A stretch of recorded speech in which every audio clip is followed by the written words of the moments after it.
Welcome back to episode 234 of the Hockey Cards Gongshow podcast. My name is Josh. I'm here with the one and only Baba Louie. I'm here with Canada's most beautiful son, Phil, and very special co-host, host of Sports Cards Live, Jeremy Lee. Hey, Jeremy, how are you? I'm great, Josh. I'm super happy to be here. Thank you for having me. How many times have you done this now? Is this the second time or third time? I was trying to think about that this morning. I've been on a few times. I don't know if this is at least 3, I would say. Well, I know you've been on a guest, but I also think you filled in for Troy at one point too. So I'm once. Okay, yeah. So this is the second time co-hosting the show. I'm going to get back to you in a minute, but okay, Baba Louie, how's your weekend? How are you doing? Doing great. Same old. You want to tell everyone how you ordered this weekend? You did? Again. Oh yeah. More breaks. Yeah. What did you I also ordered a door with no holes. You want to tell everyone about that? Not really. No. Go ahead. So much for having the guys at the store help you out when you need to order a door for the back of your garage, and you go pick it up, bring it home, and I don't have anywhere to put the lock set. It's extra these days, eh? Yeah. So bring it back, returned it. Ordered it myself at the kiosk this time, and we'll see. There you go. Not only is he a producer, he's a handyman at night. He's a handyman and he does brake jobs too. Yeah. See, everyone's got to get a Baba Louie. They're wonderful. I'm telling you. Yeah. What's going on in Ottawa, Phil? Not much. It was a invoice type of weekend, office weekend, and invoicing for my business. Nothing exciting to report. This is when the fun starts right now. Okay. Well, I had the pleasure last night for the very first time, actually, to be on Sports Cards Live, like the main Saturday show. I was kind of nervous, actually. It's like, and I was weird because I'm sitting there in the green room and I'm like, well, I've recorded with Jeremy about how many times? Maybe 100 at this point, and I knew everyone that was going to be there, but it's kind of an honor to be on the Saturday show. And so you did your big expo preview, and I was very grateful to be on. I thought it went very well. Thank you. Was glad to have you. Had about, I don't know if it was 11, 12, 13, 14, 15 guests come through, and everyone kind of talked about what they're excited for at the expo, what they're bringing to the expo, various industry people, and some collectors like yourself and Amit and Sam. So overall, it was a great show last night, and I'm glad that you were able to make it on and talk a bit about what's going on at the Gong Show and what you guys will be doing at the expo. Yeah, tons of great information, and I tuned in for the whole thing and very much enjoyed it. We got a lot to get into today, so we're gonna kind of start rolling. First thing, though, I will mention is on behalf of Jeremy, I guess, but you can definitely chime in too. If you are going to the expo, you gotta Thursday nights. It's always the networking event at Jack Astor's. It's the can't miss event of the expo. It's a great opportunity to meet people. Jeremy's been doing it for a long time. Why don't you tell the quick story about how that all got started? Because I think it's really fun how organically it's grown. Yeah, I mean, it started there. There's an online community called hobbyinsider.net. It's been around since 2003. And in around 2004 or 5 or so, when the Beckett boards kind of went sideways, which might have been a sign of things to come about 20 years later, all the hockey people migrated over to Hobby Insider, and that community was really just a hub of information for many, many years. And the previous owner, I acquired that website in 2012. But before that, Bruce Findlay was the previous owner. He went by Bruce Almighty on the message boards, and he started organizing what was called the pre-expo traditional Hobby Insider dinner. And I attended it. And then when I acquired the website in 2012, I took that over. And then when Sports Cards Live started after the pandemic, and with the rise in Facebook groups and other social media, the website, the message board is not quite as busy. And I've sort of transitioned it over from being a Hobby Insider event to a Sports Cards Live networking event. And so it has its roots going back. This dinner does. It has its roots going back at least 15 years, if not more. So it's pretty cool. And we still have some of the original guys that still come out.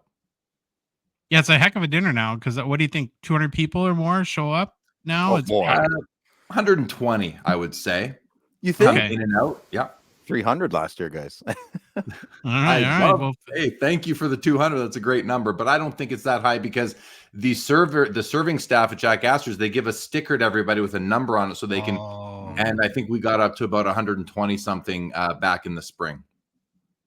well, we're going to be there for sure on Thursday night, and a lot of it's just a way to make great connections. And Jeremy's very good at introducing people and fostering environments that are really great for networking. And the good thing is you share that skill and try to help other people make friends and acquaintances and associates and business relationships all come out of it. So I cannot recommend attending the Jack Astor's event. It's very close to the International Center in Mississauga, only a couple miles down the road. It starts right after the preview night of the expo ends. And hope we see everybody there.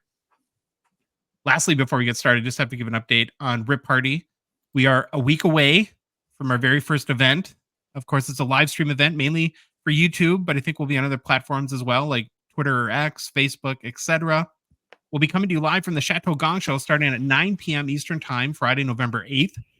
We were allowed a small amount of people, of course, to attend the Chateau in person by the house owner, because we have to rent at this point. I don't know, maybe someday we'll own a Chateau Gongshow in Toronto.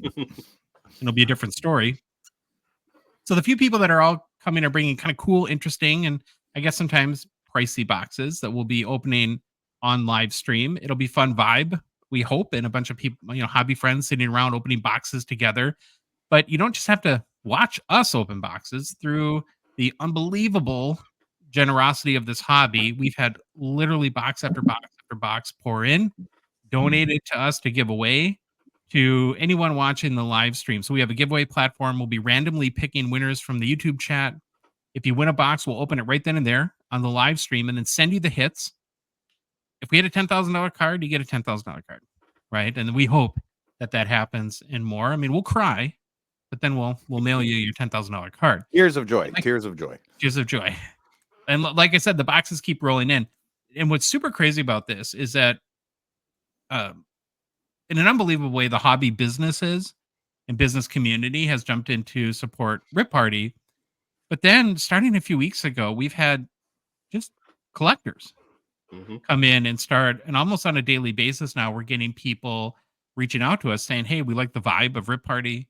I would like to donate a box too to give away. We had Anthony, better known as Felix Potvin Collector, donate a box of 2022 The Cup, which is incredible. Then a couple of days ago, a member of our Gongshow community, Mad Dog Nav78, which is his Discord name, reached out to us and added in 2 boxes of 2016-17 Series 1. And of course, of the Austin Matthews Young Gun we'll be able to give away. Sorry, Phil, you can't win. I know. Oh, no. Young's gun is high on your list. Then another friend of the show, Seth, Drop the Puck Cards, a very, very early supporter of our show, chimed in and said he wants to help make this one of the biggest giveaways in the history of the hobby, and committed a box of 2023-24 credentials. So I think we're up to 15 now confirmed giveaway boxes, and more are still coming. I would be shocked if we don't end up at close to 20, something like that, which is completely insane. And it doesn't stop there, right? So we're opening a bunch of boxes. Jeremy's going to bring a box. Well, what do you need for your good cards? You need penny sleeves and top loaders of all different sizes. You need one touches. Well, Panther, Phil likes to call him Panther, but it's Panther, has generously donated a huge amount of one touch for all the hits. And then Phil, your LCS out of the box in Ottawa. It's in Ottawa, right? Or is it a neighboring? Okay. Yeah, west end of Ottawa.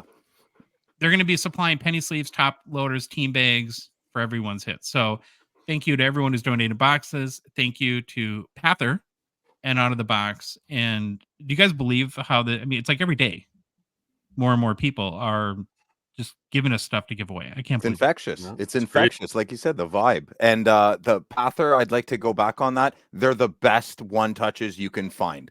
And I mean that from the bottom of my heart. They're called ultimate holders. Wait till you get them. When you win a card and I put it in the ultimate touch, I'll mail it to you. Then you can tell me how great they are. All right. Remember, Friday night, November 8th, 9 p.m., Eastern Standard Time, YouTube, other social platforms. Be there. And then the very last thing is a reminder that our show, the Hockey Cards Gongshow podcast, is a Patreon podcast. That means we rely on the support of listeners like yourself to help us cover our show expenses, produce more and what we hope is better hockey card content, and then fund initiatives like Rip Party that even in a small way can help grow the hockey hobby. It's very easy to support us. You can do it for as little as $5 US a month. Be one of the first 199 supporters of our show. There's a few spots left, I believe now. You get exclusive access to our Discord server where you can participate in fantasy hockey, chat with us every day, do our 5K challenge, all the cool stuff we do there. And it's very easy to do. You can go to our website, hockeycardsgongshow.com, click on the Become a Patron link at the top of the page, go to the Patreon website, patreon.com, search for Hockey Cards Gong Show. There's a link in the show description, in the podcast apps, and in YouTube, and then finally in our Instagram and TikTok profile as well. We have one new supporter since our last show. Doghouse joined this morning, right? Was it? Nice. Yeah. Louis? I think so. Phil, you've chatted with him. Yeah, great guy. Awesome. Yeah. Very happy. Very nice guy. So welcome. Thank you for your support. And with that, Louis, you're winging the game plan again. You got No, I'm not. I wrote it out. I probably shouldn't have though. Gross. It went really smooth last time. I was actually you did well. Maybe don't write them out anymore, but Yeah. anyways, here we go. In this episode, we'll start off with our Get to Know Your Hall of Famers segment. Then we take a look at who's hot and who's boarded the struggle bus. Then we're off to the latest hobby news. We then have a special segment on the 10 hockey cards that defined each decade with our very own Jeremy Lee. Josh. 5. We added that to 5. What? Dopey podcast. Dopey podcast. See, you didn't. You can't it do was. that. You can't do that to me. Move the decimal point. He's all over the place. Carry the 1. Now it's 10. Okay. Anyways, Josh then had a market update interview with Chris McGill or Chris Hill. You'll get it when you hear the interview from Card Ladder. And then we break down the must-know 2023-24 SP Authentic cards coming our way. We'll close with the burning questions from the Gong Show mailbag, and then our personal pickups. All right. We ready with that Get to Know Your Hall of Famers? It's part 5 of our series, kind of our vintage focus series, where we're going back to the 5th member of the inaugural Hockey Hall of Fame class, which was in 1945. Today, we're going to look at Eddie Gerard. And for each Hall of Famer that we profile, we're going to do a short bio on that player and then cover why you as a hockey hard hobbyist should care about them. And then finally, we'll cover the player's hockey card market. So we're going to dig into today, like I said, Eddie Gerard. Now, Jeremy, are you super familiar with Eddie? I'm familiar with Eddie because, I well know where his rookie card, what set it comes from. I owned a copy until about 6 months ago. And so, yeah, I mean, I'm not super familiar with his bio and his career highlights, but I'm familiar with his card. That's for sure. Okay. What about you, Phil? No, Another Ottawa guy. Yeah, I just know the name. I don't know much of the name is definitely very familiar. I know he was a senator for a while, but I don't know much about him, though. All right. Well, Edward George Gerard was a Canadian professional hockey player born in Ottawa, Ontario in 1890 and lived till he was 47 years old, dying in 1937. He played for the Ottawa Senators for 10 seasons, had a short stint with the Toronto St. Patrick's. Now, the St. Patrick's, that's the jersey Toronto wears every St. Patrick's Day, right? They kind of, isn't that what they do? I think so. Yeah, you see that in some, there's a lot of photo variation hockey cards that you'll see with Austin Matthews in that green and white St. Patrick's jersey, I think. Gerard spent the first 3 seasons of his professional career playing left wing, but then switched to defense due to a throat ailment. And that kind of a big theme in Gerard's life is going to be that throat ailment. In the 1922-23 season, he suffered from a severe throat infection that became so severe it almost ended his career. Gerard developed a throat abscess, which sounds super pleasant, which caused swelling and made it difficult for him to breathe. At one point, his condition was so critical that surgery was required to save his life. The infection and the treatment left him with a weakened voice for the rest of his life, but he was eventually able to return to playing hockey. After his playing career, he'd serve as a coach and manager of the Montreal Maroons and then the New York Americans. He'd coach until 1934, retiring because again of that same throat issue, and then which would eventually take his life in 1937. And when you look at different sources on it, some people describe it as an ailment, some sources as throat cancer. Who knows even like what diagnostic abilities they had back, in the in the 1930s. So something to that effect. In both the NHL and its precursor, the NHA, Gerard scored 95 goals and accumulated 174 points in 202 games played. Okay, so why should we care about Eddie Gerard? First of all, there's very few photos that I could find of him. So, this is like the only other one, I think. And it might be even from like some sort of hockey card or promotion or something like that. Well, Eddie Gerard won 4 consecutive Stanley Cups in 1920, 1921, 22, and 23, but only 3 of those were with the Ottawa Senators. In 1922, he won Lord Stanley's Cup while playing as a replacement player for the Toronto St. Patrick's. You like that, Phil? Should Brady go over in the playoffs and? Oh yeah, we'll get it. I'll get a help the jersey. Leafs. Yeah, get to a cup. Yeah, that'd be great. You're gonna love when Ottawa Legends go to Toronto to get the cup. When Toronto defenseman Harry Cameron was injured in the cup final against Vancouver, Gerard was allowed to join the St. Patrick's as a replacement. And one of the things I've actually learned doing in the first few weeks of doing this segment is I think there was like one extra skater on a team back then. So they were pretty lean and mean from a roster standpoint. And so I think it makes sense in that respect that the St. Patrick's would have needed some sort of a replacement player. And I think, wasn't it? Oh boy. It was Art Ross or Lester Patrick or somebody like that who actually ended up playing goalie, I think, at one point in one of the early NHL playoffs as a replacement player or something like that, too. Somebody will correct me in chat there. So he joined the St. Patrick's. He played a key role in helping them win Game 4 and then forcing a best-of-5 series to the limit. Cameron returned for the deciding Game 5, a 5-1 victory. But so even playing in that one game, Eddie Gerard was included on the official winning roster for the Stanley Cup. And he was just in general a defenseman who could contribute offensively. He was often cited as one of the early pioneers of the two-way game, blending offensive skill and solid defensive play. His style set a precedent for future generations of defensemen. And then through Ottawa's Stanley Cup run in the early 1920s, Gerard served as the team captain as well of the Senators. Okay. Now we're going to look really quick at his hobby market. And some of these guys like Jeremy that we've profiled so far, whose careers were basically pre-1910, there's almost no hobby market at all for this original class of Hall of Famers. But because Eddie Gerard played in the latter 1920s, then we do have some cards for him, as far as being playing days, I guess. So I could only find 48 total public sales going back more, card ladder sales history goes back more than 20 years. His rookie is this 1912 C57 number 4. So is this the one you had, Jeremy? Well, I certainly did not have it in a PSA 6, but that is the card I had. Yes. Okay. The highest sale was $3,550 in January of 2020. And then the only other playing days card of Gerard I could find is the 1923 Patterson V145-1. And I think that was basically the picture we had earlier of him. The highest selling copy of this card to date is a PSA 4.5 that sold for $1,050 in April of 2019. So there you go. Eddie Gerard. He has a Marlon Brando look to him.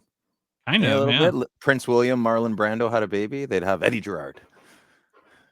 Yeah, it looks like he was I think he was something like 200 pounds or something like that. So pretty bulky. Yeah, back in the, for that time, but strong jaw. I don't know, Jeremy, anything stand out about Eddie's background to you? No, well, I do see the Marlon Brando look there, Phil. Nice. Good call right there. Thank you. No, I think my copy was a PSA 1.5 or a 2, and I sold it a year ago at the 2023 Fall Expo for 1,200 Canadian. So you won't see that on Card Ladder, but there's another data point if anyone's interested. Nice. I have a question, and Jeremy, you might be able to answer this. There was no red line back then, right? So when they say Gerard was whatever you said, Josh, Gerard was a groundbreaker in the two-way game, why wouldn't there be a two-way game back then? There was no offside, right? So what was I know we weren't alive then, but was there more of a defenseman just stay home all the time and they don't jump in the rush? It just seems like it would organically happen a lot quicker. When I hear statements like that about these old players, I get confused. I'm like, you had no offside. Why wouldn't you go? Like, Yeah, it makes sense. I think that makes sense what you were saying, that they would not venture past the would-be center line into the offensive zone. They were responsible defensemen. That's what I remember from going to games back in the 1910s. You had season tickets to the Maroons, right, Jeremy? Yeah. That was your team back then, Montreal Maroons. Yeah, legacy holder. Honestly, we should probably, do a segment on the show to learn about how the game was played back then, because it's not only that. I guess my interpretation, Phil, is that a defenseman would never go in the offensive zone. Like that was kind of like a big like dividing line. And but there's so many things I don't understand about the early game of hockey. There's the rover position. Anyone know what that is? I don't. Right? I mean, so they had different positions, all that sort of thing. But like I said, I think it is fun to learn about these guys, and because again, this is the first Hall of Fame class ever. We're now 5 through, and we have 4 left, and it's important. Good job, Josh. Mm-hmm. All right, ready to move on to who's hot in the struggle bus? Week 2 already for who's hot. It's where we each pick a player that couldn't have gotten off on the who's hot end to a better start of the season. Then we'll pick one that has their seat on the struggle bus very early on in 2024-25. Again, we're still pretty early, but there are a number of strong performances that we've seen right out of the gate. And so I'm going to kick off who's hot with the player that I've chosen. And I've gone the total homer route, and I don't care at all. $1 bill Kirill, y'all. Kirill the Thrill. The 27-year-old Russian forward for Baba Louie's Minnesota Wild is currently 3rd in the NHL in scoring. Still, of course, very early into 2024-25. Through 8 games, he has 4 goals and only 11 assists for 15 points. He's helped the Wild get off to one of their best starts in franchise history. And if you're a Minnesota sports fan, this is what we call the setup for the inevitable fall. You're so optimistic. It will happen. It's just a fact. Even when we lose like we did the other day to the Flyers, where the Gus bus kind of ran off the road a bit, it's still fun to watch Kaprizov play hockey. He's amazing. So I did a little career update this morning, and surprised me a little bit too. Through 268 career games with the Wild now, he has 164 goals, 181 assists for 345 points. So he's averaged 1.21 points per game with the Wild. And as I'm looking at that, I'm thinking of Matvei Michkov over in Philadelphia. And I'm like, had we got him at 19, like the Flyers got Michkov, or Ovi came over real early, it's like, holy moly, what could have been with this guy in the NHL? Because he's in his prime, so he's not old or anything. But Louis, was it 24 that he started with us, or 25, something like that? He came over pretty late. Yeah, it was late. 4 or 5. Well, what is he now? 26 years old, right? 27. He's 27 years old. Oh man, he's almost done. Well, Phil, we drafted. He was drafted in 2015. Yeah, that's crazy. And he was in the KHL contract thing forever and ever. So sticker autos for everybody. Not going to complain though. He's our first superstar, and I'm going to enjoy every second of it. So Kirill Kaprizov is a 2020 Young Guns PSA 10 pop, 5,442, 66% gem rate, last sold for $148 on October 26th. It's up about 15% in the past 2 weeks and up 20% in the past 3 months. So Troy, I'm back. As we know, Troy famously bought this card for $750, and we'll never let him down. Oh man, live that one down. That's great. Well, that was Kirill Kaprizov. That was my pick for who's hot. Jeremy, I'm going to turn it over to you, and let us know who you picked. Yeah, before I do that, Josh, you mentioned Kaprizov was your first superstar with the Minnesota Wild. I immediately think back to Marian Gaborik. I remember he took the hobby by storm. He took the league by storm. Was he not considered a superstar by the Wild faithful? I don't think so. I think a star, but not a superstar. Do you agree with that, Louis? Yep. Wow. Love Gabby, but there's literally no comparison between Marian Gaborik and Kirill Kaprizov. And that's not a slight on Gaborik. It's more of, in my opinion, just how good Kaprizov is. That's awesome. Yeah. I love it. That's a vindicated statement, man. That's great. All right. Well, my choice for who's hot right now, I went with Cole Perfetti, 22-year-old center from Whitby, Ontario for the Winnipeg Jets, who last night scored the game-winning power play goal against my Calgary Flames here in Calgary, which really cool. It made head coach Scott Arniel, who is a Winnipeg Jets 1.0 alumni, it made him the first head coach in NHL history to go 8-0 upon their debut with an NHL team. So congratulations to him. And I thought that was really cool that Cole Perfetti got to put the nail in that coffin for Scott Arniel. So far this season, 3 goals, 6 assists for 9 points. He's a +7 in 8 games. Puts him on pace for 92 points in 82 games after last season's 38 points in 71 games. So that's an increase in terms of points per game from 0.54 to 1.13, over a 100% improvement if he can keep the pace up. I think he will, mostly because of his power play minutes and his 3 power play goals already this season. He's averaging 14 minutes of ice time per game. And, if that were to increase by even 1 to 2 minutes, even 30 seconds, I think we could see that pace jump to 100 points on the season. Cole Perfetti is a 2021 Young Guns with a PSA 10 pop of 1,226, a 58% gem rate, last sold for $48 US on October the 24th. It's up 43% in the last 2 weeks and 67% in the last 3 weeks, which tells me that I'm not alone in thinking that he is certainly someone who's hot right now. We call him Cole Perfetti Mom Spaghetti. Is that weird?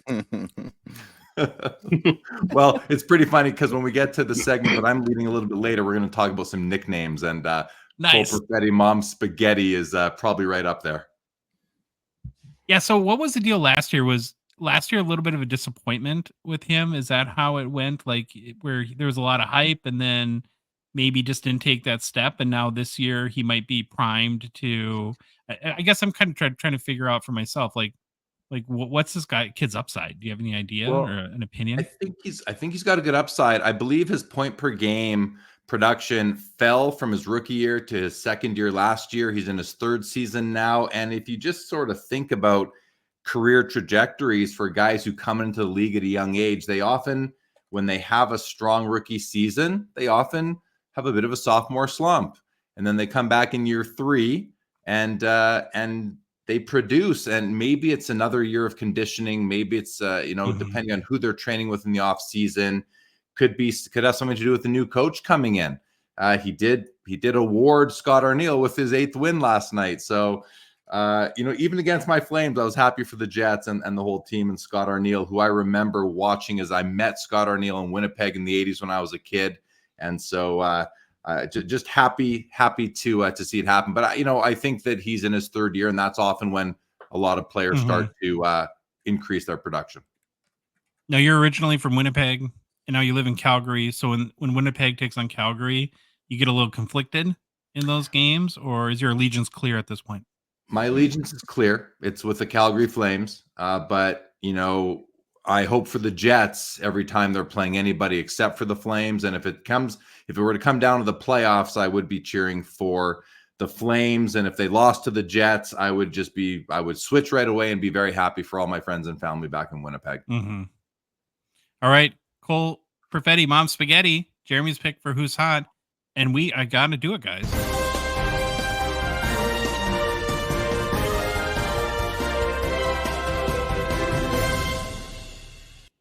We have breaking news on the Hockey Cards Gongshow podcast. Phil has selected somebody for who's hot that does not play for Ottawa. I pick lots of people who haven't played for Ottawa. Tons. This season started 3 weeks ago? Man, anyways. Back to Jeremy. The Winnipeg Jets, I feel, could be like Canada's underdog team. Who doesn't like the Winnipeg Jets? That'd be Right. weird. They probably don't eat bacon either. Hey, Can't come on, tell. Louis. Oh, they're probably our biggest rival, I would say. I mean, we don't really have rivals because we're not good enough. But No. Anyways, so Phil's pick for the who's hot this week is big bad boy Cale Makar. Love this guy. So he's 26-year-old Makar showing the hobby in the NHL. Not to forget about him. He is still extremely relevant. The reason I say that with a little bit of attitude is because when he won the Stanley Cup, his prices of cards absolutely skyrocketed. And then the comment, and I'm probably one of the people that said it too, you're going to buy yourself an exclusive Cale Makar over a Bobby Orr second year? You know, no, I should buy the Bobby Orr. But I mean, this kid, this young man keeps proving it. And I'll say a few things why. He's already won the Conn Smythe. He's already won the Norris. He already has a Stanley Cup. He has 6 points in his last 3 games. He's maintaining excellence. He has 24 minutes average ice time this year. He normally averages 25. He's doing all of this at 26 years old. And as a defenseman, let's see if he can keep it up the rest of the year. I'm betting that he can. Cale Makar is a 2019 young gun, and his PSA 10 has a pop count of 2,806 cards with an average gem rate of 63%. The last one sold for 484 American dollars on October 25th. It is up 13% in the past 2 weeks, and it is up 34% in the past 3 months. So don't take your eyes off Cale. He's an absolute gem. And with people like Landeskog and McKinnon, I mean, you know, they're still very relevant. So they could absolutely go far this year, and Makar could be the one to lead them to do it. Jeremy, in your opinion, is Makar the one or biggest exception to the defensive sort of, perception of the hobby that defensive players don't have as much upside as traditional forwards do? Yeah. I also really like Quinn Hughes, and I know he's got a hobby market. I've experienced it firsthand just with having his cards, and they've flown out of my showcases in Montreal recently in the Van City Card Show, the Montreal Expo Van City Card Show. Adam Fox in New York, also a great young defenseman. I'm a big fan of Miro Heiskanen in Dallas as well. I don't see him really having a huge hobby market, but his cards do sell. I've had some and they have sold. But then, Josh, all we need to do is look at Nicholas Lidstrom and see what happens. During the career, yes, he's an exception, but we won't know for sure until, 3 years after he retires what his long-term hobby potential will be. Interesting. Good point on the Lidstrom there. Great point.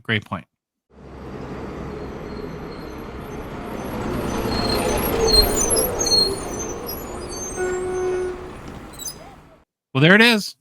The struggle bus back for week 2. It's still working. It's always a good sign. Can't wait to see what 3 players are sitting comfortably or maybe uncomfortably on the struggle bus. And I had the first pick again. I had to go with Trevor Zegras. The Trevor Zegras comeback tour hasn't started yet, but unfortunately for him, the season has. Through 7 games played, Zegras has 1 goal, 1 assist for 2 points. Of course, again, it's ridiculously early, but his pace so far is 11 goals and 22 points on the season. Probably not where he or anyone in the hobby wants him to be.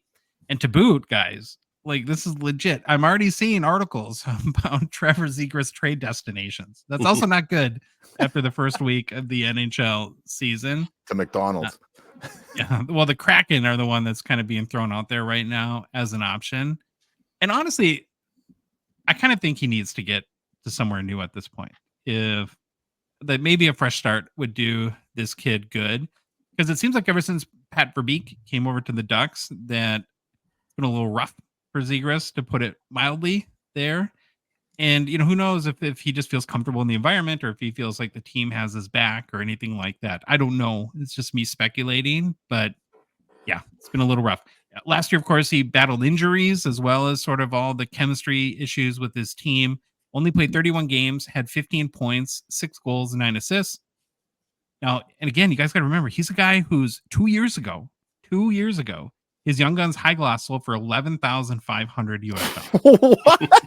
What? 11K. 11K US, 11,500. That's a giant yikes. Oh, okay. Wow. Some people hate money. Woo! Yeah. What's really interesting too, Jeremy, is that we had a a few like NHL like writers on a month or so ago as part of our preview series, and everyone we asked their opinion on Zegras as like maybe a potential comeback candidate. It was universally that, again, these are just writers' opinions, so take that for what it is. But it was pretty negative, wasn't it? Like Baba Louie, from what you remember, like nobody was like, "I No. can see this guy panning out." So I don't know. I would have been the same. And I have a cousin who's a pro scout, and I was talking to him about it a few weeks ago, and he was also pretty down on Zegras as a overall player and career. Remember Ken Reed? When you asked him, he just laughed. He didn't even, I don't think he even used English language. He's just like, no. Yeah. Well, I always like cringe in these situations because I know that so many people have like a lot of invested in this guy, whether even for a PC standpoint, and to see the sort of hobby market crumble around them is kind of an icky feeling, I think. And so, you know, of course I root for everyone. Don't know Trevor Zegras, wouldn't mind if he did well either. But he's a 2020 Young Guns PSA 10, pop 1,311, just 29% gem rate. Last sold for $72 US on October 26th. Now that's the power of hype. It's like at this point, where what are we looking at? Like Cole Perfetti, Mom Spaghetti, and his Young Guns goes for under $50, and you got Zegras still up there at 72. That last sold on October 26th, down 8% in the past 2 weeks, down 17% in the past 3 months. So I picked Trevor Zegras. Ouch. Jeremy, it's up to you. Yeah, and again, before I get into my struggle bus guy, I just want to say, Josh, your opening line there on Zegras was wittier than I think we gave you credit for in our initial response. When you said the comeback tour, the Zegras comeback tour hasn't started, but the problem is the season has. I just thought that was great. That was good, by the way. And then Phil, when you were talking about Makar, you mentioned players like McKinnon and Landeskog. I just wondered, did you mean like Rantanen versus Landeskog? I don't remember the last time we saw Landeskog play. I don't remember even saying Landeskog. I just meant his teammates. I meant more implying in the past that they've supported him and it's kind of helped him to be the player he has been. Yeah, fair enough. I think, and we have to consider Rantanen in that as well. But I think you probably meant all the great players there. All right, well, my pick for Struggle Bus, it's controversial even for me because I love this guy and what he's done in his career, but that's Alexander Ovechkin. But with only 2 goals in 7 games so far this season, Ovi's on pace for 23 goals, a 33% decline from last year when he scored 31. He's 39 goals away from tying Wayne Gretzky and 40 away from owning the all-time goal-scoring record himself. It seems like he'll get there if he maintains this pace over the season and the next one, but if he declines a further 33% next year, it could take him 3 more seasons, assuming he stays healthy. Interestingly, his 538 even strength goals has him tied for 3rd all-time with Jágr, who he should pass any game now, and he only trails Gordie Howe, who has 566 even strength goals, and Wayne Gretzky with 617. To me, it really seems like the loss of Nicholas Backstrom over the past couple of years has hindered his production. And let's face it, PL Dudebois and Nick Dowd just aren't skilled enough or driven enough to help Ovi play to his potential. Alexander Ovechkin, who I'm sure you've talked about this several times on the show, fellas. He's a 2005-6 Young Guns, a PSA 10 pop of 1,264 and a 35% gem rate. Last sold for $4,047 US on October the 24th. It's up 1% in the last 2 weeks. It's up 2% in the last 3 weeks. And maybe each time he scores a goal this year, it'll go up 1 more percent. We will see. And I said, it's controversial. I've kind of been hot and cold with him and his ability to beat Wayne Gretzky's all-time goal-scoring record. And I still think he's going to do it. I just think that it's going to take longer, and they're going to have to feed him a lot of pucks. And maybe he'll need a few more empty netters to get there. Yeah, he has the all-time empty net record by a long ways now. I kind of agree with you, Jeremy. I think it's going to be a limp situation to the goals record. Yeah. I also believe, though, that it'll hurt him probably in the moment, but 5 years down the road, nobody seems to care. Ken Griffey Jr. was not great at the end of his career either, but do we care anymore? No. No, we and I agree with you. I don't really care how he gets there. It's still the record, and I want him to get there. Gretzky wants him to get there. The hobby wants him to get there. He's a legend. He's an all-time legend and an all-time great. I don't put him in the top 5, maybe not even. I don't even think I put him in the top 10 all-time players, but he's definitely in that as far as goal scorers go, and the charisma really helps out, his overall fan base, and so I'm proud to be a part of it. He pops in every goal could be an empty net. No one's going to remember in 5 years, Yeah. That's what I think. If you had believe me, we don't need another Mount Rushmore project. We have our share of those right now. But it seems like he's more in that, like in the sort of like a better version of Brett Hull kind of, and that I don't know who would be on that. It's like Rocket Richard, Brett Hull, Ovi kind of deal. But Josh, can I make a Mount Rushmore comment quick? Yeah. I'm just wondering what kind of hate mail you might have received for leaving Trevor Linden off the Vancouver Canucks. No comment. A little bit. So you disagreed with that, huh? I don't disagree with the players you selected. I would have combined the Sedins into one to make room for Trevor Linden, because Trevor Linden is the all-time favorite Canuck of all, and he has a great market hobby-wise. So you had the Sedins, you had Bure, you had Linden, and you had I didn't have Linden. I had Sedins, Bure, and Quinn Hughes. And again, and I did Quinn Hughes because it's a hobby Mount Rushmore, and there's no player that's ever been in the stratosphere of Quinn Hughes from a hobby market perspective, and so I felt like I had to do that. Now, a little bit I understand in that is situational, right? Like if Trevor Linden had been in his prime today, would he have a much more stronger hobby market? Yeah, but can't play revisionist history either. So that was at least the rationale that I used. One thing that I think for that I guess you didn't consider the rationale in it, would be almost like transactional velocity per card. So what I mean is, like how many cards were produced for a player altogether, and how often do they trade hands? I think you'd see that Linden would crush Quinn Hughes in that case. And yeah, for me, anyway, listen, that's not the segment right now, but I just wanted to ask you what kind of pushback you might have gotten, because to me, I've been very supportive, and I think there's been so many instances in the Mount Rushmore so far where it could go either way, a flip of a coin. But to me, Linden had to be there, and but you're in a tough place, and Quinn Hughes is the flavor of the day. There's no doubt about it, and great fan base. So I would have combined the two Sedins into one, which is kind of funny to think of. But anyway, just my thoughts.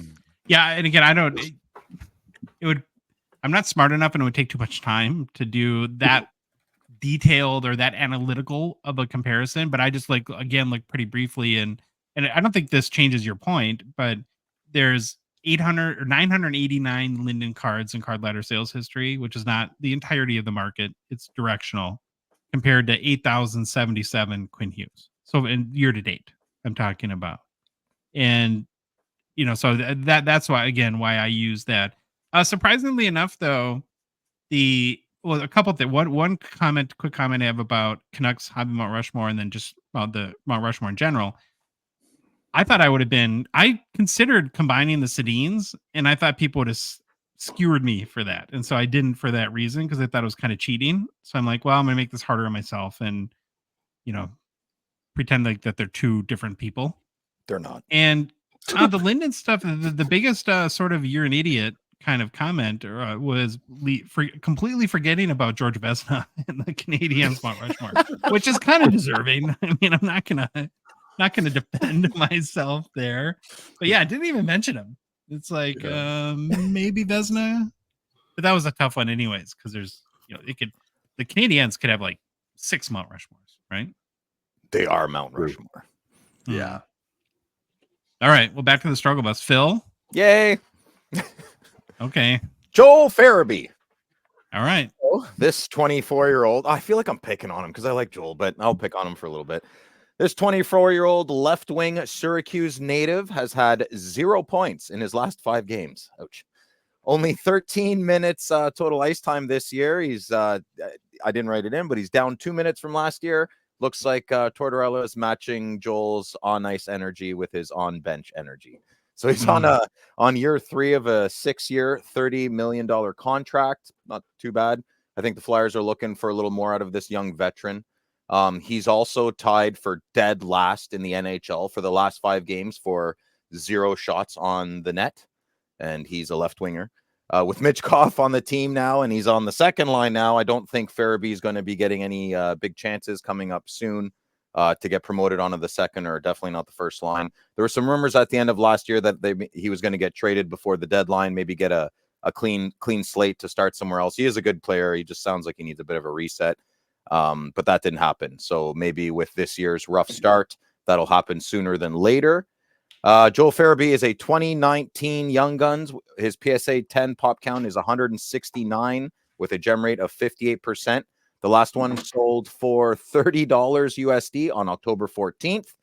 That's down about 14% in the past month. So, yeah, poor Joel. He could have a better. Never knew you're a Farabee guy. That feels a little out of left field for me. Well, just because of Neil, and I've looked into the. Okay. I know a little bit more of all our friends' teams than we should, right? So.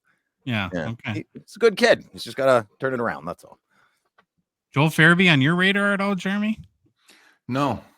Yeah. Me neither. Well, he's had no shots on. Come on. That's pretty bad. That's pretty bad. Because he's on the struggle bus is not on my radar, so it makes sense. Yeah. He can do a lot. That is a very bad week. So he's definitely struggling. He's a lot better of a player. That's my point. He can do a lot better than that. All right, to quickly recap on who's hot for week 2 of the 2024-25 NHL season, we have Kirill the Thrill, $1 Bill Carillon, Cole Perfetti Mom Spaghetti, and Phil picked somebody not on the Ottawa Senators, Cale Makar, which was the most amazing thing. You picked a Wild. You picked a Minnesota Wild, but you're picking on me that I didn't pick a Sens. That makes no sense. Yeah, I was given this world. I didn't make it, Phil. Don't worry about that. And then on the struggle bus, we have Trevor Zegras, Alex Ovi Ovechkin, Josh for his Vancouver Mount Rushmore picks, and Phil's favorite player, Joel Farabee. So good week for who's hot in the struggle bus. All right, got to make a quick mention for Gongshow partner sponsor Slab Sharks. We are of course super thankful for their support of our show. The current Slab Sharks weekly eBay auction is live, ends this upcoming Thursday night. It's another banger, guys. More than 3,200 cards available to bid on at slabsharks.com. Myself, Jeremy Lee, and Phil have all looked at the auction. We've studied it. We've contemplated. We've fought. We've cried. We've laughed.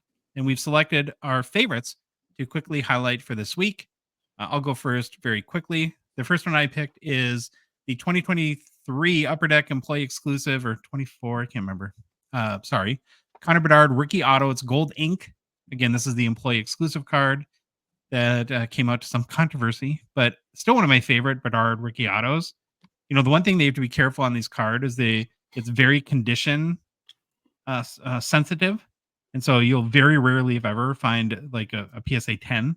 Actually, I should look that up, but there's a lot of chipping and some whiting around the corner. So you just have to find one that is suitable, I guess, to your, how you like the condition of your cards. And then the other one I picked is a 2020 Upper Deck the Cup Sidney Crosby limited logos patch auto out of 10. In my opinion, this card is ridiculous. It's a beautifully designed card.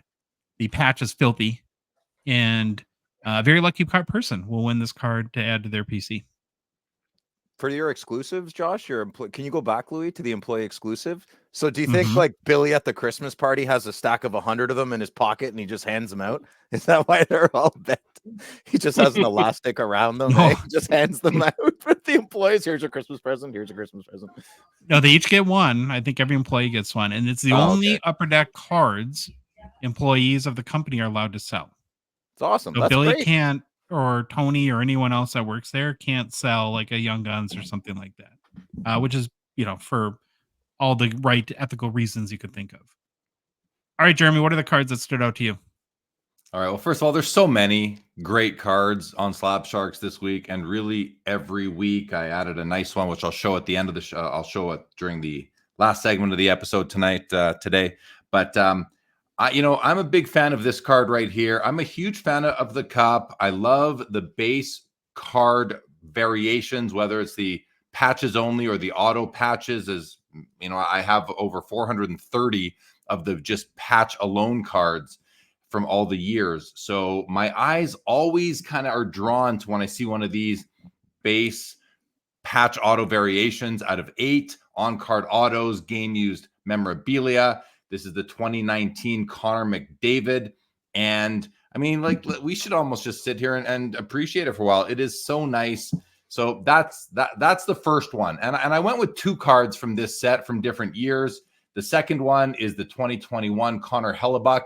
And I mean, just look at the patch, the on-card auto, the overall design. You know, I grew up in the 80s putting together the O-Pee-Chee base set every single year.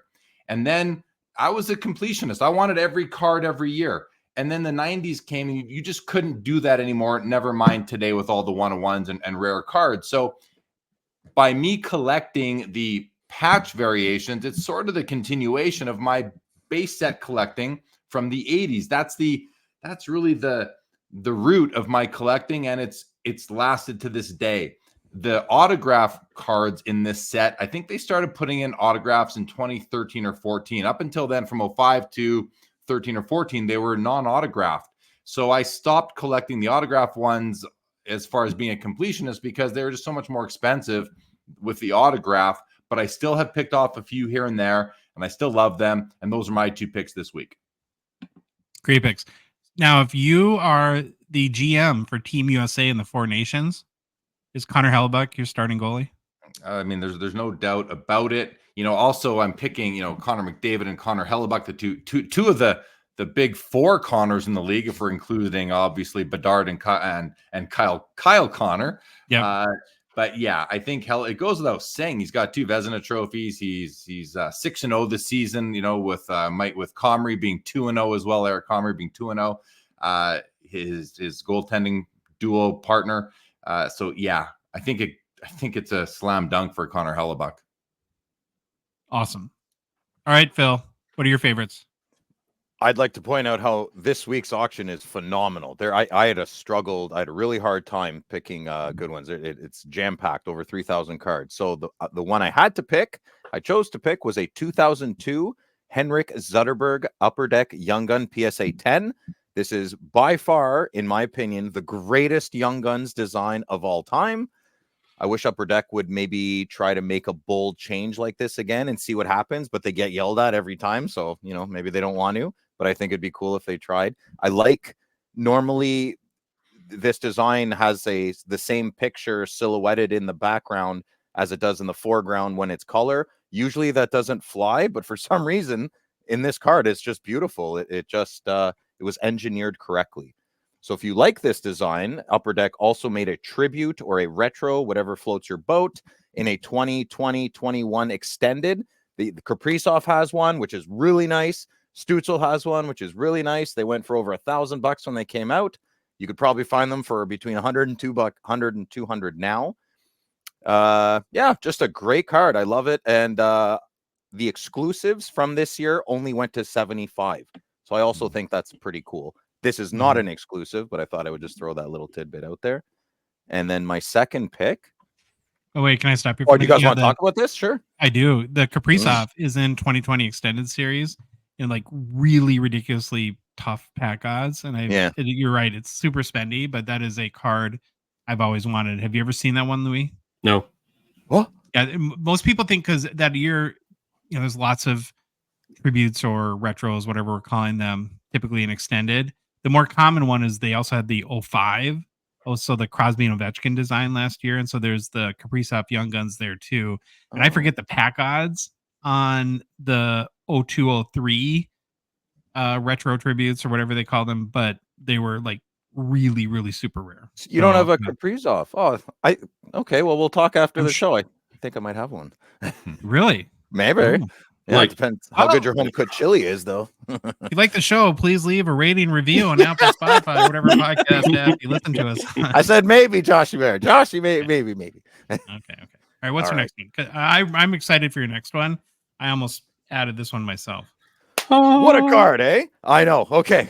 So, good listener, you can't see it, and I'll explain it to you. So, you're looking at a 2019 Upper Deck Stature. So, it was the subpar year, but I don't think it was. I think all the years are beautiful in their own little way.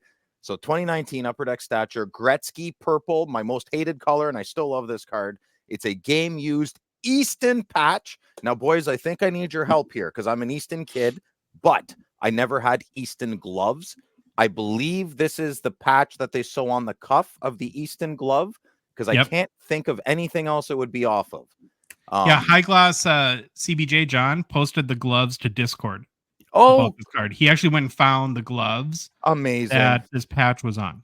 So my educated guess turned out to be correct. So this is just an insane card. It hit me so hard. I mean, what else do you need? Okay, so you got number one, it's Wayne Gretzky. Number two, it's Wayne Gretzky, and he is in an Oilers uniform.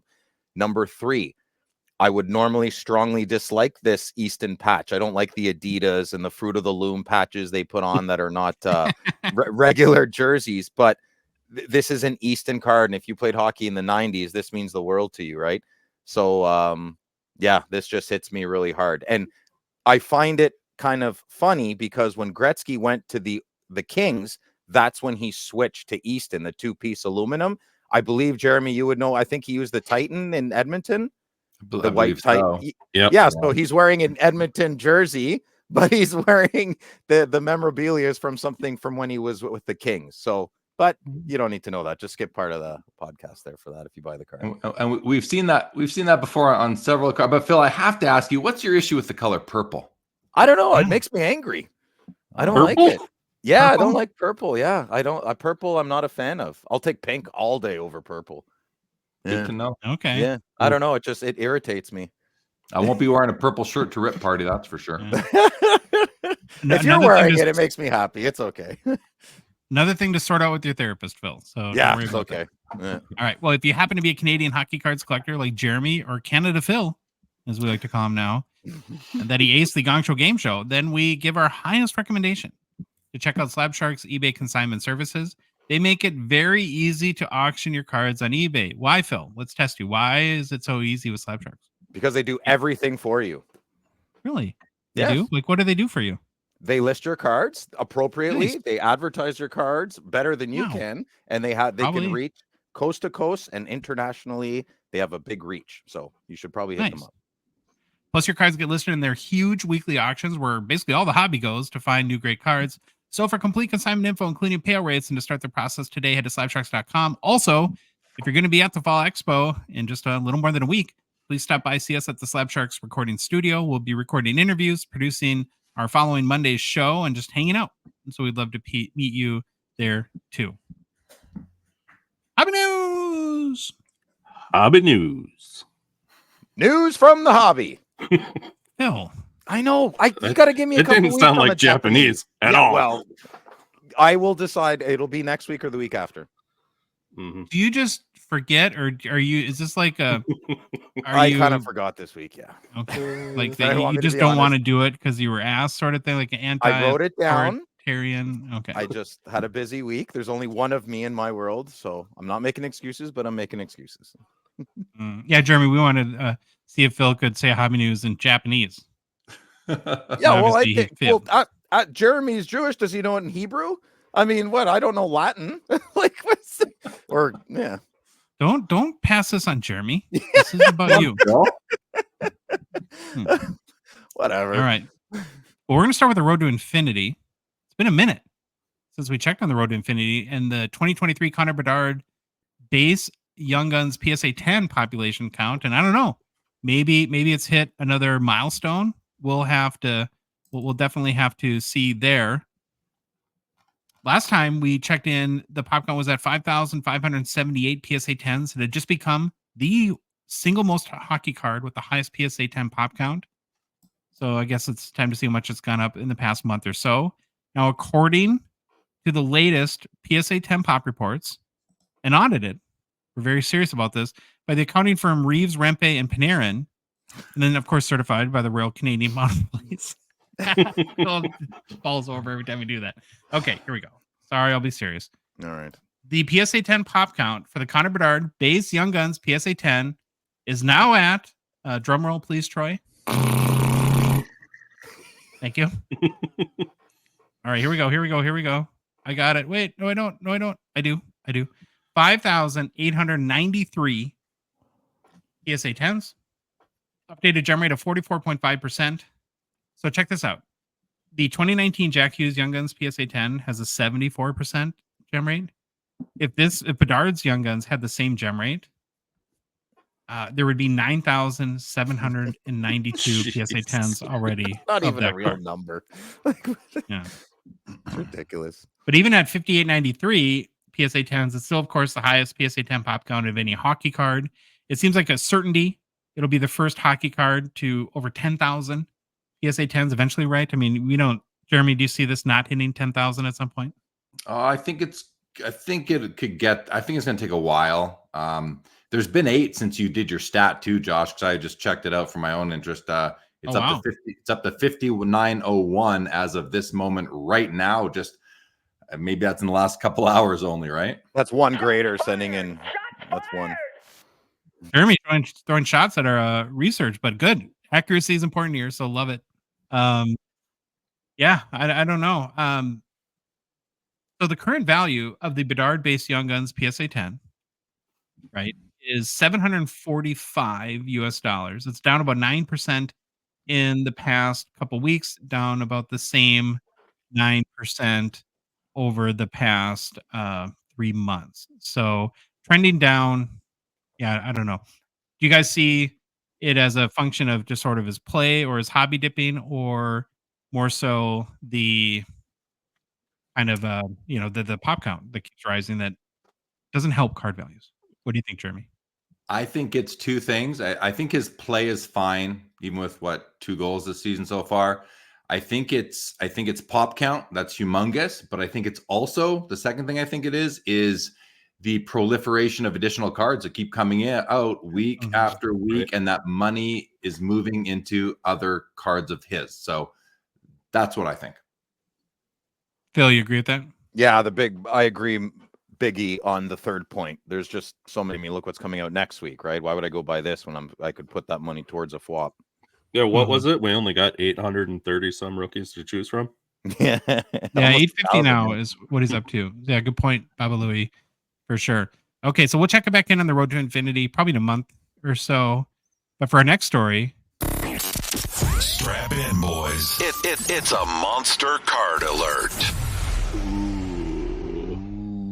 Monster card alert. We briefly mentioned this on the last show. The Lane Hudson Gold Outburst 101 recently went up for sale and is currently on eBay. How much time's left? My eyes are bad.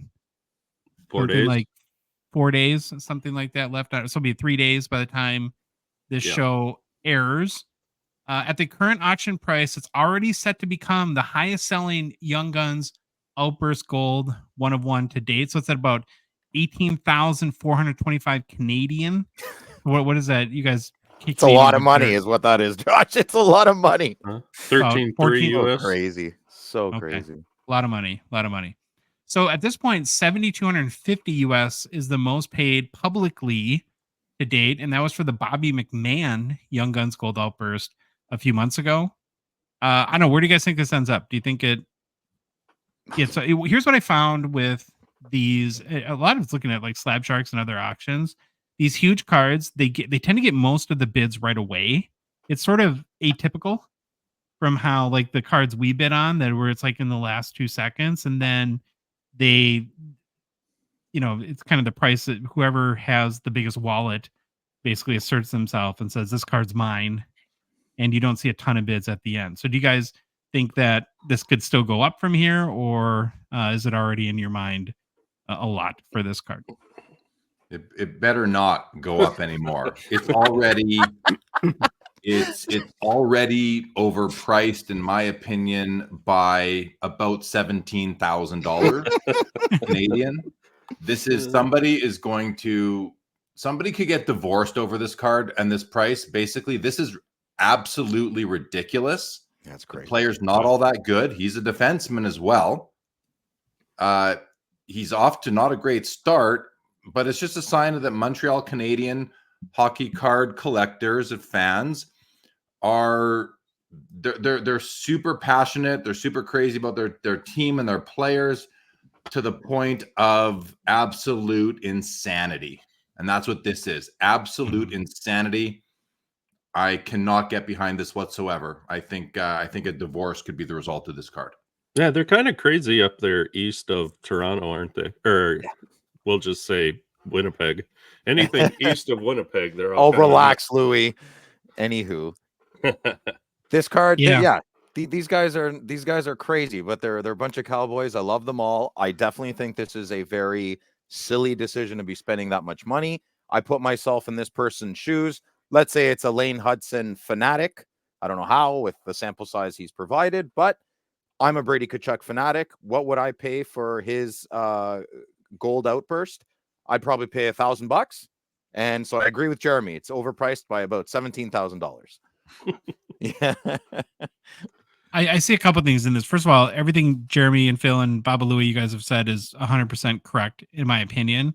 It does also speak, though, to the home run that this gold outburst parallel has been for Upper Deck, and people are really chasing it. You see on Facebook groups that there's gold 101 collectors, so that might be part of it too, is there's only one of these, and you have guys that are gonna really want it. And yeah, everything I've read on him is, although he's really good at the head shakes, shimmy shake, and Baba Louie and I were 2 feet away, we're a foot away from him, and he's so small. He looks like he's 12.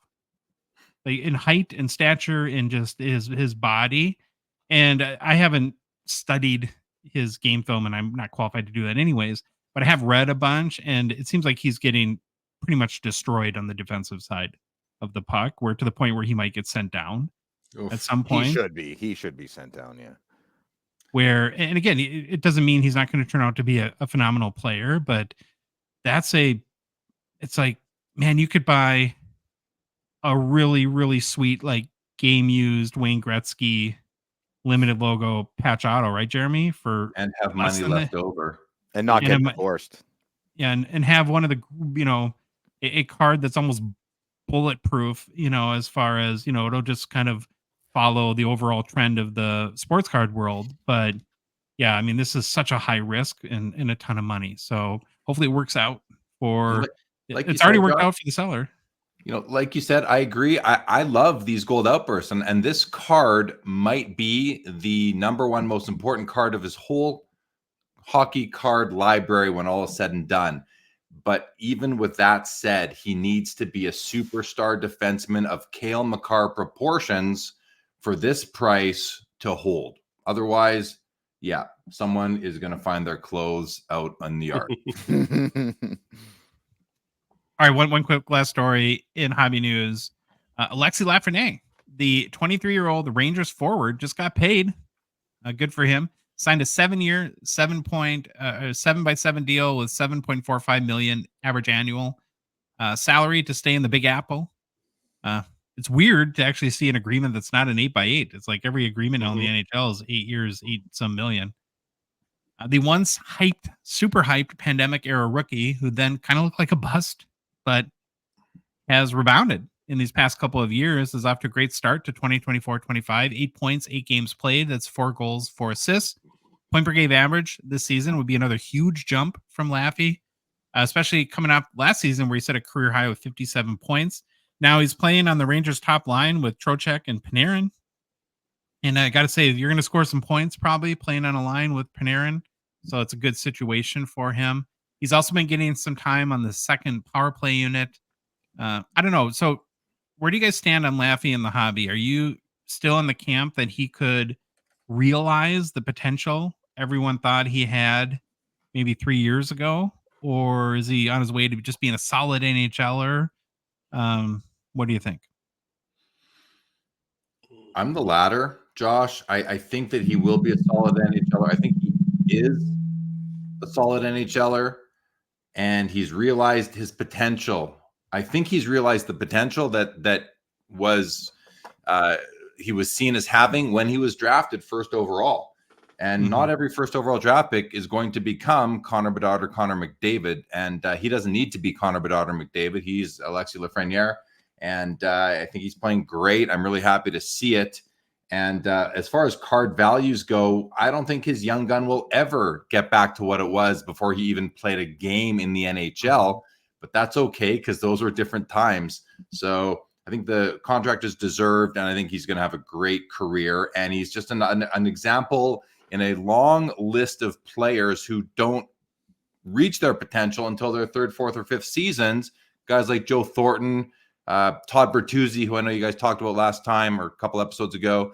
I think he's doing just fine, and he will have a great career. What about you, Phil? You a Laffy guy? I'm rooting for that entire draft class. That 2020 draft class. You got Lafreniere. He was first overall. Byfield second. Stützle third. Of course, my boy Sanderson. Jack Quinn. He was in there too. Marco Rossi, Cole Perfetti. We talked about him. Mom Spaghetti.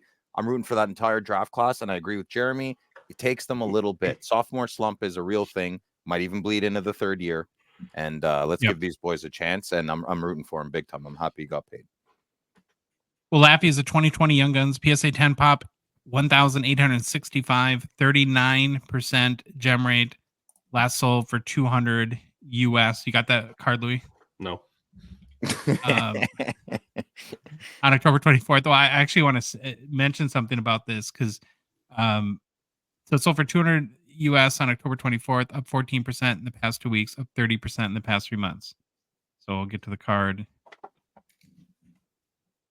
You don't have it, Louis, at all? Oh, I'm sure I got it.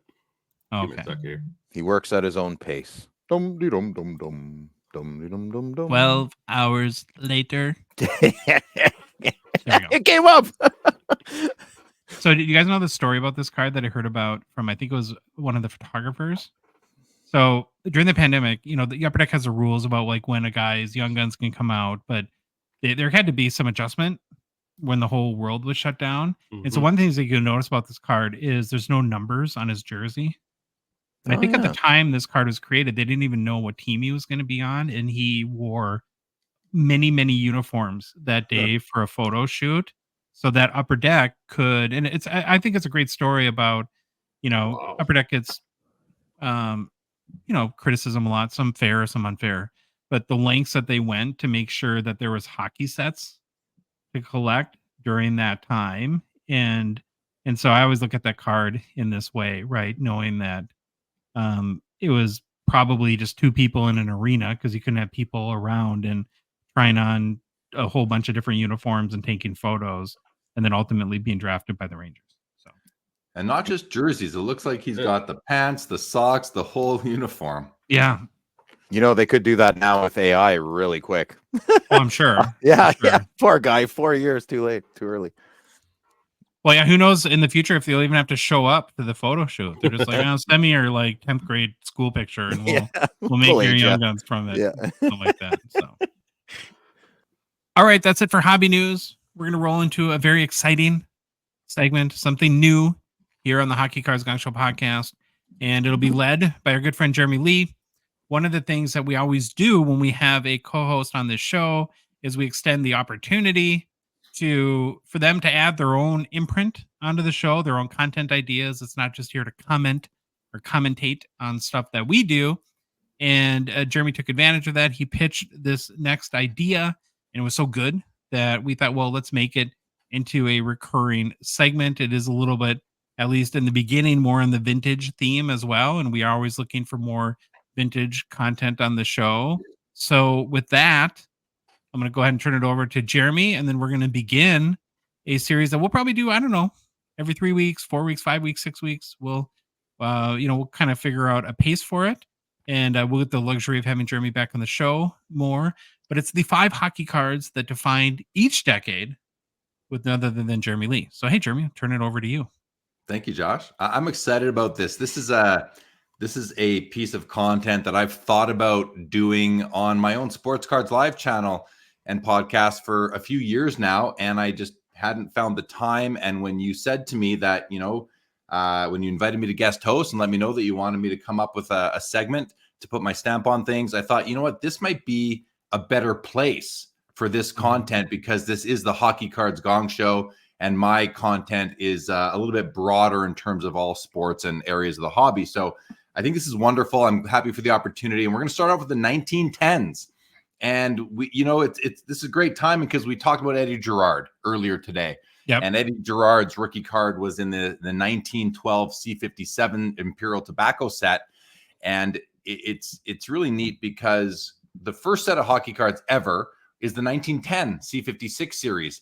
In the 1910s, there were only 3 sets of cards: the 1910, 11s, and the 12s, the C56s, the C55s, and C57s, in that non-chronological order. Now, there were no cards after 1912 in hockey, which is also quite interesting. They didn't start up again until the 1923 William Patterson set, and we'll hopefully get to some of those in the next segment. But I want to give you guys a few stats on these sets. These 3 sets are chock full of Hall of Fame rookie cards. Of course, the 1910 C56 series, 36 card set, has something like the rookie cards of 21 Hall of Famers. The 1911 C55 set has the rookie cards of several Hall of Famers, including the George Vezina, which is number 1 on this list. There's a little bit of a spoiler for everybody. And I also want to set the context in terms of just how many of these cards are out there in terms of PSA populations. We're only going to look at PSA because I think that they have most of these cards in their slabs. So to summarize that, 1910 C56 set is a 36 card set. There's been 4,462 total submissions across all cards in the set. That's 124 average per card. In the next season, 1911 C55s, it's a 48 card set. There's been 7,070 total PSA subs at the time I did this research, for an average of 147 submissions per card.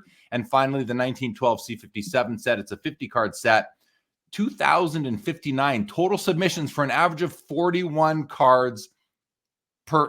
submissions per card. So to summarize how rare the 1912 C57s are, 41 submission average per card versus 124 in the 1910 C56 and 147 in the 1911 C55. Now, no cards from the C57 set made this top 5 list, but if we ever come back and go through spots 6 through 10, we'll see no less than 3 of them, including the Eddie Gerard, which we spoke about earlier tonight. So let's get into the top 5 cards from the 1910s. The first one is the 1911 C55, number 38, George Vezina.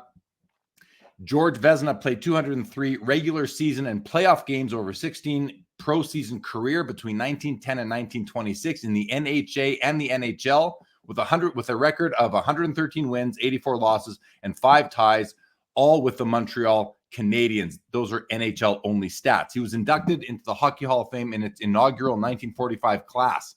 He died in 1926 from tuberculosis at the young age of only 39, unimaginable. Before the next season started, after his death, the owners of the Montreal Canadiens immortalized him by establishing the Vezina Trophy that is still to this day awarded to the top goalie in the NHL. The first winner of this trophy was the man who replaced him between the pipes of the Montreal Canadiens, George Hainsworth. He was known as the Chicoutimi Cucumber due to his calm and cool like a cucumber demeanor. PSA stats-wise for this card, there's 241 total PSA submissions.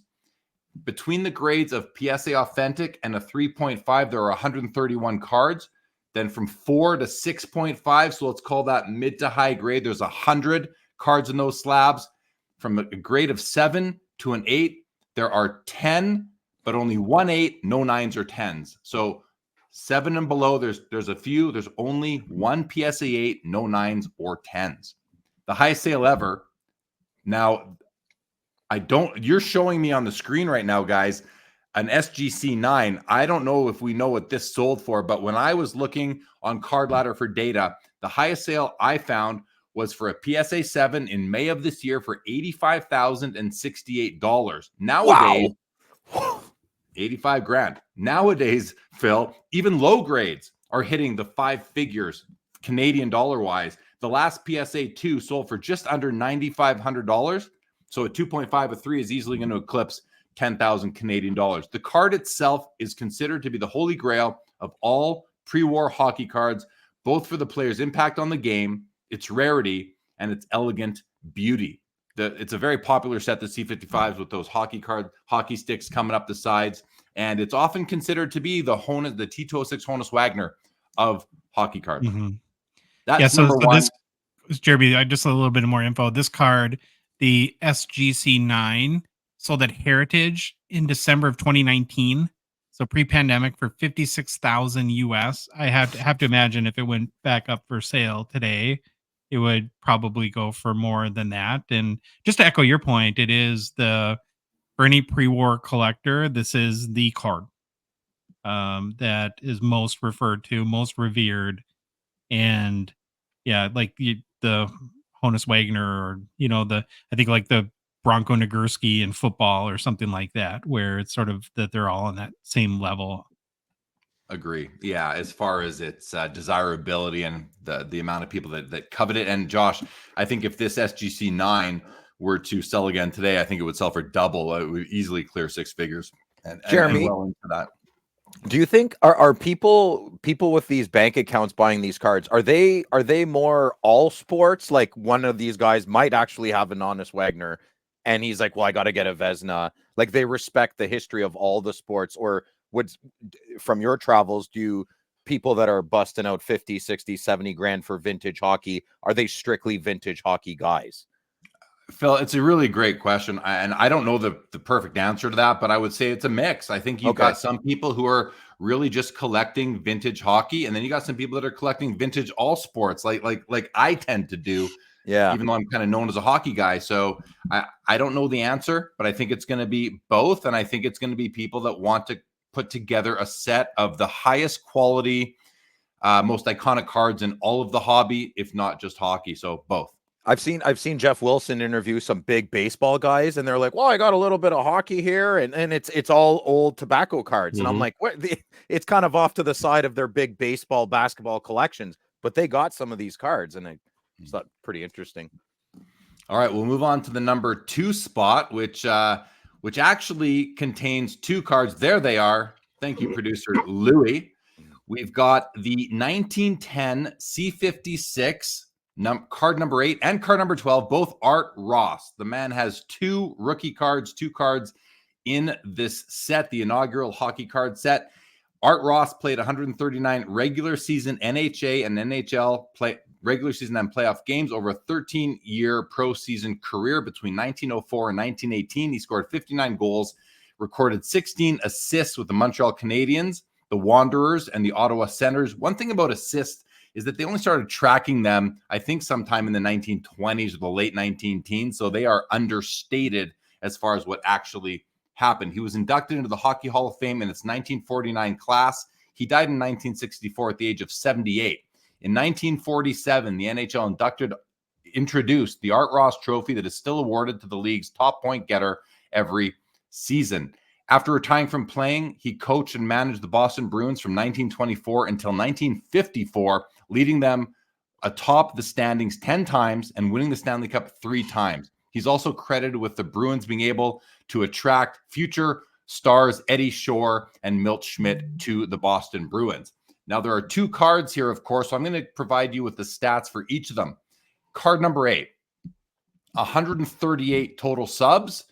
I'm going to do this together. Whereas card number 12, 139 total subs. Basically the same amount for each card. For card number 8, the amount of cards graded between PSA Authentic and 3.5, which I'm considering kind of low grade, are 91, where card number 12 is 92. From the grades of 4 to 5.5, it's 41 for card number 8 and 38 for card number 12. And from the grades 6 to 6.5, it's only 4. Only 4 cards for number 8, whereas for card number 12, it is 5. And then there are 2 PSA 7s for the card number 8 and 4 for the card number 12. There are no higher. There's nothing higher than a 7 for either card. Now, one of those might be a 7.5, but it's okay. 7/7.5. Highest sale ever for the card number 8 was $12,008 for a PSA 6 in August of 2018, 6 years ago. That would be shattered today. Whereas card number 12, the highest sale ever, was for a PSA 7 in January 2020 of 18,870. Another amount that would get shattered today if a PSA 7 were to come to market. And low grades nowadays have hit the $3,000 to $5,000 mark, with the last PSA 2s selling for $4,865 for number 8 and $3,500 for card number 12. So these cards themselves are the key cards to the 1910 C56 set, along with two others that we're going to look at right after this one.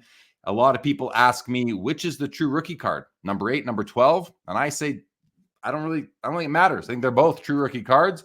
Is one preferred over the other? I think that's a personal preference to the overall design.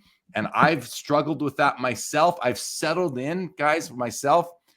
I like card number 12 better. I think the stripes on the jersey add character to the overall card, whereas card number 8 is just a little bit darker, still a beautiful card. I love both. I have the complete set of C56 in my collection, and so I wouldn't trade these cards away. They're super important, and I absolutely love them. 8 looks more scholastic, and 12 looks more athletic. Party Ross is number 12. Yeah. Free time, Ross. school time. Homework Ross is 8. If you're watching on YouTube, what I love about these being side by side is it points out something that Jeremy and I talk about on our Fanatic show almost every week, where the card on the left, the number 8, is a PSA 5, and the card on the right is a PSA 7. Now, the technical grades are probably very, very accurate. So I'm not saying the grades are wrong, but in vintage, it's so important to consider eye appeal almost more than the number of the grade, because look at the centering and how the card number 8 on the left, the PSA 5, presents itself compared to the PSA 7 on the right. And in my, aside from which card design you like better, the condition that I much greatly prefer in this case, we're looking at it from far away a little bit, but is the PSA 5 over the PSA 7. And what I found is this happens constantly in the vintage world. This is not an anomaly. Like, you really have to look at the eye appeal first and the grade second. I agree, Josh. Card number 5 in this case, the card on the left, I would want that more than the card on the right as far as eye appeal goes. And the card on the right, also look at the top of the bluish background. There's some sort of registration issue going on there that just turns me off. So that might be slabbed as a 7, but to me, that's I think the 5 to the left of it is a more. I give it more value than I give the card on the right. So, good observation there, if I might say. All right, let's move on to card number 3. Also from the C56 series is card number 15, Fred Cyclone Taylor. Look at that card. Look, just if you're watching on YouTube, just look at that. And if you're listening, I recommend going to YouTube and checking out this card. Fred Cyclone Taylor played 193 regular season NHA and PCHA games, along with 19 playoff games over a 14 pro season career between 1907 and 1923, scoring 212 goals, 104 assists, mostly with the Vancouver Millionaires. He was inducted into the Hockey Hall of Fame in its 1947 class. He died in 1964 at the age of 94, just 2 weeks shy of his 95th birthday. In 1915, he became a Canadian hero due to his domination in the 3-game Stanley Cup Series, scoring 6 goals in 3 games to capture his second Stanley Cup. He was named to the first All-Star team everywhere he played between 1900 and 1918. Talk about consistency. Wow. From my research on the Hockey Hall of Fame website, it seems that his nickname Cyclone was given to him in 1908 by reporters after a cartoon of him appeared in the Ottawa Journal, picturing him rushing up the ice like a cyclone. As far as this card being graded by PSA, there's been 156 total submissions. 94 of those have resulted in an authentic to a 3.5 grade. 52 of them are between PSA 4 and 5.5. 9 of them only between 6 and 6.5. And there's one lone PSA 7 with none higher. The highest sale ever was for $11,676 for a PSA 4 on April 28th of this year, my birthday. A couple notable low-grade sales earlier this year include a PSA 1 that sold for $5,004 on April the 7th, and a PSA 1.5 that sold for $3,162 on February the 11th. And if you heard me right there, the 1.5 sold for significantly less than the 1. But if you look at them, like we were talking about earlier, and Josh pointed out with the last card, the PSA 1 is just a much nicer card than the 1.5. Along with the Art Ross cards, and next card on this list, the Cyclone Taylor C56 card is a key to the 1910 C56 series. Bill, you're a Muay Thai guy. You want to take on Cyclone Taylor there in one of your classes, or not with those eyebrows? No way. He's a honey badger. He's feisty. Yeah, he was a senator too, I believe, for a little bit. They all played for every team. Yeah. All right. Next, card number 4 on the list, also from the C56 series from 1910, is card number 36, Edward Newsy Lalonde. Newsy Lalonde played 99 regular season games and 7 playoff games in the NHL during his 21 pro season career, spanning 1904 to 1927, scoring 140 goals, 45 assists, mostly with the Montreal Canadiens. He was inducted into the Hockey Hall of Fame in its class of 1950. He died in 1970 at the age of 83. He was given the nickname Newsy simply because he worked at a newsprint plant in his youth. And I must say, I prefer the story behind Cyclone's nickname. He had a cartoon. Newsy worked in a news plant. Who cares? But hey, Newsy Lalonde, it rolls off the tongue. I do love the nickname. On March 11th, 1910, he scored 9 goals in 1 game, a total that was matched by Tommy Smith but never beaten. He went on to win the NHA League's inaugural scoring title. He was with the Montreal Canadiens when they joined the NHL in 1917 and won the NHL scoring titles in both the 18-19 season and the 2021 season. In 1922, he was traded to the Saskatoon Sheiks for another Hall of Famer, who we will learn about in the next installment of the segment, a player by the name of Aurel Joliat. As far as PSA submissions of this card, there's been 153 total submissions, with 110 resulting in a PSA Authentic to a 3.5, 35 of which have been PSA 4 to 5.5. There's been 7 cards that have landed in a PSA 6 or 6.5 holder, 1 PSA 7, and none higher, which seems to be a theme with these cards. Highest public sale ever was for $10,008 for a PSA 4 on April 28th of this year. Meanwhile, in early April of this year as well, a PSA 1.5 sold for $5,838, which seems high relative to what the 4 sold for a little bit later that month. Now, while this is the final key card of the C56 set, it is my favorite as far as aesthetics go, and is also the last card in the set, which makes it that much more challenging in terms of condition. Any comments on this one, fellas? So is the Newsy Lalonde, he's a coach of the Red Wings now, right?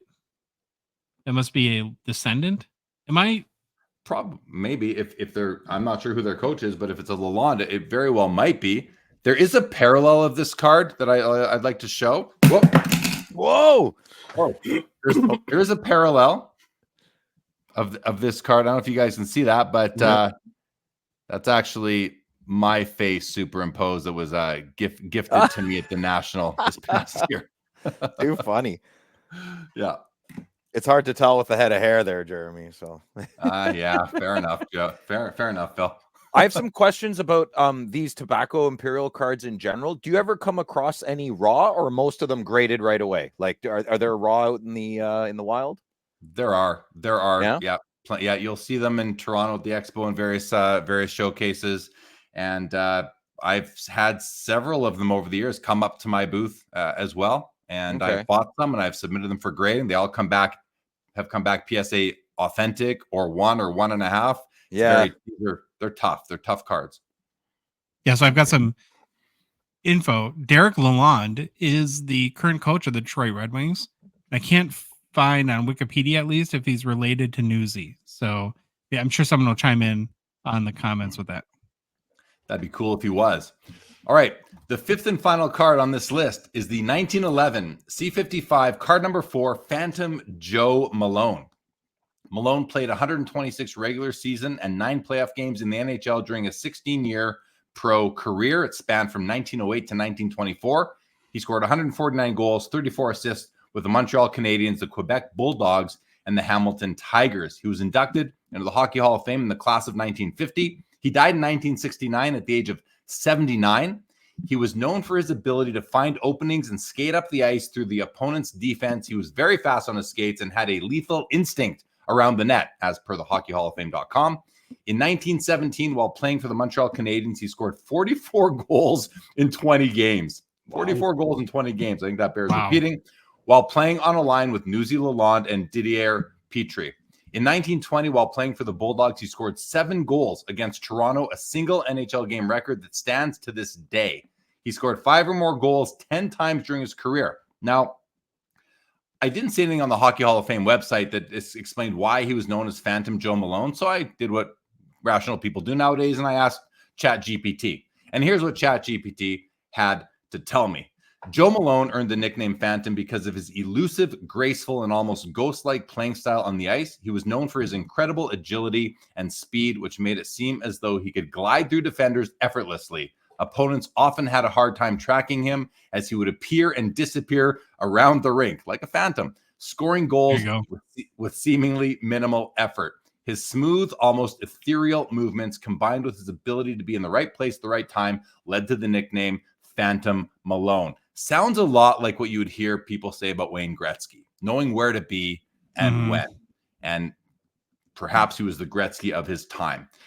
PSA stats on this card: 158 total submissions with 77 coming in between PSA Authentic and 3.5. We have 75 copies between the PSA 4 and 6.5, 6 that fall between PSA 7 and PSA 8. There's 1 8, no 9s or 10s. Highest sale ever was for, public sale. This is all public sale statistics here. Highest public sale ever was for $6,004 for PSA 5.5 in February of 2023. And back in July of this year, a low grade, and by low grade, I mean a pretty messed up PSA 1 sold for $488. Now, this Malone rookie card is the second of 2 key Hall of Fame rookies from the second set of hockey cards ever produced, along with number 1 on this list, the George Vezina. And I personally consider this card to be underappreciated by the hockey card hobby based on his overall career. And I'm pretty passionate about including him in the top 5 from the 1910. So the purpose of this segment, the purpose of this list is if you are somebody who wants to get into building yourself a comprehensive hockey card collection that spans from the beginning of time until the 2020s, I want to give you 5 cards in every installment of this segment that you could chase after or at least consider. And feel free to swap some in or out, reach out to me. I'm happy to give you some other options. And but for me, guys, when I started collecting the C55 set in 2007, the first 2 cards I bought on the same day on eBay back in that time were the George Vezina and the Phantom Joe Malone. And I still have them to this day. Absolutely love them, and would love to hear from other people who are as passionate about them as I am. Thank you, guys. Nice. That was awesome. I have some questions. Can I ask Jeremy some questions? Let me think about that. Louis, should we let him ask questions? Well, he's gonna anyways. Yeah, I'm gonna anyways. You're right. Okay, Phil, go ahead. So, Jeremy, you know how you see packs that are packs of cards from the 60s and 70s? They're in PSA and they're just wrapped up. Are there cigarette packs out there with the cards still in them? Have you seen anything like that? I've never seen a cigarette pack with the card still in it. I've seen the odd pack of the empty pack. Okay. I've never seen one with the card still in it, Phil. That'd be crazy. Especially a pack where you could pull a Vezina. I mean, who knows? You have a 1 in 36 chance, or 1 in 48, I guess, for Vezina. Yeah. So to keep it simple, you buy a pack of smokes back then, and there was 1 card in the pack of cigarettes. That's my understanding. Yeah. Yep. Okay. Cool. Yeah. That was fantastic, Jeremy. And my key takeaway in just all the data that you shared is if you're a pre-war guy or gal and you're a collector and you're collecting cards from the 1910, 11, or 12 sets, that part of the hobby can't be real big because there's like an average of like 120 PSA cards, or if you're going for graded copies anyways, or 140, which is a little incongruous with what my observation has been. Because like I come to your booth at the expo and there's lots of guys talking to you about these. And so I don't know, do you have any idea of how to quantify how because Phil had asked a question too the other week, I think it was about, what are the odds that the interest in like these pre-war cards gets passed on to future generations? And so I'm just wondering if you have any insight as to, are you finding more and more people getting interested in Yeah. vintage? Is it a small group? Is it dying off? Kind of where's the health of this part of the market? I think it's really strong. I don't see it dying off. I think that the history of the hobby, the history of the sport can be found in cards. And the history of the hobby includes these three first sets from the 1910s. And if I think a lot of people come into the hobby looking at the current players, their favorite teams. And once they start to realize there's so much more out there, they look back and then they look, what are the most important pieces out there? And I've long, for decades now, held the belief that the C56s, the C55s specifically, the 57s are awesome too, but they're black and white, just not as beautiful. I think they're among the most important sports cards out there, and I just love them. And down the road, I think we'll see certain Hall of Famers losing popularity among collectors, but I think the most important will survive, and that's what this list is pretty handy for. I pulled these out for this. I just want to. Can I show you? I have those. Yeah. I have all six of those Jesus. cards here. That's cool. Can I show I you? love it. Yes. Yeah, I got. As I mentioned, I have a copy of all of them, and I've owned these for a long time. I've owned all these. I haven't. I've owned these all for over 10 years, and pretty passionate about them. And I think a lot of people are as well. You have the whole set, Jeremy? Do you have all of them? I have the whole 19. I have the whole first set, the 36 card C56 series. For the C55s, I don't have the whole set. It's a 48 card set. I think I have 32, which puts me 2/3 of the way through exactly. I have all the key cards except for one of them. I don't have the Newsy Lalonde, but I have the Art Ross and the Vezina, the Joe Malone, and a few other key Hall of Fame rookies from that set. But yeah, I haven't added a card to the C55 set collection, Phil, for many years. But they're out there, and eventually I'll finish it. Is that because you're not looking, or is that because it hasn't crossed your desk yet, or how's that? Great question. I'm not really looking for them right now. Okay. If I see one, when I look at the Fanatics Collect weekly auction, I always look for them. And originally, my C56 set is the grades are kind of all over the place, but my C55 set, its PSA 5s are better, which is pretty darn strong. Wow. And then, but that was when I didn't really. I started out on this in 2007. So I've evolved as a collector to the point where I don't care so much about the grade on the slab as I do the card itself. So yeah, I'm now willing to expand that to 3s and 4s if I like them, and hopefully maybe even a 2. So it's not a huge priority for me at the moment. They're always there, and I feel like eventually I will go on a bit of a run and add a whole bunch. When tag eventually goes back in the day, are you going to swap them from PSA to the tag holders, or are you probably just going to keep them in the PSAs because of the registry history, Yeah, the registry is something my sets are on there. I hope so. Yeah, they are. They've fallen because there's been a lot of people who've come in since I did it and really gone to town. Doesn't matter. They're on there. That's. Oh, I don't care. I think like at the height, I think I was number 6 or 7. Now I haven't checked it in probably 18 months to see where it is, but my C56 set might be. I mean, last time I checked, I think it was 12th or 13th. It could be down in the 20s now. I don't know. But your question about will I move them over to tag? I don't think I need to at this point. Yeah. I don't, I don't think I would. I think that vintage and PSA holders is a great place for them to be. Agreed. And yeah, I love them as they are. I don't need to change them out. Well, the PSA label looks like it was created the same time the hockey card year was created in the 10s and 20s anyway, so might as well keep it in suit, These 4 I all graded myself. These serial numbers are all 169965 something. These are 4 basically consecutive serial numbers right there. Nice. Look at all the background. Like that looks awesome. Can you just that looks great. Mm-hmm. I've never really cared before, but I found this very interesting today. I'm glad. Well, you know what got me? You said it was the 1910 C56 is the very first hockey set ever created, correct? Correct. Yeah, And that's so card that number sells one, itself. Phil, is Frank Patrick. That's technically the first hockey card ever made. Yeah, that gets me. See, I've never talked about this, but yeah, so that's and awesome. that card would likely fall into cards 6 through 10 if we were to ever, we'll do 5 per decade. Okay. We'll skip the 1940s because there's really nothing there. Maybe we'll do it. Maybe we'll combine as a quick addendum to the 30s or the 50s. Complimentary. Yeah. But as we make our way through, if we ever decide to do cards 6 through 10, we could talk about that probably 18 months from now. Well, as a card collector, I should have a card from the very first set of hockey ever produced. I feel like I'm a bad collector now. You are. So that you're a bad collector, Josh. You buy crappy cards all the time. They're so ugly. Yeah, whatever. No. Anyways. No. All right. Well, what it speaks to, Phil, is that, and that's the most beautiful thing about this hobby.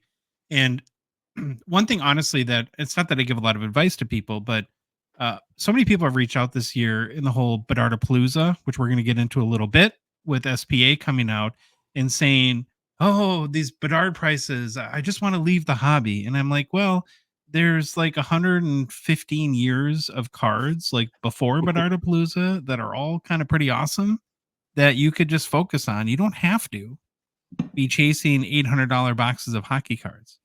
Go buy yourself something really cool from whatever era is of interest to you, whether it's pre-war or more vintage or more modern stuff. And it just, I think, like, probably I'll speak for you, but you can comment, Jeremy, what keeps somebody like you in the hobby for 40 years is kind of, evolving in your collecting and finding new pockets of stuff that interests you.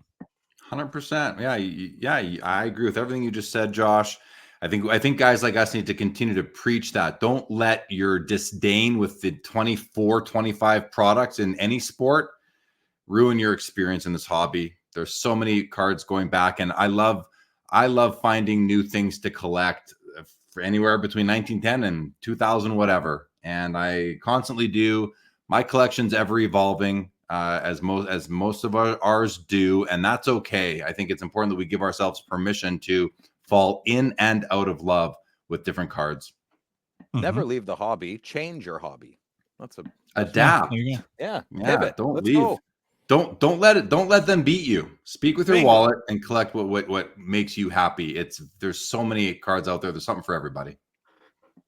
Fantastic. Thank you for that, Jeremy. Very excited to continue this series down the road. Got to make a quick mention for Gongshow partner and sponsor Fanatics Collect. We, of course, are grateful for their support of our show. As you'll hear next, we just talked with Chris McGill from Card Ladder about their integration into Fanatics Collect, and where you can see the Card Ladder value of many of the cards in the Buy Now marketplace listings, which I think has been a great feature. And I hope you enjoy our conversation with Chris about that. There's currently about 3,700 hockey cards in the Fanatics Collect Buy Now marketplace. I encourage you all to check it out. As a reminder, that Fanatics Collect is also offering on-site grading via CGC with about a day or so turnaround for just about $9 a card, which is, of course, a heck of a deal.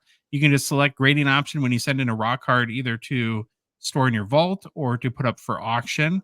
And then lastly, but not leastly, the current Fanatics Collect weekly auctions live ends this upcoming Sunday night.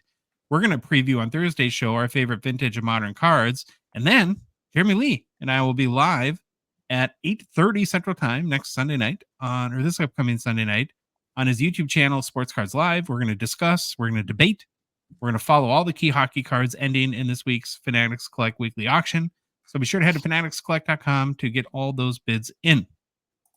Okay, just mentioned that the other day I had the opportunity to chat with Chris McGill from Card Ladder. I called him Chris Hill, which was embarrassing, but I embarrass myself all the time, so nobody's surprised. Now, we know Chris is not a big hockey guy, or most people that know him is a big basketball collector, a big football collector, but he has an incredible amount of insight into the overall sports card market landscape. So it's a great opportunity to get some insight into what the health of the sports card market is right now, and totally changed my perspective and how I looked on the market. So with that said, I hope you enjoy our conversation with Chris from Card Ladder. All right, it's been a minute, but we got Chris McGill from Card Ladder. I was calling the Chris Hill. I roomed with the guy with that name in college, so sorry. From Chris McGill from Card Ladder, back on the show. It's been a while. We're happy to have you back. How's it going, Chris? It's going well, and I like Chris Hill. It's Okay. it's a merging of my social media handle, which is Chris Yes. Hoge, and my birth name, which is Chris McGill, Chris Hill. There you go. All right, see, we've accomplished something already. Now I know you're not a huge hockey guy, and you'd be the first to admit that. So we're not going to talk about like real geeky hockey market stuff, but because you're a founder of Card Ladder and you've been intently looking at the market of sports cards now for many years, you're the perfect person, in my opinion, to have on the show just to talk about the general trends and health or lack thereof, who knows, in the sports card market. And so that was, why I asked you to come on today, and I'm excited for the conversation. I know that part of the year anyways, you guys are in Dallas. So since you've been there, has the Stars bug bit you at all a little bit? Is there a little bit of hockey creeping in? Yeah, there is. During the playoffs last year, we would congregate with a few hundred other Dallas Stars fans outside of American Airlines Center to watch the road games. They broadcast the road games on a huge movie screen outside of the arena. And so we would like to just kind of walk over there during the games, and the crowd is there's no crowd like a hockey crowd. It's just it's a very infectious energy. So we had a lot of fun doing that, and we attended a handful of games. We are season ticket holders to the Stars, although we don't go to a ton of games. We sell most of them. So don't tell the team that, by the way. But yeah. All right. Safe with me. Secret safe with me. I will say this though. You're in a pretty great market to become a fan of the NHL because your team is loaded with very young talent. You've got Logan Stankoven, who could be a candidate for Rookie of the Year, win the Calder Trophy. You've still got Wyatt Johnston. Jason J. Robb is still pretty young. So Jake Ottinger is actually from the town I live in Farmington, Minnesota. Wow. So he's a local kid, but just locked him up. And so you do got a pretty good team to root for there. What I do want to start with, though, is just the overall health of the sports card market. And how would you describe that right now? This is always an answer that is going to piss off one side or the other. Okay. So I want to preface it with that. There's a lot of people who are completely rationally rooting for prices to come down because they'd like to be able to collect more cards. They want to get involved in collecting more cards, and lower prices, less market enthusiasm, a cooling off market is just something that they're rooting for. And I get that. I totally get that. And then there's another side of people who want to see the market as faring very well. They have big collections, or they're just sort of trying to, I think they call it buy into strength, where, they see a strong market and they just want to see it keep getting stronger. And so no matter which answer gets given here, one side or the other is upset. But I think I have to right now say that the sports card market leans strong, but not because of prices. I think prices have been stagnant this year. I think if we look at the Card Ladder 50 index, you'd probably see not much growth or retraction year to date.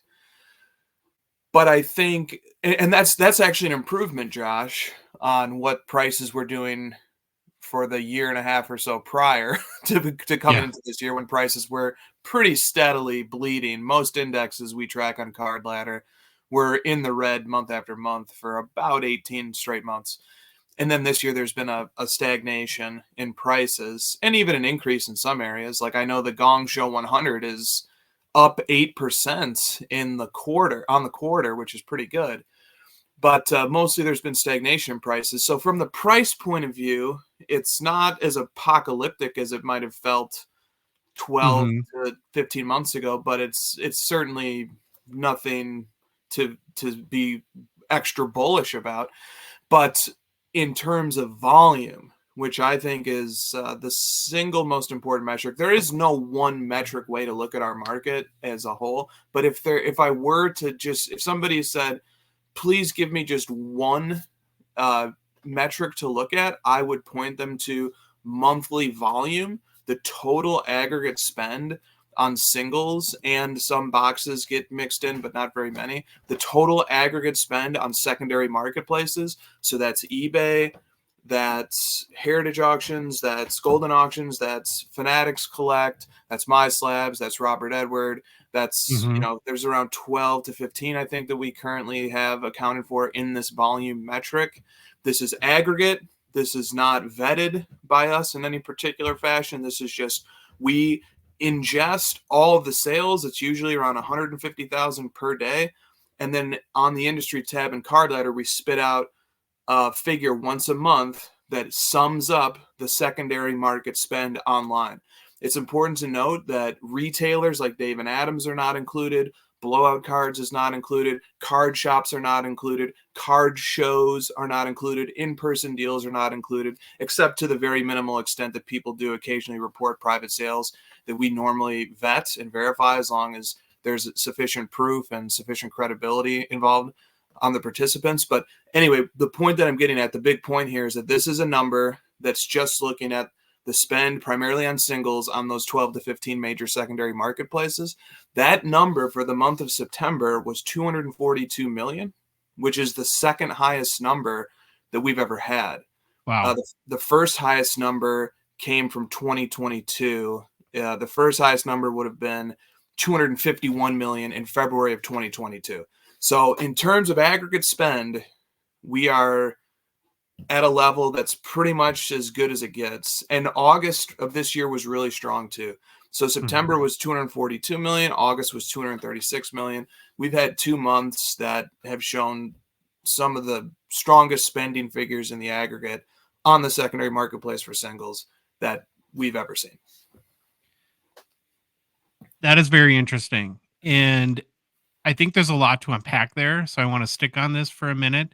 And so a lot of this too, and we'll get into it in more detail because I want to talk to you about my experience building the Gongshow 100 and the index and what I think was very difficult and what I think I learned through doing that. But when we talk about health of the sports card market, I think from my perspective, at least, what you're mainly trying to gauge is interest in the hobby. Like how many people are active, engaged, interested, actively collecting, consuming cards. Where 2 years ago, and maybe when you first started Card Ladder, this could have been the same for you. My head was more on the price thing. But I think the more I understand the market, the more I understand the folly of gauging it by prices, because you can have a Wander Franco situation that can plummet values and have nothing to do with the health of the market. Right? So you have all these competing variables that enter into the equation that actually hurt your ability to accurately gauge the health of the market by price. And beyond that, I mean, it's not just as uncommon as like the awful situation of Wander Franco, but I think of rookies a lot, where the whole concept of rookies or prospecting is you have a number of whatever the niche you're in, hockey or basketball or football, you get 5 to 10 guys a year that all come in with great hype and the sets come out and the values are high. And then all but one of them usually doesn't pan out and the values tank, which again has nothing to do with the health of the sports card market. It's that this player X had a ton of hype coming into the hobby. And now 2 years later, they're not that great. They're just kind of fine and they're not valuable anymore. But the sky isn't falling on the hobby either. And so I really like that way to measure, sort of as a measure of hobby health. And then the other thing that I would say too, what I've learned, because we use Card Ladder every day for our show, it's like couldn't actually do it without it. And by being, I'm probably the biggest power user on earth of your platform. I would put myself up against anyone else there. is that when you look at market data, you can't think of it as absolute. You have to look at it as directional.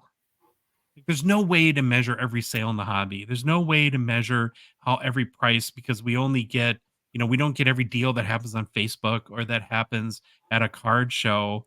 And so what this data is it gives us an indication of where the market might be headed, but of course it can't possibly be an absolute, especially too when it comes and we can talk about this in a little bit too. My huge gripe against eBay for the past 2 years is that their quote unquote sales history report is not a sales history report; it's a completed listings report, and that has created tens of thousands of fake comps. Like you go a big hockey guy is Leon Draisaitl for the Oilers. I checked a number of months ago. I think of his top 10 sales, 5 were never paid for. And those become real comps that at a card show cause people to pay more money because they think that those were sales. So I just talked forever and said a lot, but I don't know. You have any reaction to any of that? Oh my God, yeah. I especially want to echo the last part, which is that there is an amazing opportunity to, let's frame it that way. There's an amazing opportunity to provide more reliable data when we're looking at it from the point of view of comps. If there was a way that we could simply get an indicator, even if it was a really subtle indirect indicator, that payment has been completed on a particular item on eBay. That would funny enough, eBay has a report that shows that. And you're a data guy. You work for a data company, so you understand data. I'm not a data guy, but I know enough of it to know that in data, there's one source of truth. So how does eBay have 2 different databases that show sales? I mean, it's like, and I want to just inject too that Terapeak is highly reliable, but it also is not without flaw. Sure, you could return the sale a week later, and yes. So it's not infallible either. Yes. Right. But I mean, we do see, just by the nature of sort of edge cases present themselves to us in a disproportionate amount, because people will bring the edge cases to us and say, hey, look, I paid for this and it's not in Terapeak, what can we do? Or I didn't pay for this and it isn't, or I know that somebody didn't pay for this and it isn't Terapeak, because look, you can see this person trying to sell this card on Facebook right now, even though it's showing up in Terapeak. Can we deal with this? So we get exposed to an inordinate amount of those situations just by the nature of people being concerned with what data shows up in Cardlight or sales history tool. But it does happen too. So it's there, but it just sort of speaks to the point that there isn't, the word infallible is a great word. There's never going to be an infallible data source. And so that is perhaps inconvenient as it is on us as collectors who are making decisions based in part on historical sales and or historical non-sales that still show up as completed. We need to exercise critical thinking. We need to do the fullest extent of research that we can. It would never, in my research as buying a card, it would never be sufficient for me to just say, well, here's a card that I want. Here's the last comp. Here's the last 3 comps. I can say with certainty that these were paid and these look like legitimate transactions, so I'm done. I would never stop there. I'm going to also look at what are comparable players, but not the same player, in the same card. So let's give an example. If I'm looking at a Luka Doncic Optic Gold Vinyl 6th year from the Optic base set, I'm going to look at, and I bring up that example because Christina and I did buy that card over the summer on eBay. As I'm figuring out what I'm going to bid, I'm going to look at comps for other players in the same card who are similar to Luka. I'm going to look at comps of Luka in similar cards, but not the same card. So I'll go look at what are, his contenders Optic Gold Vinyls going for, what are his Optic Gold Vinyls from other years going for, what are his Optic Gold Vinyls from insert sets rather than the base set going for. I'm going to perform all those analyses so that I can better triangulate what's reasonable. I'm going to try and input into the algorithm that's going on in my head enough different sources of data that even if one of them is flawed, one of them is an outlier, one of them is not legitimate, but I think it is legitimate, when we take the average, hopefully we can smooth out that noise by bringing in as much input as possible. So, well, I think what you're talking about is, again, tying this back to the veracity of the data in the sport car market. If we're all going to agree that data, we can't look at market data as absolute, we have to look at it as directional, then that has to apply to comps too. Because if the data is flawed coming into the comps, it means the comps is flawed. And it takes you back to the truest definition of a comp, which is a comparable, yeah, right? Which is not an absolute measure of value. It's here's what a comparable card had sold for. Now use this as a data point in your analyses to determine what you think the true value of the card is and what you should pay for it. exactly. And I'm going to put another confounding variable into this discussion too, which is that it speaks to your point sort of about what is a comparable versus, what is a market value. And what's the difference between those things? So we can have instances where outlier sales are achieved and they do not reflect what the average market price would be for that item on a given day, but they are comps, but they are a situation where somebody got carried away bidding at an auction, or they're I've been there too. I've definitely been there too. Yeah, that can happen. I feel like you're both talking to me and talking at me, but that's okay. And there's many examples, followers of our show know, because I'm very open and honest about it, where I hold the all-time record sale for many cards by a landslide, and it's not a point of pride, believe me. I've got a few of those as well, and it happens, so and then, so we can know that these are paid, which is an important factor, but it's not the only factor. We can know that they're paid, but we can also wonder what actually is the market value of this price now that the person who paid this is most likely out of the market for future copies. And so that speaks to the nature of the auction, which I think is really interesting to contemplate. So the nature of an auction, the first thing to observe is that an auction price is determined by one increment over the second highest bidder's maximum bid. Yep. Great. So that's the result we get from an auction, is that the winning bidder has to pay the minimal increment over what the second highest bidder's max bid was. Okay. Well, what happens when the highest bidder exits the market now that they've got the card? Now, suddenly, a really important number is what was the third highest bidder's max, because assuming, and this might not be a great assumption, but if we do assume for the purpose of this thought experiment that no new entrants are coming into the market for this card, but we have removed the highest bidding participant from the market for this card, well then theoretically the next time another copy shows up, it should only be the second and the third highest person who are bidding. And now all of a sudden, perhaps the most insightful data point that I can have, which I don't have, which we don't have access to, is to say, what is the true max of the third highest bidder from that, who theoretically will be the second highest bidder the next time the card comes to market. But there's a lot of assumptions being made there that aren't necessarily true.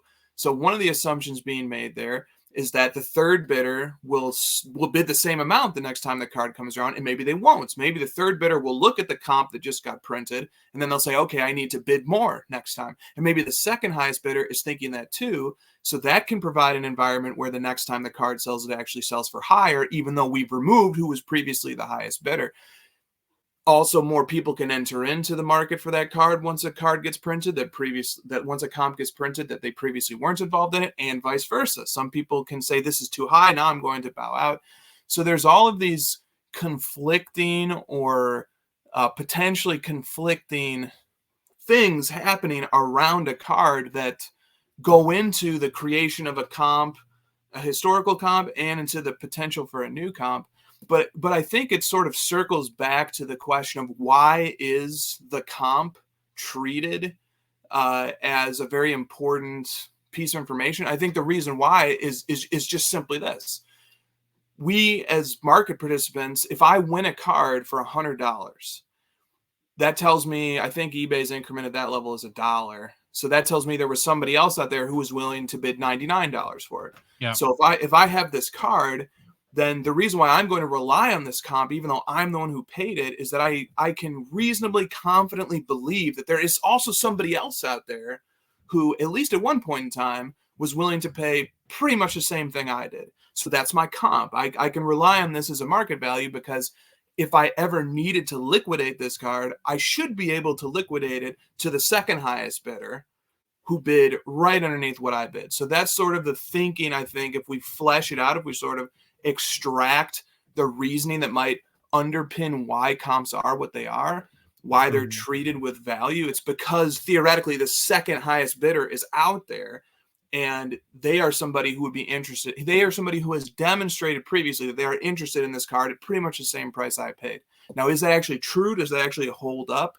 That's a very different question. But the philosophy of comps and how that might differ from what the market value is a week from now is a really, it's a rabbit hole if you want to go down. It is, because you could even throw into the equation, as I'm listening to you explain that, I was thinking about how the distinction between like what I would call like commodity cards and true and rare cards, and how the comp system almost doesn't work in a rare card scenario. So yeah, everything, like you can have like true market sort of economics when you're talking about a Connor Bedard Young Guns or a Wemby Silver Prism, when you can literally buy one every minute of every hour of every day, right?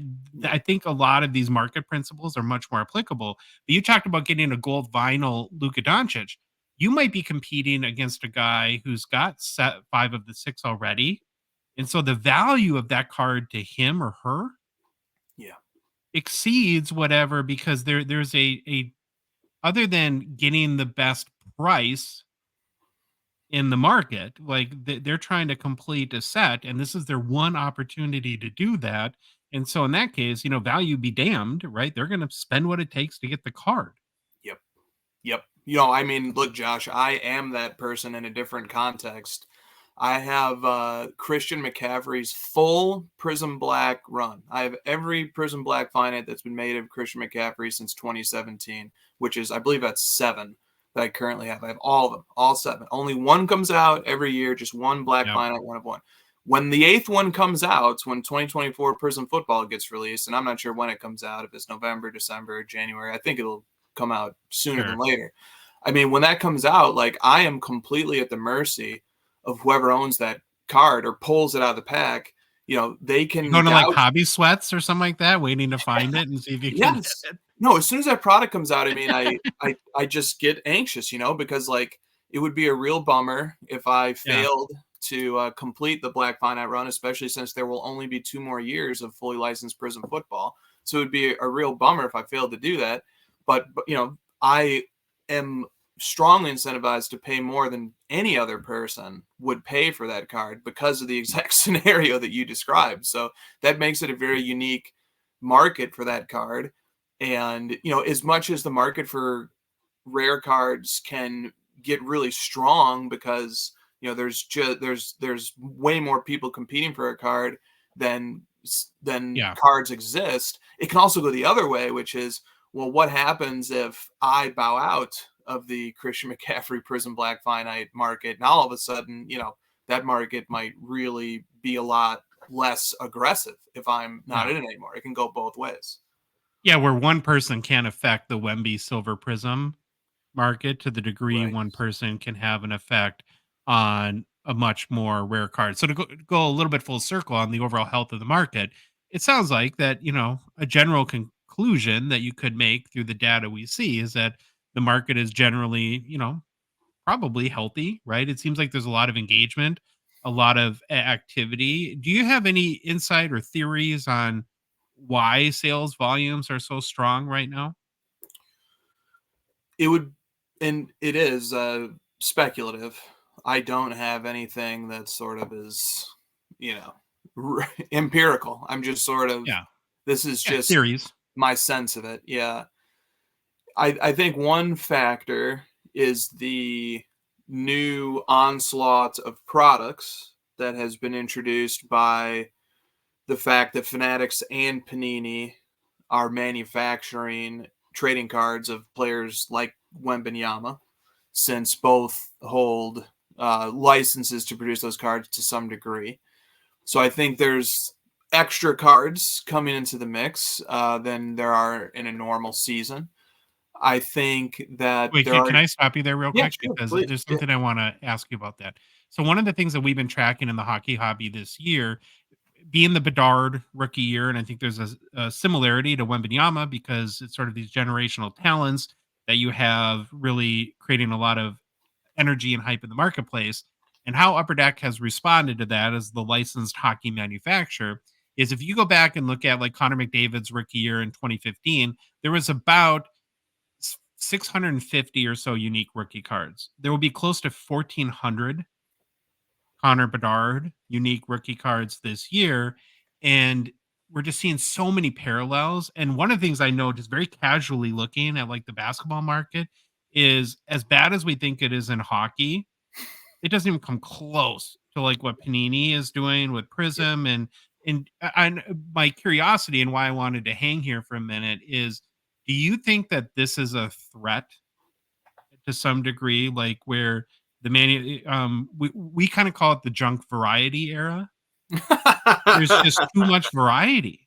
And like one of the things that we talk about a lot, and like with we just had on our last show about Connor Bedard, is how to buy the right cards that aren't that today. If you want a Wembanyama rookie or you want a Connor Bedard rookie, how to know that you're buying one that's going to be, that has like, I don't know the word for it, like respect in the hobby or is seen as one of his like top cards versus all the cruft, right? That will be just sort of cards nobody cares about down the road. And so as I said, as I know, it's an order of magnitude worse in other sports. I just curious if you think that this poses a threat on any level.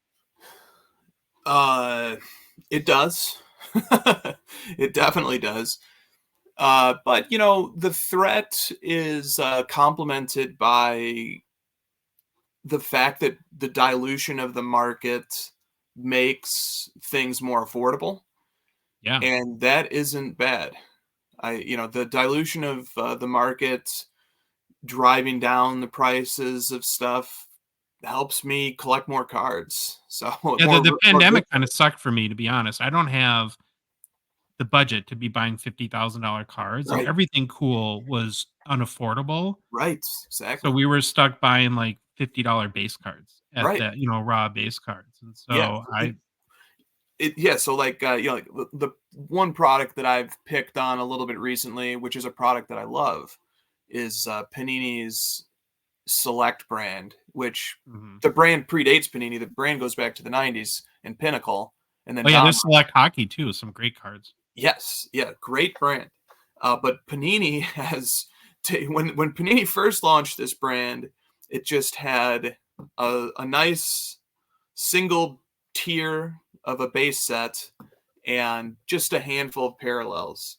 And now, depending on which sport you look at, the sport of football currently is a 5-tiered base set plus a 6th tier, which is the XRC tier, which involves redemption cards for draft picks from the draft that just happened, that, as they're called, they're XRCs. So they're cards of these top picks that actually predate their rookie season that get issued later after we find out who got drafted. So there's 6 different tiers. But if you were PCing a player in football like a Tom Brady, theoretically that player could have 5 different base cards in Select. And then within each of those 5 tiers of base card, now there's 4 or 5 different 1-of-1s to each tier. Then there's 4 or 5 different parallels out of 10 to each tier. I mean, this is the ultimate example of a proliferation of parallels.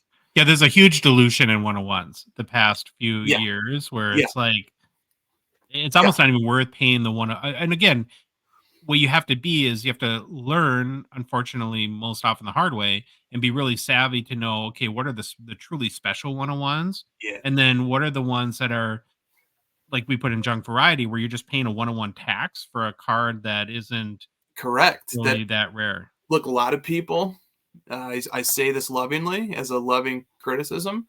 A lot of people don't look at checklists on products. They're on eBay. They see Tom Brady select 1 of 1. How many of these can there be for 2023? Well, actually, there's probably about 25. There's 20 or 25 in the base set alone. I don't know the exact number. Yeah. Ironically, I don't have the check. I'm not looking at the checklist either as I make these comments. But the point I think stands, which is that there is sort of a conflation of people who collected and who look at cards from like the 2010s, when Select only had one of one parallel for a period of time. And even then, when they expanded 3 tiers, there was still typically just one of one to each of the tiers. And now there's, an aggregate of 20 or so. But Josh, here's the other thing. All right.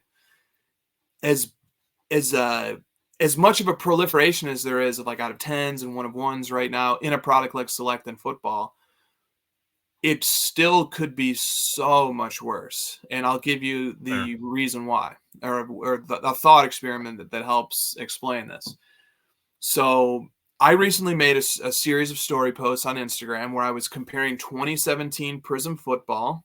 The base set has a base card in 18 different parallels, and a player like Mahomes, who that's his rookie year, he has a total of about 12,000 total cards. If you add up every single numbered parallel, every unnumbered parallel, and every base card, he has about 12,000 total cards. And then I was comparing it to 1996-97 Topps Chrome Basketball, which has Kobe rookie cards in it. And that product configuration is just 1 base card and 1 parallel. It has 1 10,000 print run, roughly, base card, and 1 1,000 print run parallel, which is the refractor. So and those are estimations based on population reports, but total there's about 11,000 total Kobe's distributed across just 2 variations, and there's about 12,000 total Mahomes distributed across 19 different variations with just 1 of 1.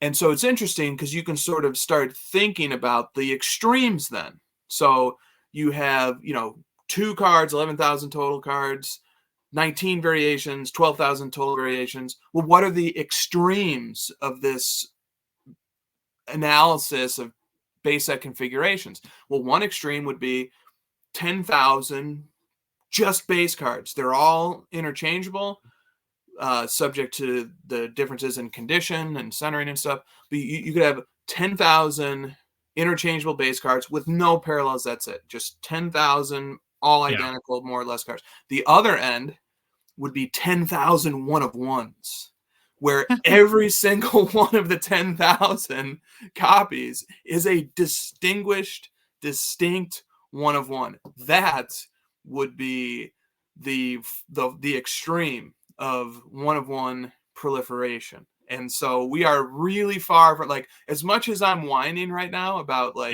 Brady has in total 20 different 1 of 1s across 5 different tiers and 2023 Select football or whatever that number ends up being, it could be so much worse that I sort of do keep an eye on ways to see the glass as half full. And so you combine it with it could be much worse, and you combine it with the fact that the proliferation of parallels eventually, if not already, should really dilute the market and make them all become cheaper.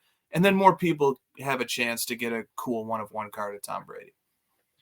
No, I totally understand that. And that does make a lot of sense. I think another point on this that's worth making too is that this is not an easy issue for card manufacturers to deal with. Right. A lot of times people like to paint all the manufacturers as the evil empire, and they just want to ruin everyone's hobby experience. But that's not the case, right? They're trying to make more money by satisfying people. And obviously the hobby's a lot bigger than it was in 1996. And so if your hobby is 3, 4, 5, 10 times bigger, how do you deliver, if you're going to sell that many more boxes, how do you deliver enough hits that create value and that satisfy people?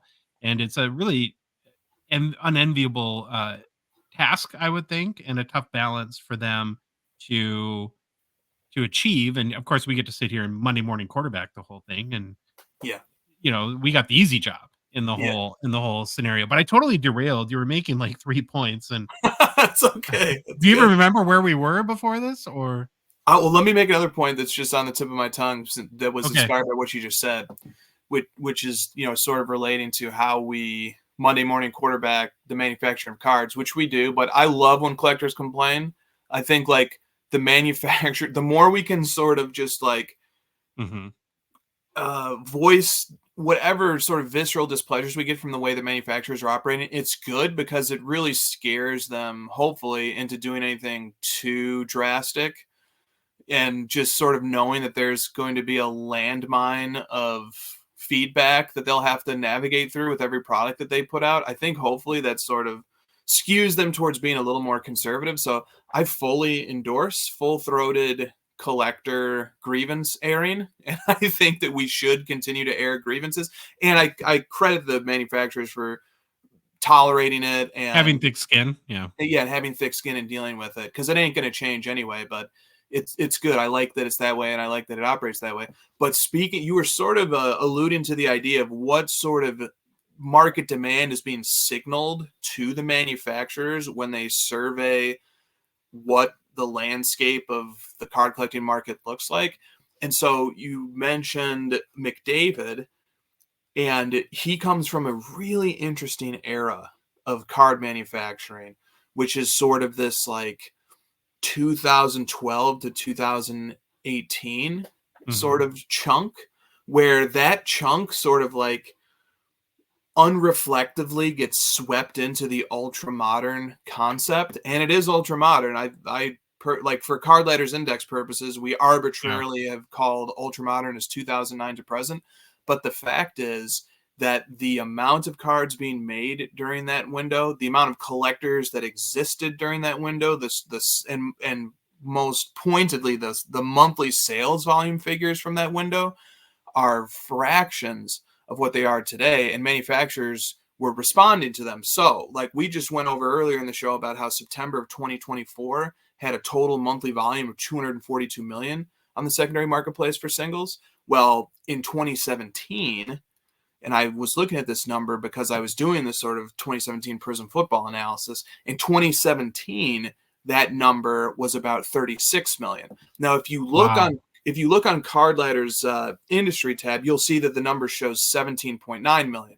But if you expand the FAQ to see sort of the methodology of data collection for this tab over the evolution of its history, you'll see that prior to, I think it's November of 2021, we were only able to gather auction results. So prior to November of 2021, fixed price and best offer listings are excluded. And obviously that's about roughly half of what eBay's volume is. So if you actually, you really need to kind of double, just like quick back of the envelope math, you need to double that number.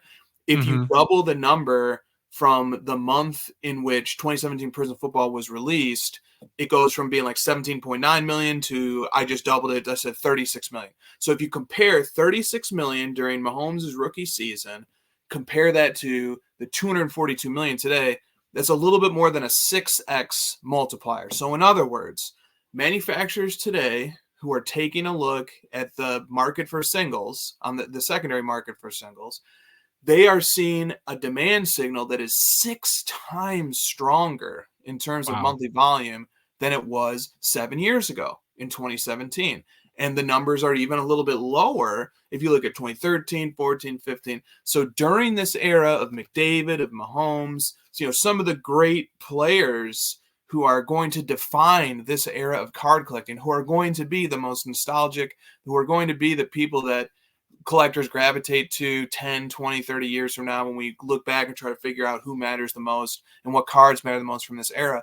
The level of demand that was being signaled to the manufacturers was just a fraction of what it would eventually become in 2019, 2020 onward. And what's interesting too is that even during that window, that pre-pandemic window, there still was an uptick.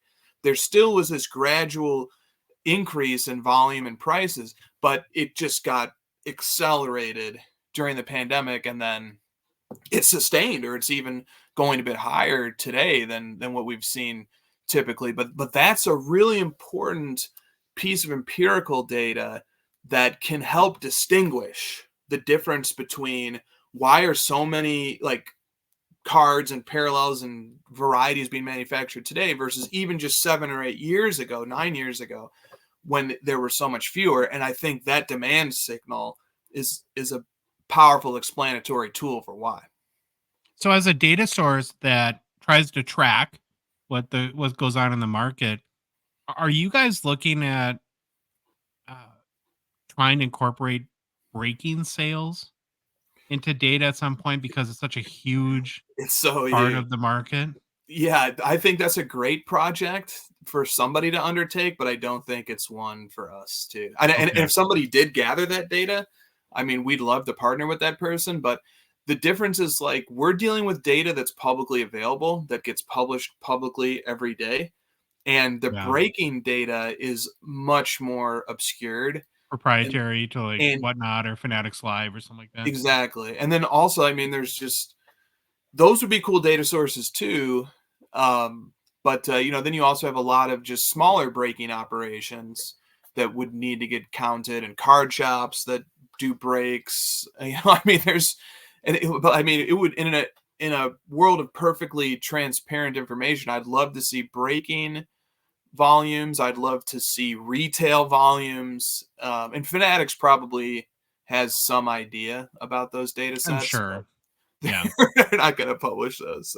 So if in September 2024, just through the sources that you guys are able to track, and what I like too about your response is that you only use sources that I can independently verify. And Right. so, I think that's an important aspect of that. So if sales were 242.5 million, is the total market like 2 times that, 3 times that, 4 times that? If you had to just guess what the multiplier is, what would you guess? I think it's way bigger than that. Really? If you factor in the amount spent on breaks, Retail? and on retail, and on people just walking into hobby shops and all the deals that go down at card shows, I think you're talking about a 4 to 5x multiplier of that. Wow. Yeah. Yeah, so it's $1 billion a month plus industry at that point. Yeah, and then then do you want to factor in other stuff? Do you want to factor in supplies? Do you want to factor in grading? How there's a lot of other revenue generating dimensions to the industry as well. I mean, this is comfortably a $10 billion plus industry in my estimation per year. So it sounds like that you have transitioned, and I would actually kind of agree, where you kind of look at this sort of this industry type volume, this macro data, as opposed to indexes now, as to look at the overall health of a market. And then are indexes then in your mind just for like trend analysis and particular buckets or cards or players? Is that how you view it then? I do think that the most useful indexes are probably going to be player specific. Mm-hmm. I completely agree with you that directionality is the most reliable takeaway from an index rather than total gain in either direction. I think indexes are nothing more and nothing less than what they measure. So, for example, that's why, like, if you look at the Gongshow 100, you can look at all 100 cards that comprise it, and you can, if you want to get into the weeds of it, you can look at the methodology of how our index construction works, and that is what to me, it's just like looking at an advanced stat in a sport. Like, the advanced stat is nothing more or nothing less than measuring what it measures. And same thing for an index. You want to can I put that a different way? But I think we're going to say the same thing. And this was my key takeaway, what I learned in doing the Gongshow 100, is that I went into the exercise trying to create an index to answer multiple questions. And I think I learned an index can only answer one question. So there is no way to create a hockey index that tells you the health of the hockey market. And so when you look at our index and why it's up more than anyone else, me knowing the question I was trying to answer, it makes total sense to me because I wanted to measure what I consider to be the most stable cards in the hobby as a directional, as a way to tell through an index, give one data point to the overall health of the hockey market. And as I went through the exercise, and I'm like, well, the hot new prospect who's going to probably has a 92% chance of flaming out in 2 years, that's not going to give us the answer. That's going to make the market look bad. Yeah.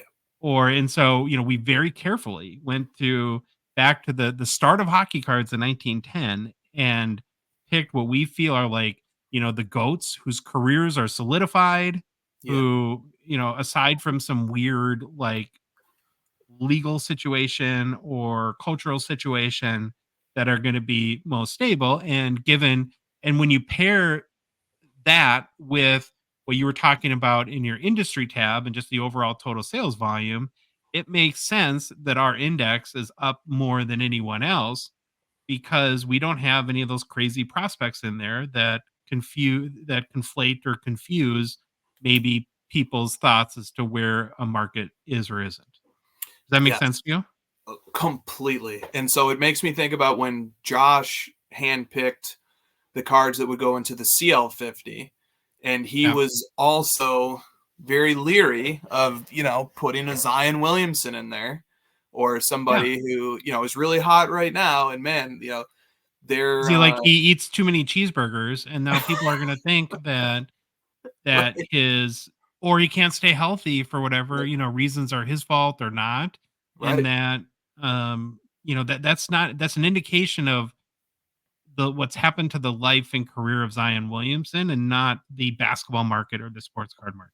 Exactly. And so when we were first pioneering the concept of our indexes, and we were figuring out what type of methodology we wanted to use and how we would use it, one of the historical exemplars that we used was the S&P 500 for the stock market. And the brilliance of the S&P 500's construction, and the brilliance of the advent of the index fund in general, and what that has done to transform the financial industry as a whole, is that the S&P 500 uses this neat little trick where they are only the 500 largest cap stocks. And if a stock drops out of the top 500 and or another one comes in, they use something called a divisor to just bring in the new one and take out the old one. And in that way, they're measuring the 500 largest cap stocks, and only those 500 at all times. And they don't retroactively change the history of the S&P 500, but when a new one comes in and an old one goes out, using a divisor, they're able to just blend that new one in, remove the old one, and now start tracking the change of the S&P 500 with its new 500 constituents. And some might look at that and say, well, isn't that cheating? Like, you're bypassing the countless number of stocks that get really hot and then go cold and then go to zero, and then they just get pulled off of exchanges. And isn't that sort of obscuring the truth about the stock market? And yes, it is. However, the fact also... But it's answering like one question, right? What's the total value of the top 500 companies in America at any given moment? Exactly. And then there's the practical component to it, which card market indexes don't have. And the practical component to the S&P 500 is that you can buy it. So somebody sort of came up with this excellent method of measuring the 500 largest cap, and you can also buy them. you can buy that index in its exact proportions and just follow it, which you can't do with a card index. So there's an ingenuity to that sort of approach that has insight and also is practical. And we use and borrowed from some of those techniques when we developed our methodologies, but we can't do the largest cap thing, at least not historically. Right now, we do obviously have market caps for every card, but the hold up is that we have market caps as of like 3 or 4 ish years ago when we started saving population reports as they change over time, because the market cap for a card is obviously its population times the price. So we only would be able to look back like 3 or 4 years, and we really like having indexes that can look back 20 years. So we've never really investigated or gone fully into that, but that's sort of what Josh tried to do with the CL50. But it would be really interesting to have an index that was the equivalent of the S&P 500, where we just take the 500 largest market cap cards and then move them in and out as one comes up, joins the top 500, another one comes down and leaves it, and have an index that follows those. We think about that sometimes. It'd be really interesting to do. But, that's that to bring it back to the point here, which you made succinctly, which I think is right, is that with an index or with an advanced statistic or with any catch-all number in general, the key to properly utilizing it, in my opinion, is it begins with understanding exactly what it is that it's measuring and what it's not measuring. And once you know what it's measuring and what it's not measuring, perhaps there are a conservative amount of extrapolations that can be carefully made. But it all starts with actually understanding what it's measuring and how it's measuring it. Wouldn't a challenge of like a sports card S&P index be volume? Corporations have sales reports that come out quarterly as part of their fiduciary responsibilities, and the PSA 10 Mickey Man 1952 Mickey Mantle may not sell for 40 years, and so it creates a stagnant index at that point that doesn't tell you. And that's one thing too that we learned in doing our index, is that we wanted to find the most stable cards, but for an index to be useful, it has to change, because it's really indicating a trend. Yeah. And if there is no change, then it doesn't help a person using it as a tool for analysis. Completely correct, Josh. And that's the plus and the minus when you compare stocks to cards, is that stocks have levels of liquidity that are just, it's not even comparable. And also the margin matters so much. Like, what is the fee for participating in the card market if you have to sell in a marketplace? Sure.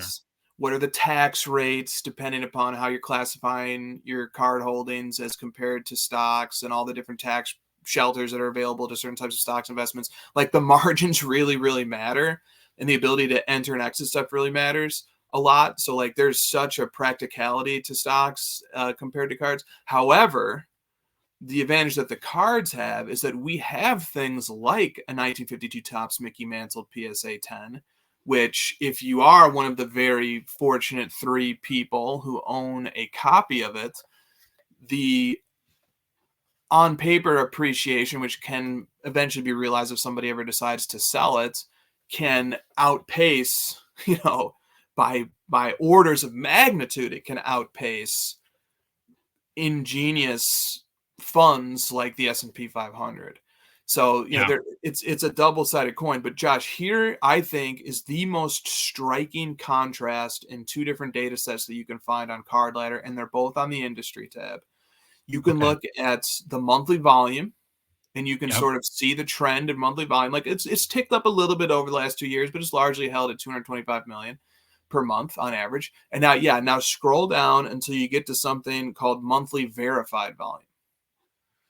Okay, now look at the trend on monthly verified volume. It is trending down. It's probably down 25 to 40%, just kind of eyeballing it over the last 2 years. So what does that mean?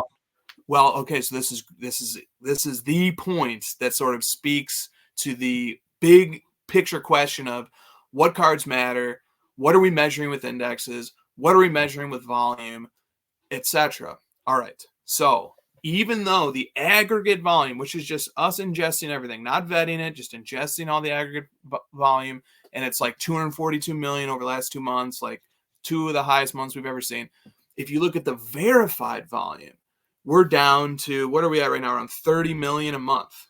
All right. And if you look at 2 years ago, we were up at 50 million a month. So the verified, and this is the key here. The verified volume is the volume of sales per month that a member of our research team looks at and verifies. So this is, Yeah, I don't understand how you guys do that. And you probably won't share the secret, but it seems like, and again, this is like why you're not eBay, but right. they built an API into Terapeak. That would Yeah. kind of be a game changer, wouldn't it? It would be very helpful, although we would still need to verify because there are outliers. There are instances of, somebody accidentally lists a $10,000 card for $200 and it gets purchased and it gets paid. And, what do you do with something like that? So there still is the need, especially because our indexes rely only on verified data. There is a very big need for us to make sure that good data in, good data out, as opposed to garbage in, garbage out. So there will always be a need to verify. That would be helpful if we had something like that. But we don't need it. I think our research team's ability to look at all the factors and make calls on verification, there are mistakes made. There have been mistakes made. There will be mistakes made. But overall, it's good enough, especially for our purpose of modeling indexes and stuff. But the point here is that the verified volume, which is tracking cards that skew closer to commodity, right? Because those are the trackable cards. If you have a 52 Topps Mantle PSA 10 that sells once every 20 years, those are not trackable. Those are not. So these are your Young Guns, your Silver Prisms, your Optic rated rookie, exactly. whatevers. Yeah. Those cards, the volume of them has been decreasing, which is great in the sense that, those of us who verify sales every day, I'm responsible for around 30,000 or 25,000 cards, but our number is getting bigger, and we have a lot of different researchers who are looking at this stuff. Yeah, it's going deep, right? It's spreading. Yeah. The money is getting spread out to more cards versus going this way. Exactly. And I shouldn't say a lot. I don't know why I said a lot. We have a handful of researchers who are looking at this stuff in addition to myself. But so the number of the highly transacting or moderate to highly transacting cards, the volume of that is going down. And that's partially and mostly a function of price, not a function of transaction frequency. So, there was a point in time where the 1986 Fleer 57 Michael Jordan PSA 9 was selling for $90,000, and today it's selling for $15,000 to $20,000. So this is more of a commentary on price than frequency. But because that volume is going down in the same context as the overall aggregate spend is going up, that strongly points to two causes. The first cause is something we've already discussed, which is there's just more products coming out. There's more products coming out. There's more of a dilution effect. Prices are going down in that environment, and that makes sense. But the other cause is what you just referred to, which is collectors and buyers and market participants and dealers and everybody.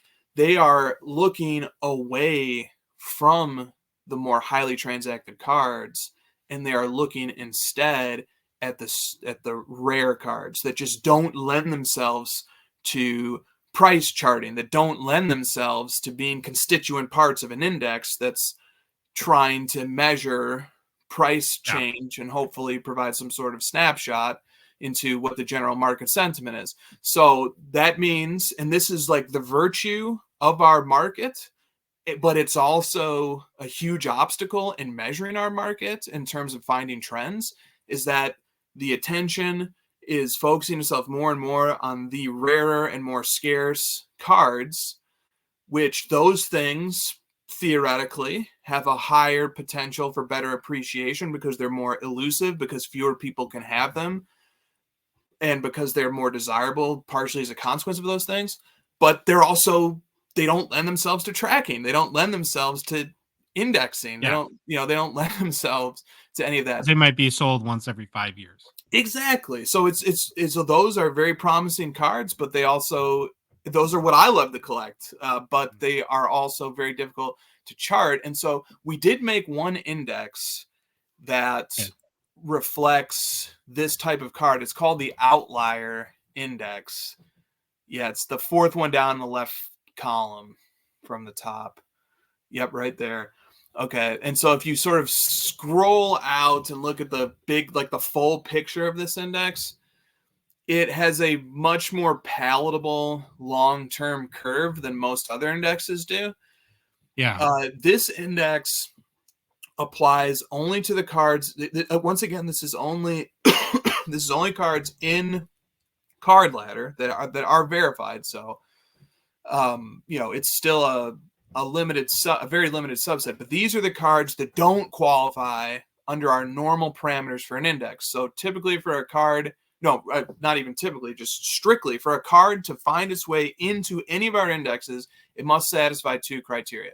It must have had at least 2 sales in the last year, and it must have had at least 1 sale in the last 6 months. Well, we still have thousands of cards in Card Ladder that at this exact moment don't meet those criteria. And so those all get dumped into the outlier index. Because they're so rare, typically. They're either rare or they're not desirable, but most often I'm assuming they're just that rare. You're exactly right, though. It is a blend of both. And so that index is an interesting way to sort of measure how are cards that still got Card Ladder profiles, but that haven't met the 2 criteria, in other words, that they don't sell very much, how have those performed over time as opposed to other traditional indexes? And I think that's pretty much what you would think that index would look like. It would look like it just went up and then it sort of retreated a little bit recently, but not nearly as pronounced of a retreat as we've seen in category-wide indexes like the football category index. Sure. So that's sort of an interesting middle ground between like the truly rare cards that just don't even have enough sales to be charted, but that you can still find in sales history. You can find like 1 sale maybe, versus cards that are rare, but they are probably chartable, but they don't show up enough to show up in the traditional indexes. This is sort of like a little middle ground of like, what does that price trajectory look like? Well, that's really cool. And I never took the time to learn that. And so now I'm going to pay more attention to this going forward. So I have one more question, just overall market question. And then I want to get on to, or move on to what you've done with Fanatics Collect, because I think it's real cool. So in your opinion then, and again, I understand this is just an opinion question. What's better for the hobby to have more people engaged, more transactions, lower prices, or maybe less people, less transactions, higher prices? Well, what makes you more comfortable in the health of the hobby? Which of those scenarios? Yeah. I'll answer this perspective. I'll answer this from my perspective as a collector. Okay. I prefer, for my own hobby enjoyment, an environment of less participants. We have a lot right now. There are estimates out there that there might be as many as 16 million collectors in the hobby. That's so many. Yeah. From a Card Ladder perspective, though, that's probably better, right? From a Card Ladder perspective, the more the merrier, right? That's great. Yeah. And like from a general optimism standpoint, hey, it's exciting when the more people come in and prices go up and stuff. That's exciting.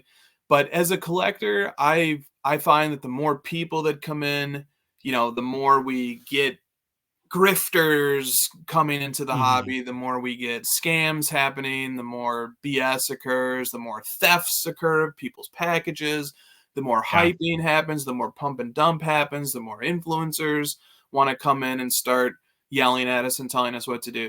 And so I sort of prefer a path where it's a smaller community, it's a tighter knit community, and it's less of the noisy, attention seeking, hype, pump and dump, hype beast stuff. That's why some of my favorite time, I've loved the hobby every year that I've been in it, but it was pretty fun too, being in the hobby in like 2016, 17, 18, 19, when prices were a tenth of what they are today. And it was a smaller, tight-knit community.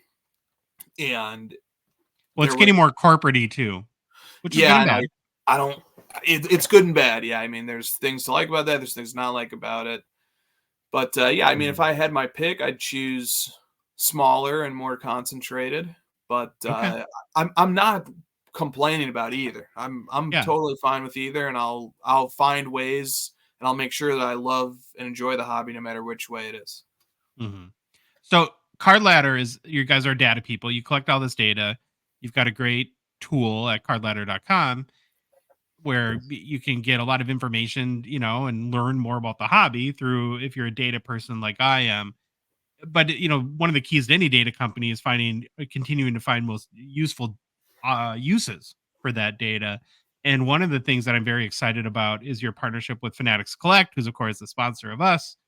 But you, I think, will help them. And this idea of fixing, to me, is a giant problem in every fixed price marketplace, and why they never seem to get off the ground. In that, people, we have a very hard time selling cards for not like 6 times the highest sale ever. Like, that's everyone's mindset. It's like, well, this card sold for $800 2 years ago.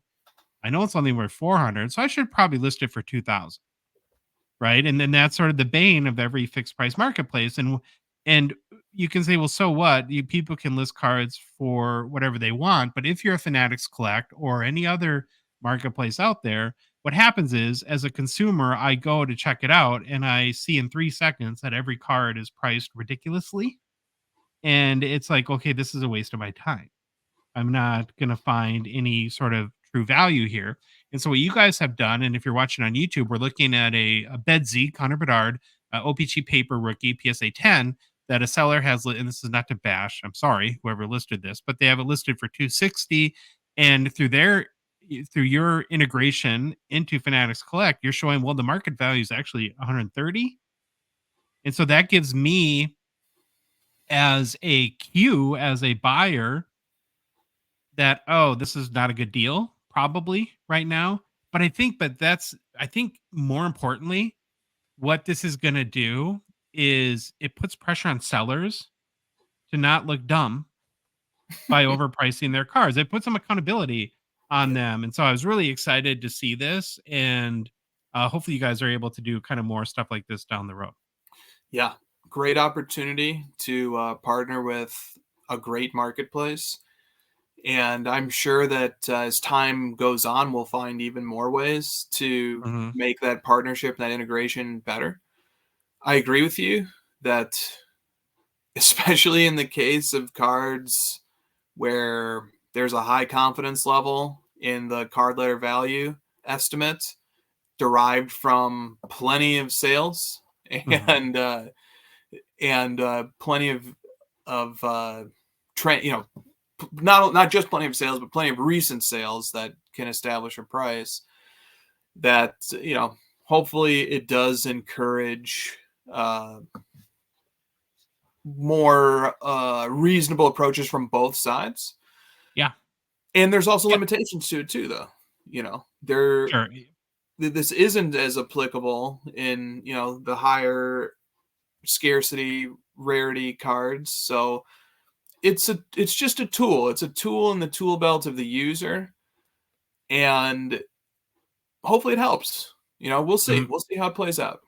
It's not a magic pill that's going to fix everything. And I didn't mean to, I want to be clear that I'm not critiquing Fanatics, because they know this. This is why they're doing it with you, right? They're trying to, and I've talked to them about this too. They're trying to make their buy now marketplace, a place where there's equitable value between buyers and sellers. And in my hypothetical scenarios, I should have mentioned too, you're right, it works both ways. If I've listed a card fairly, this puts pressure on a potential buyer in an offer situation, not to don't lowball offer 20% of what the cards, most recent comparables are, too. And so, yeah, it provides that third party sort of data point that, you're right, is not perfect. You're not going to have, because some cards are rare, and we just talked about that, right? Where you don't have data. But for a card like this that isn't super rare, I think it's very helpful. So I was excited to see that you guys partnered with them. Oh yeah, and I think your observation was spot on. That a marketplace can really lubricate the buying experience if items are priced to sell. Yeah. That's the point of a marketplace, is to transact. And there are a lot of sellers. I think this is a function of collecting in general. There are a lot of people who are like, well, I got this card. I really like this card. If it doubles in value, then I'll sell it. So I'll throw it up on the marketplace. But if not, I'm really happy to keep it too. And so I think you can get situations like that, and then it's sort of, you can sort of extrapolate that, like, over time, there's probably going to be a buildup on a marketplace of sellers who are like, I really like my card, and the conditions under which I'd sell it is if it doubles in value. And so I'll throw it up for sale. And putting cards up for sale is fun too, because it's kind of like showing off the card. It's like, people are going to come look at my card. I have fun listing my card. So there's a lot of like dynamics that are taking place in a marketplace that have little to do with actually facilitating buying and selling, which is the primary purpose of a marketplace. There's all these other things that are going on too. So, or like in cases where marketplaces have vaults, right? In theory, there's very little incentive to say, well, I'm vaulting a card. It has a marketplace. Why not just throw it on the marketplace for some stupid, ridiculous number? Exactly. And if somebody were to happen to pay for it, sweet. Great. Right. Yeah. But that hurts the spirit of the marketplace. Yes, it does. As you were talking about it. Well, so is there anything else that you guys are working on? Any new announcements that you have or initiatives that people should know about? One of the cooler features that we rolled out this year was the ability to search sales history by simply entering in the cert number on the slab. Yeah, exactly. Oh, nice.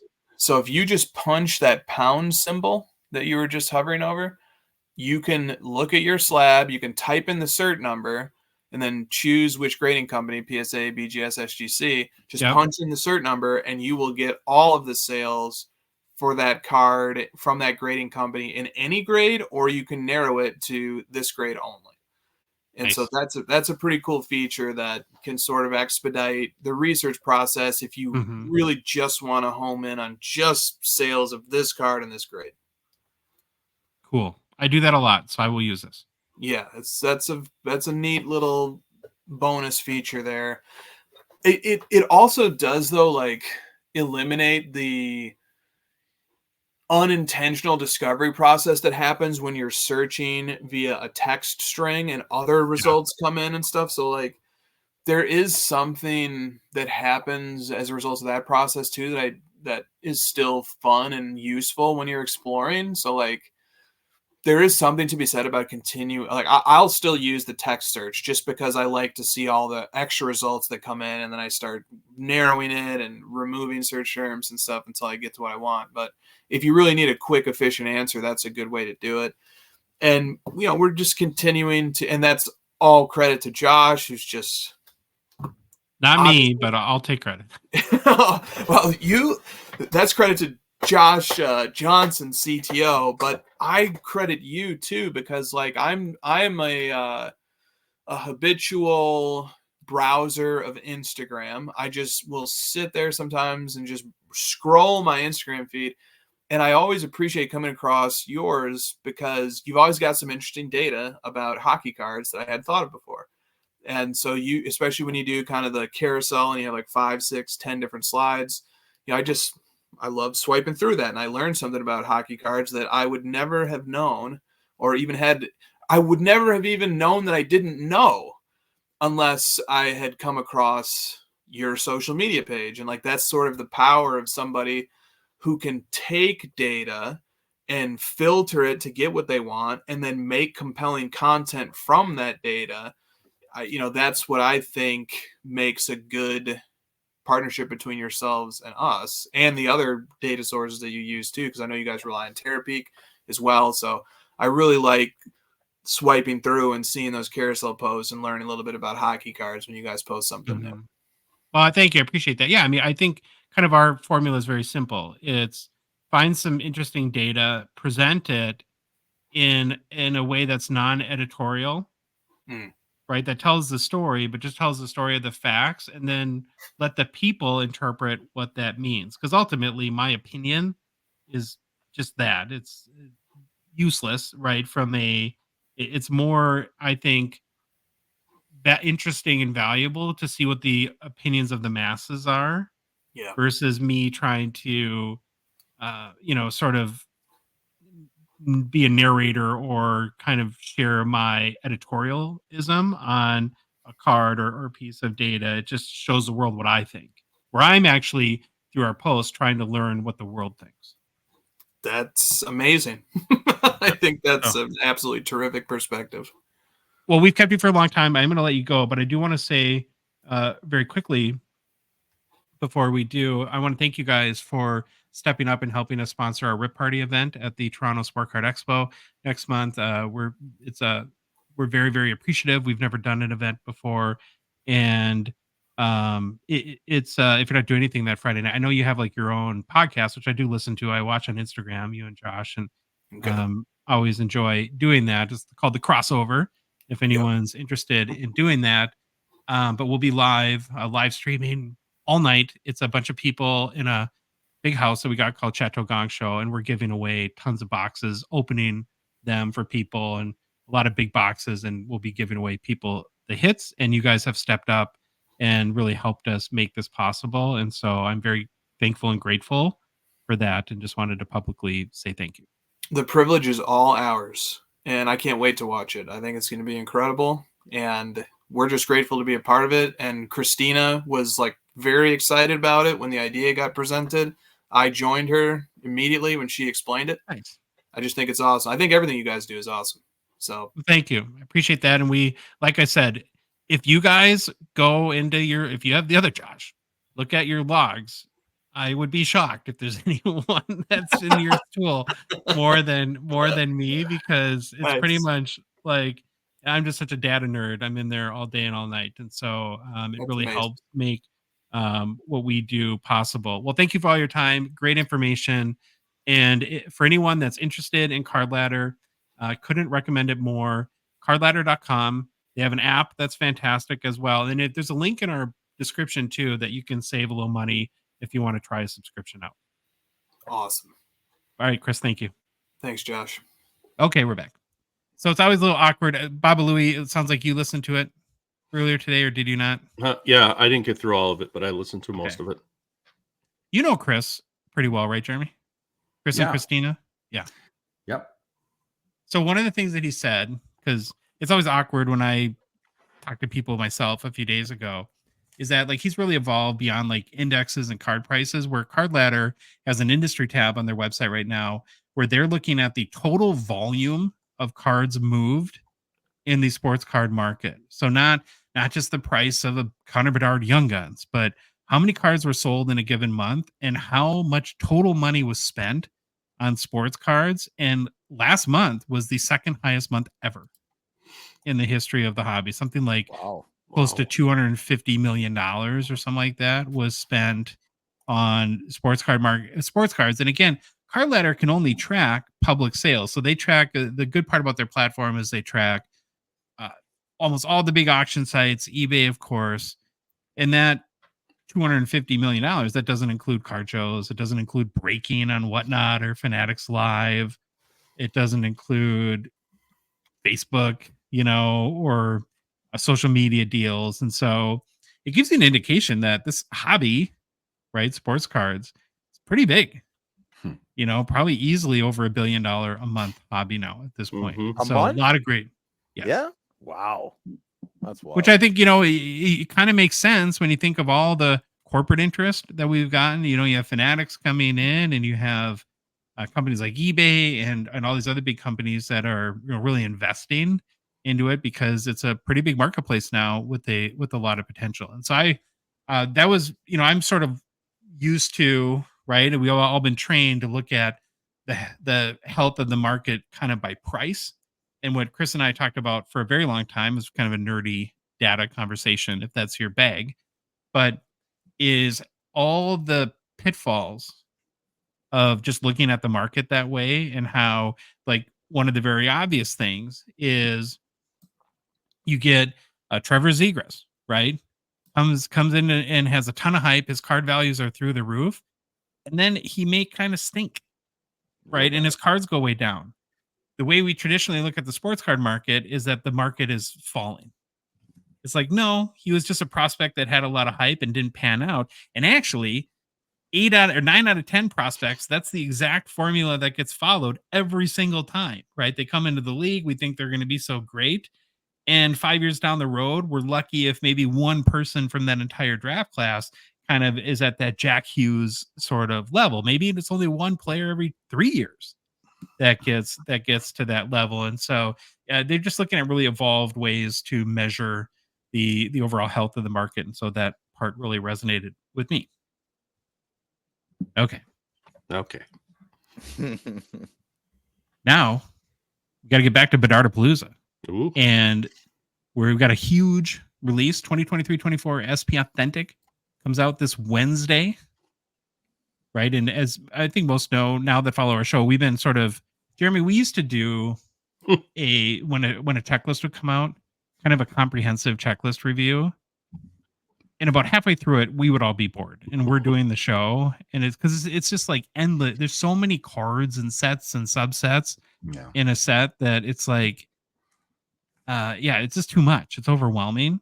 And so a month or two ago, we sort of revamped our approach and we said, okay, we're not going to go through every card. There's checklist sites. If somebody's super interested in doing that, just go to Beckett and look at the checklist yourself. Do it yourself. Here's the cards in the upcoming set that we think are most noteworthy, or in our own kind of glib way that we think you should care about. And so we're going to do that for 2023-24 SPA today. Well, this one's easy. It's like 2 cards.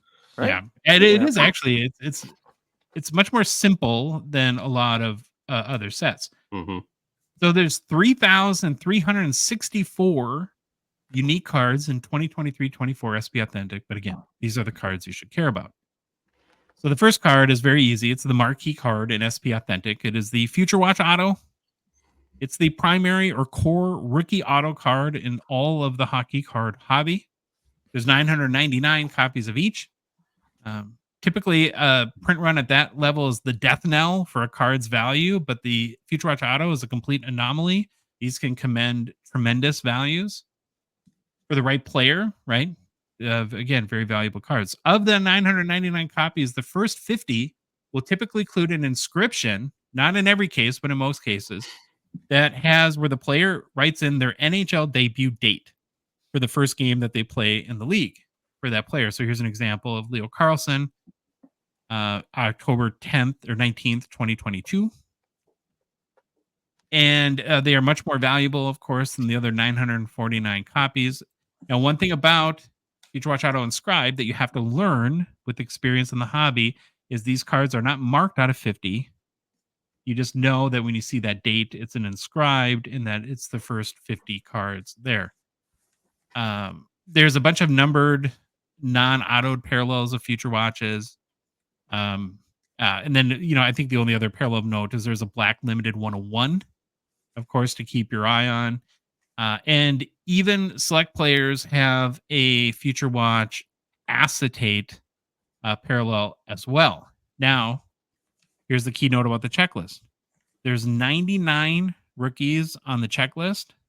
And so your odds of hitting an owl are pretty big, right? There's gonna be a lot of rookies in these boxes where you're like, who is this? Never heard of him. That being said, the key players on the Future Watch Auto checklist include Connor Bedard. Ever heard of him, Phil? Bedard? Heard of him? I think so. Yeah. Plays for Montreal. Deep. I think they think he does. Lane Hudson. What? Okay, go ahead. Leo Carlson, Luke Hughes, Logan Cooley, Adam Fantilli, Devin Levi, Jeremy's exciting young goalie, Dustin Wolf from the Calgary Flames, Matthew Nyes, and Brock Faber. So yeah, the predictions on a week from now. What is just a regular out of 999 Bedard Future Watch Auto? What's that going for? You think it hits 5,000? Yeah. Just a lot of silly people. There's 1,000 silly people out there, so Higher. More. Yeah. Higher. 2,500? Don't underestimate the ridiculousness of this hobby sometimes. Yeah. Oh yeah, I think because what was his young gun doing out of the gate? Like close, like $2,000. No, his draft card was worse. His draft card, Josh, you know the bad sale that his draft card PSA 10, Jeremy sold for. That hit 12,000. But again, that was. We're gonna do a big deep dive on that because there's so many fascinating storylines with that card. But that's a little bit different. It was assumed, I think, that card was very rare, and it Okay. turns out it was not. And so some people fell for that a little bit. So what do you think, Jeremy? Like 7,500? That's closer? Or do you think even higher? Higher. I think the first one. I think the first one cracks 10 grand, 5 figures. I don't USD even. Pick your currency. Oh, Jeremy's crazy. Hey, Wow. just my thoughts, but No. hopefully I'm wrong because that's not going to last. So, but people don't seem to learn lessons in this hobby. How do you guys feel about the design? Better than last year. It doesn't have the odd Really? red dot stuff, and I don't like it this year, but I think it's better than last year. That's how much I didn't like last year's. I thought last year reminds was me a very little bit of 2005 SP game used with kind of that round circle around the SPA logo, but I don't mind it. Yeah, it's not my favorite, but it's not bad. Yeah, it doesn't have as much just simple white space like SPA usually does. It's got this gray detail in the background now, so a little bit different, more busy than usual. What riveting! Another young man with a riveting autograph, Leo Carlson. Look at that! Just man, these guys. He needs to go to autograph school. Yeah, well, you never have to write your name anymore. I think that's Right. the big problem there. They do on cards. Sure. Huh? You should be an autograph coach, Phil. I will be an autograph coach. Yeah, autograph whisperer. Yeah, the autograph whisperer. Okay, so it's only going to amp up from here, guys. The next card you really need to know about in 2023-24 SPA is the cousin to the Future Watch Auto, one of our favorite cards on the show, the Flop. Had to throw the Future Watch Auto patch. Had to throw Jeremy's Dustin Wolf on here too. Very cool looking card. So these are, it's a horizontal RPA out of 100. Like with most rookie patch autos, the patches are player worn, right? So that's something you got to know. These cards, though, are considered a key rookie RPA and are desired by the hobby and are good candidates to build long-term value. And by the way, Beckett, I told everyone to go to the checklist. Beckett totally flubbed it and didn't put these on their checklist. So maybe they'll fix that because that's kind of a big card here, the Future Watch Auto patch. There's 66 rookies on the flop checklist. Jeremy, you a flop guy? I can't say it. Yeah, I love them. I used to call them spaffwaps, SPA Future Watch Auto patches. Swap is little, like Aflac, spaffwap. Love it. Yeah, I like them a lot. I don't collect them. I don't think I own a single one, but I collect their relative, which is just the SP Authentic limited auto patch for the non-rookies. So yeah, because those are game used, right? Yeah, because they're non-rookie. Yeah, I love them actually. I think they're beautiful. SPA is perennially just a well-designed set. What about you, Phil and Baba Louie? You guys like these? Whoops. Yeah, I'm a always big fan of they are the only two cards I like out of the set, though. But they're strong enough for me. I like them, love them. Yeah, they're good. I like them. Jeremy, I don't know if you had a chance to watch any of the game, Calgary last night before your show, but I know you saw highlights. Josh, Phil, did you guys see any of the game? No hockey yesterday for Phil. I had to throw this in here because I was blown away at how cool that getup was. Nice. Last night. Very sharp. Yeah. Is that Wolf? Yeah. Okay. Yeah, I couldn't see the number. Yeah, he's like your atypical goalie prospect, right? He's a little bit on the smaller side, but supremely athletic. He does the whole jump thing before the start of the game where it's about his feet get about halfway to the crossbar. Google it. Just Google Dustin Wolf jump, and you'll see pictures that will blow your mind how high he can jump in complete goalie gear. Well, he shouldn't be doing that. I'm sure his coach will stop him from doing that soon. You don't want to get hurt, man. It's unnecessary behavior. Well, all these goalies now, they got the Devin Levi Jedi Master deal. You've got Dustin Wolf jumping. Right. They've all got their own little routine. Very good interjection there, Baba Louie. Okay, so just like with Future Watch Auto, there also is the Mystery Black 101 Parallel. Have you guys seen all the hubbub the last few days ever since the Upper Deck Gallery came out over this card? the Connor Bedard Flop 101 black.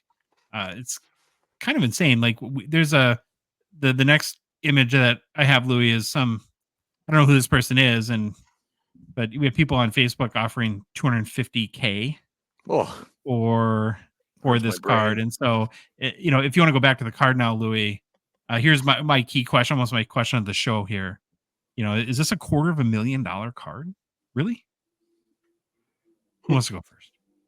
No, there's no way. I mean, No. first of all, it's not going to be game used, and that doesn't matter to many people. It matters to me. No, this is. I don't know what's worse, that or the Brock or the Lane Hudson current Outburst gold auction. I think there's other reasons why people lay out these bounties. It's an ultimate flex or it's a marketing expense for a big company. But no, this is not a $250,000 card. No, I agree with Jeremy. I don't think so. I don't even think the autograph is nice. It's so thick. Oh, it's in gold, but I don't know. It should be half that thickness. My offer is $100K. I'm not paying the $250. And which is the design, Josh, for the FWAP? Is it this or the last one? I think the last card that you showed is the base. So this is it's called the Mystery Black 101 Parallel. So if you want to go back, Louis, to the Dustin Wolf, because this looks like a throwback or this looks like a different year. This looks like a tribute almost to me. But I could. They'd be at a 50 though. I was going to say that earlier. This looks like a retro, but usually the retros are at a 25 or 50, not 100. And who knows? I might have made a mistake because that's one thing Upper Deck is doing now is they're making a black 101 parallel out of almost everything. Now, yeah, maybe go back to the Bedard, Louis. There's also a black just auto though with no patch, and it's not a 101. Yeah, no idea. Like this would be I feel like this would be the design for the current year's Future Watch Auto patches, and then this would just be the parallel. Oh, black. so you're saying the Wolf is the retro? Maybe I got what you're saying. It looks a lot like I think the McKinnon year, the 2013s. I think is what that. You might be right. You might be right. Yeah, Upper Deck publishes a gallery, and then you gotta guess because they don't label their cards, which would be nice. Oh, and I just have to say this. I've wanted to for 2 years on the show mention this. One of the things that I think both Upper Deck and the NHL do this is they put players on like their Instagram, like they put pictures of players, and they assume that like everyone's the biggest, most hardcore hockey fan on earth, and they never tell in the description who that player is. So if you're like a casual person and are interested, you would have no idea who. And it's not just like Ovechkin and McDavid. It's like guys that are, second, third, kind of fourth level players. And half the time, I don't know who they are. And I just think it's hilarious that they're so tone deaf to that. But yeah. Okay. So we're all in agreement, not a $250,000 card. This card does exemplify, though, the ridiculousness of the Blackhawks patch, where we've got 1, 2, 3, 4, 5, 6 colors in there, which is nuts. In a very small patch window. I'm holding. Can you put me on the main thing, Louis? I just want to show. I have a Future Watch black I'm holding in my hand, or just leave it. Yeah, there you go. So this is not a 101, and it's actually a black card. So I think there's 5 of these. I've tracked down 3, unless there's 3 of them. So this is not a 101. So why are they saying black 1 of 1? I'm just a bit because the mystery black is the 1 of 1 parallel. So mystery black is the 101.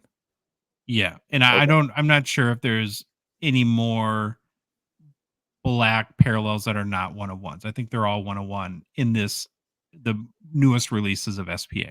So that one would have been 2018 with Brady Tkachuk? No, that's Jake Sanderson. I got this for okay. Yeah. And I know 2 other guys that have one. You'd have to check the checklist there. Okay, so that's the FWAP. Now the next big auto card in SPA is Sign of the Times. I would say it's the secondary auto with probably the most equity in the product. As far as Sign of the Times for vets goes, there's 63 players on the checklist. Overall pack odds 1 in 32. Key players on the checklist are kind of nobody. It's kind of weird. And I don't know, maybe Jeremy would know this, or Phil or Louis. It's all sort of like third tier guys. like Stutzla was the biggest guy by far on the Sign of the Times vets checklist. I'm not sure what there. And here there is a mystery black 101 parallel. There is a Sign of the Times rookie checklist, like we have pictured. There's 14 players on the checklist. It does include some bigger names like Bedard, Fantilli, and Leo Carlson. They're all SP though, so they're short printed. And then again, there's a mystery 101, mystery black 101 parallel. That of this card, now if you get for like any of the rookies, it includes an inscription of their draft date on the 101 parallel. I would assume there's going to be a huge difference, of course, in value between the Bedard Future Watch Auto and Sign of the Time rookie. And I don't know, to me, this is a little bit of a questionable or maybe call it even controversial card where it's like, should you have Sign of the Times rookies in addition to Future Watch Auto, or should all the rookie autos and SPA be Future Watches? Like, are you upset if this is your rookie auto and you don't get a Future Watch? I don't know. What do you think about that, Jeremy? So you're saying if you have a Sign of the Times, you should at least also have a Future Watch? Yeah. I suppose it would be your secondary auto, but but are you also then implying that they do that where they give a guy a Sign of the Times card and not a Future Watch auto? No, but what I'm implying is that I think that the identity of SP Authentic is a rookie auto set, and the rookie auto is Future Watch auto. When you introduce cards like Sign of the Times rookies, it starts to muddle that and kind of confuse from that identity. And maybe I'm being dramatic there, but that's why I'm asking you guys. Yeah, I mean, I hear what you're saying, and I don't know that bothers me. I would completely ignore the Sign of the Times and just go after the Future Watch auto if I collected these guys' rookie cards in SPA, which I used to, but I don't anymore. The Sign of the Times would be a non-issue for me, where the Future Watch auto would be a very important card to me. It doesn't bother me. Actually, it wouldn't bother me if I was a collector of the Future Watch autos. And I understand why they do it. They need to put hits into product so that the hub continues to buy the stuff. So it's one of those trade-offs, Josh, that you're famous for identifying. Yeah, I think that's a good point. I suppose maybe instead of 125 rookies on the Future Watch auto checklist, maybe a better consolation is to get a Sign of the Times rookie of a name that you're going to be more excited about. So I think that's a good point there. All right, well, we're not done talking about Sign of the Times because a big part of the Sign of the Times set are the multiple player auto cards. So if you're watching on YouTube or X, we're showing one of the ones from the Upper Deck Gallery. It's a Team Canada card that has out of 15, Sign of the Times 3. It has Wayne Gretzky, Mario Lemieux, Oli Lefsa, and Mark Messier. Very, very cool card. I've just been struggling with these, and I understand the justification, and Upper Deck's been very open that any card like this with more than 2 autos, they're going to stickers now. That's kind of their move. I'm sure it's logistically very difficult to get, these go to like Sign of the Times 8 and to get cards hard signed, even though they traditionally were. But I just love the idea of the hard signed auto of a multiple player card so much better than stickers. And my kind of question on that is that I wonder if we'll see those cards like the Gretzky ones from 5-6 years ago or 10 years ago, if we'll start to see a premium now, even more so on those because they are hard signed versus sticker. And then there's even another example here too where there's a rookie one with Fantilli, Bedard, and Cooley, again all sticker autos. So again, I understand probably why Upper Deck had to do it. I just don't like it. What do you think, Phil? Yeah, I agree, Josh. I think we are going to see a premium on the on-card autos from historical sets. That's what I like about the fact that they're not doing them anymore. If you were, savvy enough to acquire those cards back in the day, I think you're going to be rewarded for it if that's the way your collecting went. This also provides a collector like myself another place to put up a boundary and say none of those for me, because I have a no sticker auto rule for my, and I do allow myself the odd exception, but the general rule for my collection is no sticker autos. It just allows me to save some money, put it towards other things. So, yeah, I think that the on card versions are much more desirable and should see a premium. Phil, you're going to say something? Yeah, this sign of the times with Cooley, Bedard, and Fantilli is extremely unattractive to me. The scribble marks, the stickers, I'm not a fan at all in any way, shape, or form. This looks like 7-year-old Hasselhoff made this card and said, "Daddy, look what I did for class." And who knows, the trends might change, right? Upper Deck could always go back to hard side. Because while I totally agree, and I think you put it beautifully, Jeremy, and it's a very smart way of looking at it, right? Like, listen, it just helps me focus in different areas. The one part of this that just sticks with me is that, sure, we can go and find our Gretzky, Lemieux, and Messier sign of the times, hard signed, but we're not going to get maybe a Bedard, Cooley, and Fantilli version of that down the road for the 10 years from now. The people that wanted, would have loved to have that card. So, but one addition to that, Josh, though, is that if you go back into history, even the last 20 years in hockey cards, and you look at any multi-rookie patch or autograph card, there's always a dud on there every single time. Yep, true. Count this to be the same thing. One of these guys, I don't think it's going to be a Bedard, will be a dud. Imagine. Okay, we got to play the game. Pick the dud. Louis, we start with you. Pick the dud. I think it's bound to happen, and I gotta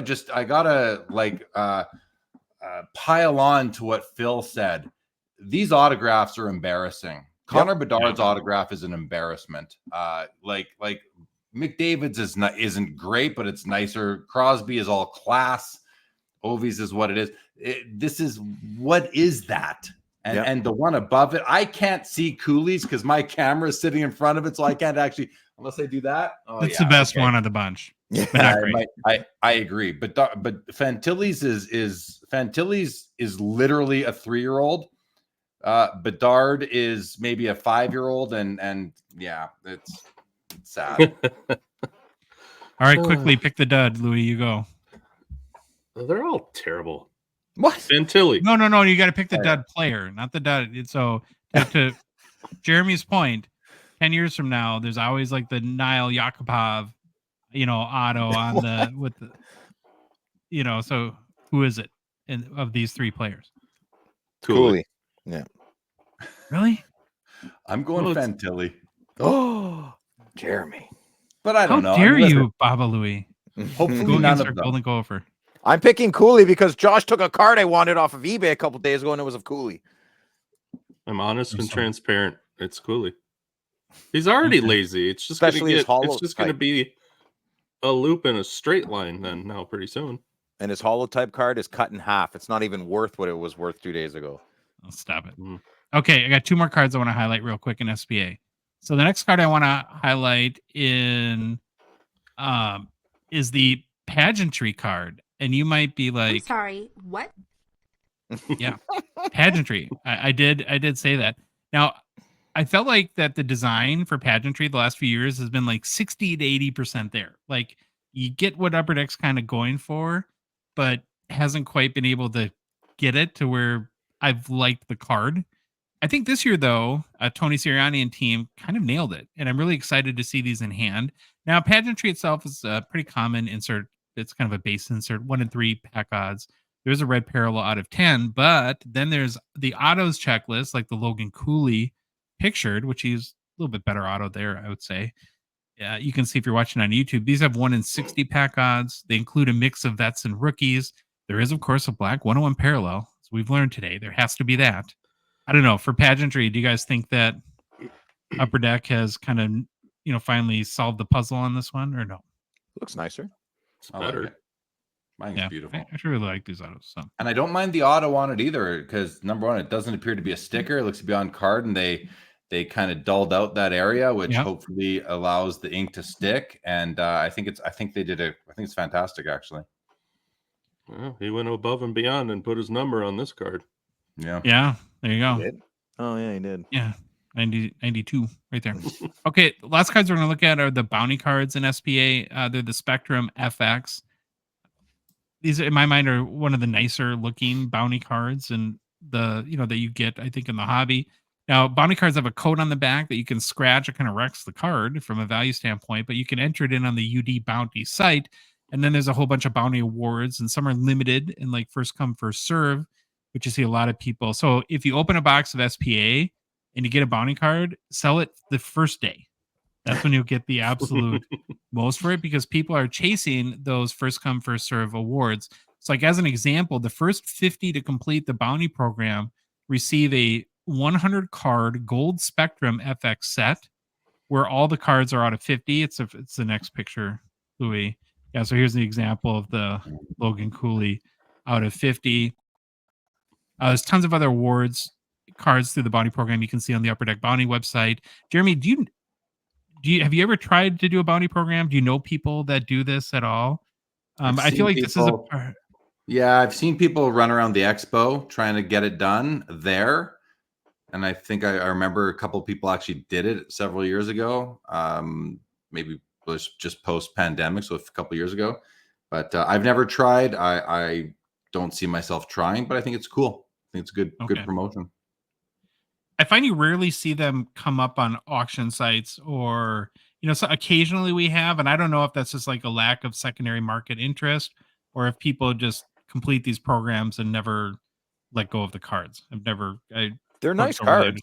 I just like Jake Sanderson 1 of 1 has been on eBay for like a year, and no one's interested. Yeah. It's too bad. Okay, if you want to buy a hobby box of 2023-24 SP Authentic, here's what you can expect.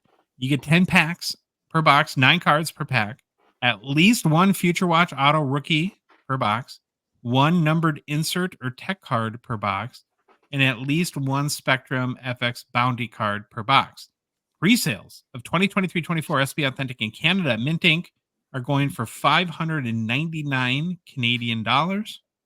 It looks like Mint Inc. still sold out. So Louis, you have U.S. pricing probably on there right now. I just took the link. So yeah, they like to change it for you to our own currency. Right. It's crazy that they're sold out. It's a very spendy box, of course, this year for 2023-24 SPA, and apparently it's not hurting the demand, at least for Mint Inc. Boxes here in the U.S. are pre-selling around $400 U.S. dollars, $400, $450. Okay, so what do you guys thought? Let's talk about the price aspect of it. This is out of all the Bedards, this is purely the gamble box, right? $999. You want one. This is the box you're gambling on. You're rifling through everything looking for that Future Watch Bedard. My opinion. Do you think the price is going to hurt sales of it? I think it'll fly. Well, if Minting sold out, maybe it'll fly. Totally fly. Yeah. Can't keep it off. Right. Phil's right. Okay. No pain. All right. Lots of pain. Lots of pain but no. And honestly, it's like I won't get a box. It's too much of a gamble. And if there's a single I want, I could probably get it for most of them for less than the cost of a box, anyways, unless it's one of the core Future Watch Autos. So probably just go that route. Okay, I want to do a quick hobby release calendar update. We got an update from Upper Deck the other day about upcoming hockey releases. Of course, we know SPA is this upcoming Wednesday. Following that, though, we have 2024-25 Series 1 Retail on the 6th of November. Then we have 2022 Upper Deck Premiere on November 13th. 2023 SP NHL, so it's the retail version of SP Authentic on November 13th as well. Then Ingrained comes back for 2023-24 on November 20th, and then 2024-25 Artifacts on November 27th. So another very busy month for new products with Upper Deck. We're still in the scenario where we have 3 different release years in 1 month, which is it's a lot. We have a 2022 product, we have some 23 products, and then a 24 product. So yeah, I don't know. Any of these you excited about? Are you an Ingrained guy, Jeremy? Yeah, I mean, I think it's a beautiful product. I love the complete sticks with the autos that they've done, and I think they've done those for a couple of years. Yeah, I think it's a nice card. I think it's a nice alternative to some of the other sets. So, I don't see myself chasing any of the insert sets or busting much of it, but I will certainly appreciate a lot of the cards that come out of the product. Okay. Anyone, Baba, Louie, or Phil, that has sparked your interest at all here in November? I bought I bought a series. Oh no, retail. I bought a series 1 hobby box and scratched the itch, but nothing on that list is doing it for me right now. No, we're still missing one on that list I want. It's not coming, Louis. Come Not the one you want. It's on stature. Oh, yeah. Yeah. Don't hold your breath. Okay. Okay. Mailbag. Facebook. Philip Doring. Good name. What is the most beautiful Young Guns canvas card in your opinion? Jeremy, you want to go first? I mean, listen, I haven't seen them all, so it's my response is limited, but I own one in my collection. It's a 2018 card number C149. It's the Connor McDavid facing off against Sidney Crosby, and it's kind of the reason why I recently purchased the debut card, or the first time that McDavid met Bedard. That's a nice pair, passing of the torch sort of thing. That's my favorite one. Mm-hmm. I've always been a big fan of the Draisaitl Young Guns canvas, where it's very kind of dark, cool lighting. That's from 2014. Oh, I'm sorry. This was Young Guns canvas. I thought it was canvas all together. My bad. Okay, that's all right. It's allowed. Phil, you got an answer? Yes. So Jeremy, listen, this is how I cheat a little bit. So the 21-22 Allmark, Linus Allmark canvas is my favorite canvas card, but it's not a Young Gun, so I can't pick that card, but I did mention it. My favorite Wait. What? Is a year ago would have been your favorite card when he was not on the Ottawa Senators? The question was asked today. So my favorite Young Gun canvas card is Brad Lambert, his black and white from this year. Take a look. Brad Lambert canvas black and white. This card looks like how I dream, and I would like to think Brad had dreams of playing in the show as well. So his teammates are a little blurry, a little Gaussian blur along the sides, and he has a smile on him that is a kid on Christmas. So that's my favorite Young Guns canvas card. Brad Lambert, the black and white version of this year. Discord, Deep Freeze Cards. Top 3 Young Guns designs of all time. Phil. 2002, 2003, that year of Young Guns, 2007, 2008, 2012, 2013. Okay. Jeremy. If you're looking at them from the 05 year forward, I like the 05 year, and I like the 07, 08 year, because those are the two to me that look different. The rest of them all blend together. I cannot look at a Young Guns year and tell you what year it's from. They all pretty much look the same to me. 07, 08's awesome, eh, Jeremy? On the side, right? It's got Carey Price. I can't stand him, and he has like one of the greatest cards ever as Young Gun. It's so different than every other year of Young Gun. And then the 05, 06 to me is an iconic design with Crosby and Ovechkin Young Guns being there. So those are my two favorites. Yeah. Yeah, that's a tough one for me. I didn't feel real passionate about anything, so I just kind of, first thing that came to mind was 15. I like the design there, and then 19 and 2020 because Kaprizov. Oh, you like 2020? I do. I'm not a fan. Yeah, I'm shocked. You hate. Yeah, well. Okay, Discord, High Gloss CBJ. Here's a great question. I've been getting so many new singles from China. Is hockey getting popular over there, or do they just like breaking product? So have you guys noticed that, like on eBay listings, a lot of them coming from China? Mm-hmm. Does that give you any pause? I looked on their, I've bought 2 cards from China in the last few months, and I looked on their Instagram, 2 completely different sellers. They were just 2 regular young men that break a lot of Pokemon and a lot of basketball. I guess somehow they got some hockey in there, and I don't think you notice they're always usually on auction. They don't usually have a buy it now price because I don't think they know what to do. And I think they just have a lot of product in general, and hockey just slips in there for them. My best guess. You know what I noticed on this that chaps me a little bit? If you buy a card from China here in the US, it's typically like $6, $7 for shipping. Why does it cost me $18 to send a card to Canada? Canada Post. The mail mafia. All right, Discord, JT Hockey. What are your thoughts on buying individual hobby boxes with the risk it's from a case that's been opened and the case hit has already been hit? With sites like David Adams or LCS, I know I'm not too worried about it, even though it's still a risk. What about on eBay, Facebook, and other random online sources? I know Dave and Adams, one of the things they do is you can buy a quote unquote case fresh hobby box. You pay a decent premium.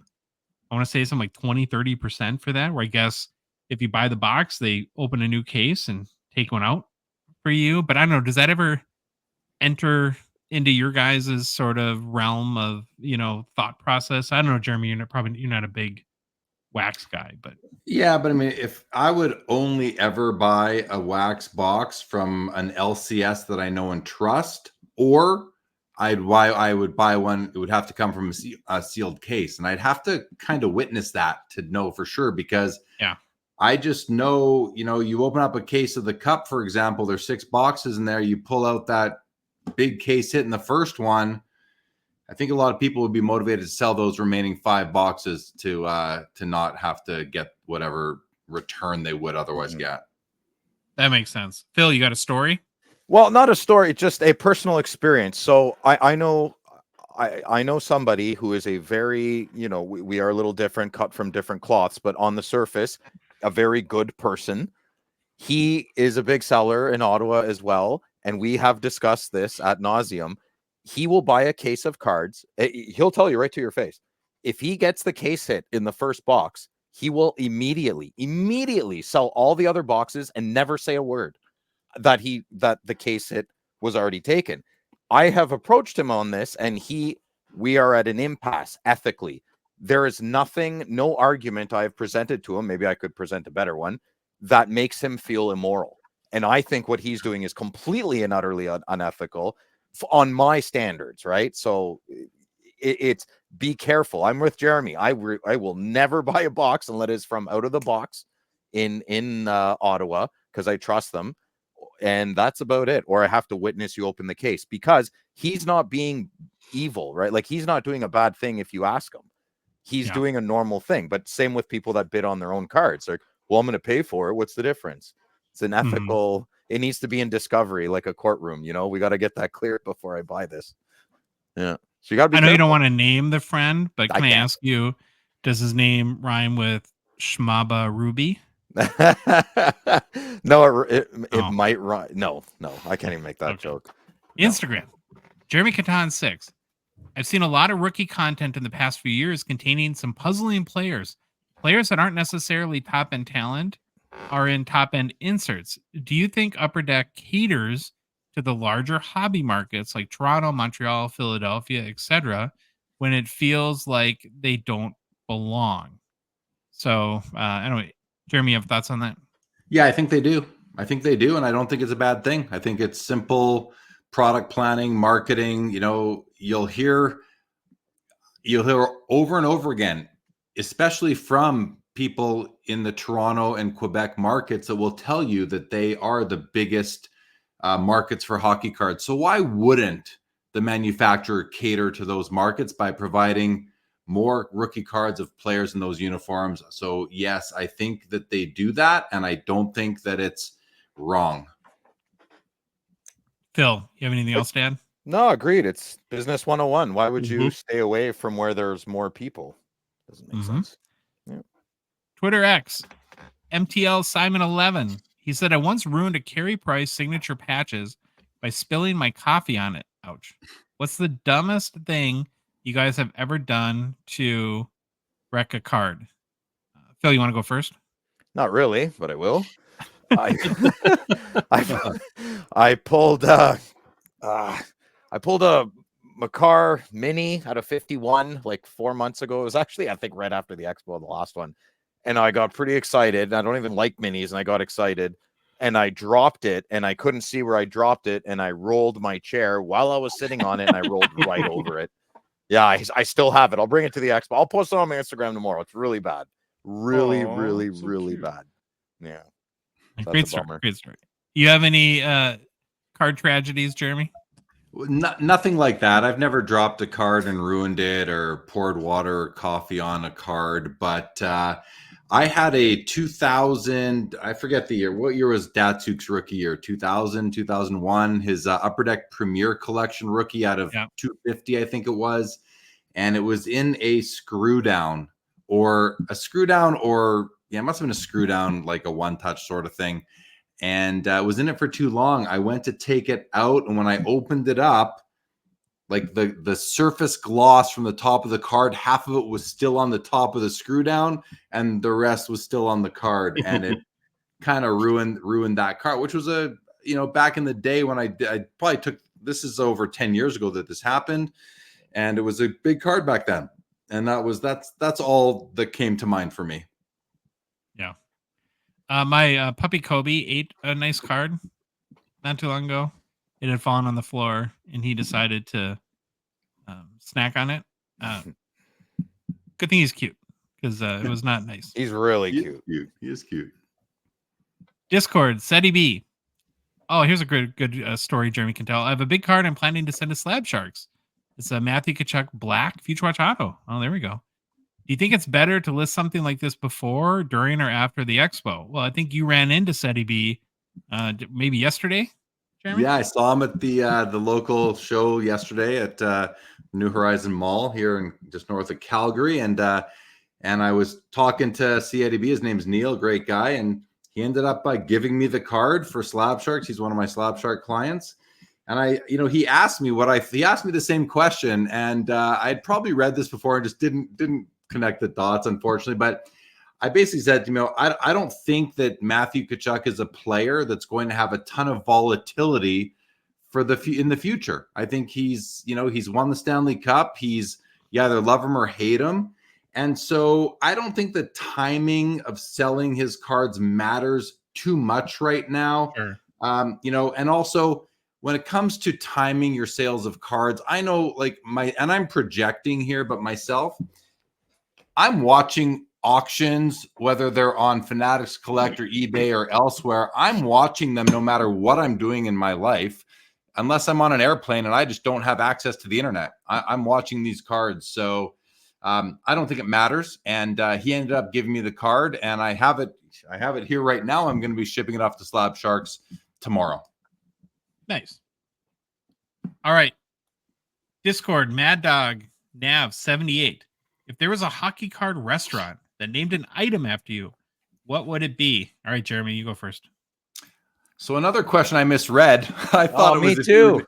Yeah, I thought it was naming the restaurant after you, and I I did I'm that not too. really very creative that way. So I thought about my two of my favorite hockey players being Teemu Selanne and Dale Howard-Chuck, and I came up with the Flash and Chuck. I thought that was a cool name for a pub or something like that. The Flash and Chuck. For Teemu Selanne. It'd be like a spicy burger, right? Chuck, piece of Chuck. And it sounds like, Phil, you read half the question too. Yeah. Get Lucky at Louds. That's my restaurant name. Wait, is this a restaurant? Yeah, it's fine. I'm working. Get Lucky at Louds. It's good. But if I had to make a meal, I guess it would be a hamburger, and the Loud Burger seems kind of simple and effective. Super creative, yeah. Oh, well, Kobe for a dog. Come on. My kid's named the dog. You can Jeez. Blame young Madigan on this one. I'd have a cocktail because I read the question. Yeah. And I'd call it the Gong Show Punch, because the bartender would just dump random stuff into a glass and hope it works out. Just like this show, right? There you go. Louis, did you name the restaurant or your menu item? Well, that would be I can change it on the fly here and say that would be my hamburger and French fries. I would call it Dump and Change. Okay. Oh, gross. That's not the same thing. Your underwear. Yucky. Okay, moving on. Discord, Rob. Wondering if you guys have ever heard about 9899 OPG Blast from the Past. Possible hobby deep dive suggestion? Thoughts, Phil? Yeah, so two things. Well, maybe one. I don't know. Is this a mocking me question? I'm pretty sure. Okay, well, I'm not answering it. The story here, Jeremy. So we do hobby deep dives. We do Instagram polls. For the last about 80, we've put this up because it's Phil's favorite set, and nobody has ever, even though I think it's a great set, it's never once been voted the hobby deep dives. Not once, Jeremy. Not one time. Yeah, I love them, especially the refractors. I had the Gretzky in my showcase at Van City. It sold. It was a BGS 9.5. I think it sold, and I got my eye on a refractor that's out there somewhere right now too. So yeah, I think they're awesome. You sell the chrome one? You sold the chrome non-refractor? Correct. Oh, okay. And a 9.5. What do you remember what it went for? I'm trying to price them out. I think I had it priced at $900 or $1,000, and I think I gave the guy $30 off my sticker. Okay. I either got $870 or $970 for it Canadian. They're between $900 and $1,100. Yeah. Yeah. Okay. Yeah. Discord, the niche hockey cards. Did Phil make a guest appearance on The Simpsons? I didn't get this. No. Did I? Oh,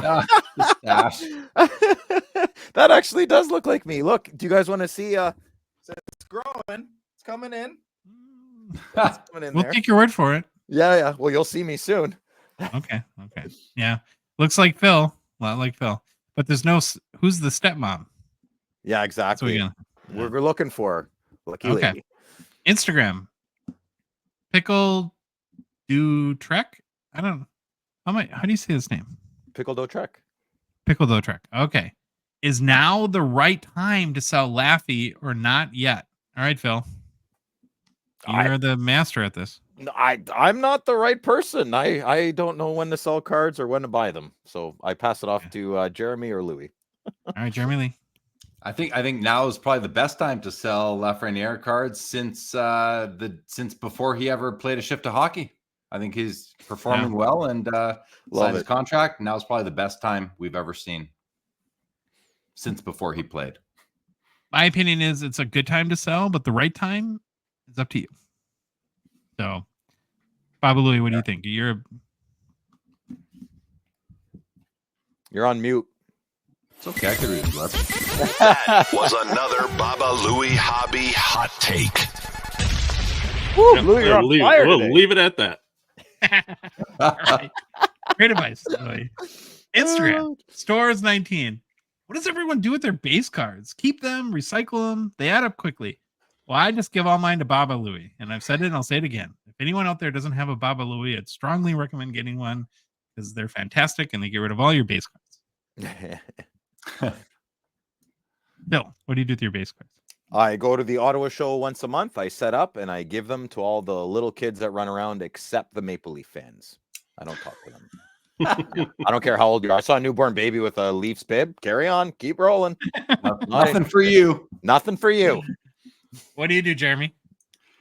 I've been doing this for years, guys. I think it's a great thing. I suggest everybody do it. I take them, I batch them up into packs of 10 and team bags, and I give them away on Halloween. Right around the corner here. That's what I do. Give them away on Halloween. That's smart. Jeremy, that's great. I'm gonna take you up on that idea next week. I save them all year long, and I give away as many as I can. I have a few extra packs from last year, and I just that's it. Instagram 5 alarm cards. I'm curious if in the USA LCSs and breakers are forced by distributors to purchase cases of previously released products that are bundled with new releases like 2023-24 SPA. In Canada, they are. Is this taking advantage of people? So I think what he's saying is like, if a card shop wants to go to a distributor to buy SP Authentic, they say, yep, you can get it, but you also have to buy 3 cases of 2022 credentials too. And so the question is this taking advantage of people? I think it does happen here from what I've heard. I don't know, Jeremy, do you have any insight into how this whole world works? I'm not really sure if I consider it taking advantage of people, taking advantage of the LCSs. But it's part of the business now. If you're planning on opening an LCS, I would say be aware of the landscape and proceed accordingly, because you're going to be forced to buy things that you don't want to. Mm-hmm. Well, we talked to our local LCS too, and it's not only you have to buy it, the things get shipped and your account gets automatically deducted. Like there was these starter hockey card binders where they got shipped $3,000 worth of them, and they didn't even know what they were. It's just money gets taken out of their bank account. So yeah, you got to do your homework there. Discord KMM. Where is the Gongshow Slab Sharks booth at the expo? Can't find the floor plan on the expo website. Excited to come visit y'all. That's a great question. Is it weird that I have no idea where our booth is either? So Monday morning, we'll know. It's a giant mystery. Oh, is that the deal? Monday morning? This morning. You should already know right now, Josh. Okay, yeah. Future Josh. Yeah, Future last Josh night, Bill. last night on the pre-Expo episode we did that you came on, Josh, Steve Menzie from Expo did mention that it would be public tomorrow. I've seen it, and I can tell you we are all in Hall 2. We all being myself, Slab Sharks, and the Gong Show. I think a little bit of it too is the Slap Sharks has been our kind of our booth sugar daddy on this one too, so they probably have more info than we do there. But can't wait to see you, KMM, either. All right, probably big food theme to this one. Discord, Sebastian Engelhart, what does your perfect cheeseburger look like? If you could sit down and have a burger with one current NHL player, who would it be? Phil. Tom Wilson. I feel he's Yep. very misunderstood. He's feisty like me, but I feel like he's also a big teddy bear like me. And or Crosby. I would like to apologize to Sidney Crosby. I'm sorry, Sidney, you're the man. And I want no cheese on my burger, just lettuce, tomato, onions, and ketchup and mayo. You're not a cheese guy? I love cheese, but I'm a bigger hamburger guy. I love bacon, but I want to taste the beef. All right, Jeremy, what do you think? My perfect cheeseburger looks exactly like the Papa Burger from A&W, the Papa with cheese. Nice. That's my perfect cheeseburger. Excellent I love choice. that menu item there. And if I could sit down and have a burger with one current NHL player, I'm going to go with Ovechkin. He's an enigma. Yeah. Mhm. Yeah. I think it'd be cool to sit down with Ovi and have a meal. I'm gonna go. I like pepper jack cheese and lots of veggies. Toasted potato bun. You guys, potato bun guys on burgers. I love those. I would pick Kaprizov because I'd try to adopt him. I just want to drive him to practice every day and make him fun. He can't even speak English. What a wasted pick. It's terrible. Wow. Wow. All right. Facebook and she. How do we get in on the live rip party as an in-person, not the live online event? Well, Andrew, I'm really glad you asked this question because it gives me, I guess, the opportunity to explain something that gives me heartburn. So hopefully everyone understands why we have such a small in-person limit at the Chateau Gong Show. So we're not at the size of a show, nor have the budget to rent like a big public space. And because it's a streaming event, we also need really, really good internet. And the house we've rented is like literally the only house under $5,000 a night that is A, big enough for rip party, but more importantly, B, actually allows events to happen at the house. Like 99%, you can go on in Toronto on Airbnb or VRBO, whatever. 99% of houses rentals say no events whatsoever. So we're lucky to find the one house that seems to allow events. And that being said, though, they're very strict on a limit of no more than 25 people in the house at a time, including all of us staying there. So that's very limiting and that's sort of part of the design behind Rip Party. So we basically invited sponsors and our longest show supporters there with us. And I guess the reason why I'm going into so much detail, maybe too much, I don't know, is I don't want anyone to think that we're trying to be like overly exclusive by any stretch. It's more the circumstance that we're in.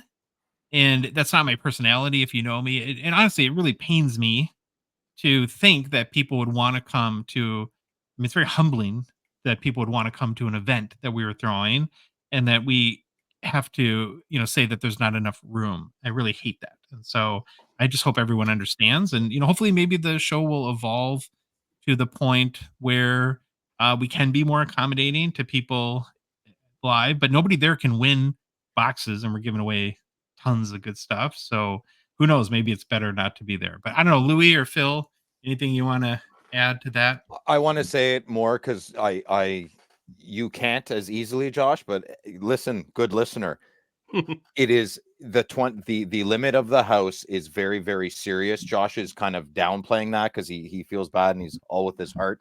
We cannot invite more than has been invited. And it is all circumstance. It is all. Josh would invite every single person listening to this 10 times over. We are under very big watchful eyes as well at the home. There's no. I mean, I originally said you could slip me $100 and I'll sneak you in the back door. I cannot do that anymore. I cannot do that anymore at all. So it is very strict, and it is all circumstance.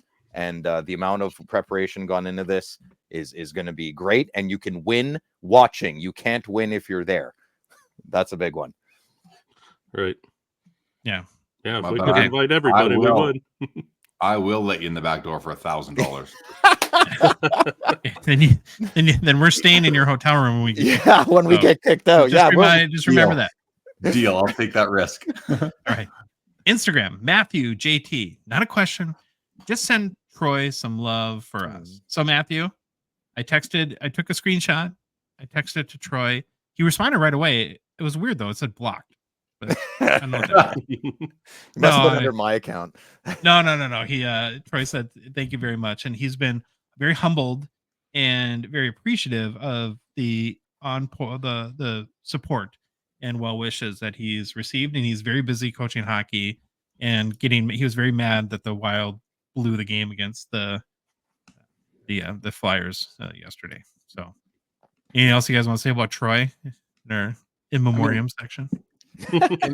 in 5 years, he'll be eligible for the Hockey Card Content Hall of Fame and should be a first ballot inductee. Love it. Yeah. Nice. He's got my vote. All right. Instagram, drop the puck cards. I know this is not about hockey cards, but I still have to ask you guys, do you call the game Duck Duck Goose or Duck Duck Gray Duck in Minnesota? It's 100% Duck Duck Goose, and that's Gray forever Duck. here. It's Gray Duck. What? It's Gray Duck. No. Yeah. What? Did you guys go to different elementary schools? Maybe He's from the North. They do things different up there. I'm sorry, Louis. Can you say what he's from? Where? The North. He's talking in Ranger. He's talking north. He's talking Give in it to Ranger. them, Phil. Give it to them. Yeah, I thank you, Jeremy. I got some backup here. Yeah. So you break the tie. Is it Duck Duck Gray Duck or Duck Duck Goose? Phil? Jeremy? Me? Oh, it's Duck Duck Goose. Thank you. That's all I know it as. Yeah. Thank you. All right. Discord at Jibway86. With Upper Deck printing renewed Young Guns with their Series 1 product, do you see other products doing the same thing? What are your thoughts if high-end products such as SP Authentic, Premier, and the Cup would have renewed versions of their rookie cards? So like Upper Deck would hire an artist like Luke the Cardist or maybe Luke to reimagine some of those classic cards. Do you guys see this expanding beyond Series 1? Phil? I do see it expanding beyond Series 1. I would like to, and I think Luke the Cardist is awesome. I would like to switch up the artists because then it might resonate to different people. Sure. I'm a big fan of the Outbursts. I would just like to focus on those myself. Jeremy, what do you think? My initial inclination was, I'm cool with it. But in high-end products, I just don't want to see it happen year after year after year. I don't want to see old designs continue to be reused, even in a renewed way. I just think just don't flood the market with these things, please. That's my only request. Otherwise, I'm cool with it. Yeah. Did you already answer, Phil? I did. Yeah. Yeah. Okay. Sorry. It's okay. It was so riveting. I instantly memorable. forgot it. I know. I'm forgettable. No, you're not. Believe me, of anyone on the show, you're the least forgettable. So that's a good thing. Instagram, EdLister82. We kind of talked about this. Will the price of SPA, with the price of SPA, do you think it will undersell this year? It seems like we all think it's going to sell good, right? Yeah. For a lot. Yeah. Bedard Mania will ensure that. Instagram, Cornmeal Rawson. Is it possible the Bedard Young Guns is underpriced? Well, I think so I thought about this one for a long time, and I think you can actually make the argument that the value of this card is the most reflective of his market because there's so many of them and it sells so often where there's not these there's been one sale in the past 2 months and it's a total outlier kind of thing. But what I think Cornmeal Rawson is driving at is he a better player or does he have more potential than his current Young Guns value? And again, I come back to population count and print run on this one. There's just so many already. And you have to kind of look at, if you're a stock person, like the market cap side of this, where if there's going to be 10,000 of these, and you think they're going to be worth $5,000 a piece, that's probably not going to happen. there's just going to be too many of them. But I don't know. Maybe I'll be wrong. What do you think, Jeremy? No, I don't think it's underpriced. I think it's perfectly priced. I think it's the best sign of equilibrium we have in the hobby are these PSA 10 young guns with massive pop counts. Phil, anything to comment? No, not much. It's the market reflects it. It's high liquidity. Yeah. Just It's Discord, commodity. MadDogNav78. Have you seen any data for sales of tag versus PSA of the same card? Curious if the hobby is valuing the objective tag grade. Hey, Jeremy, you got any insight on this? You can Yeah, provide that's as a a Jeremy question. investor. I mean, in I tag? have a little bit. I know that Tag does track that, and they have, and there's another Instagram account who is doing it a lot too. There's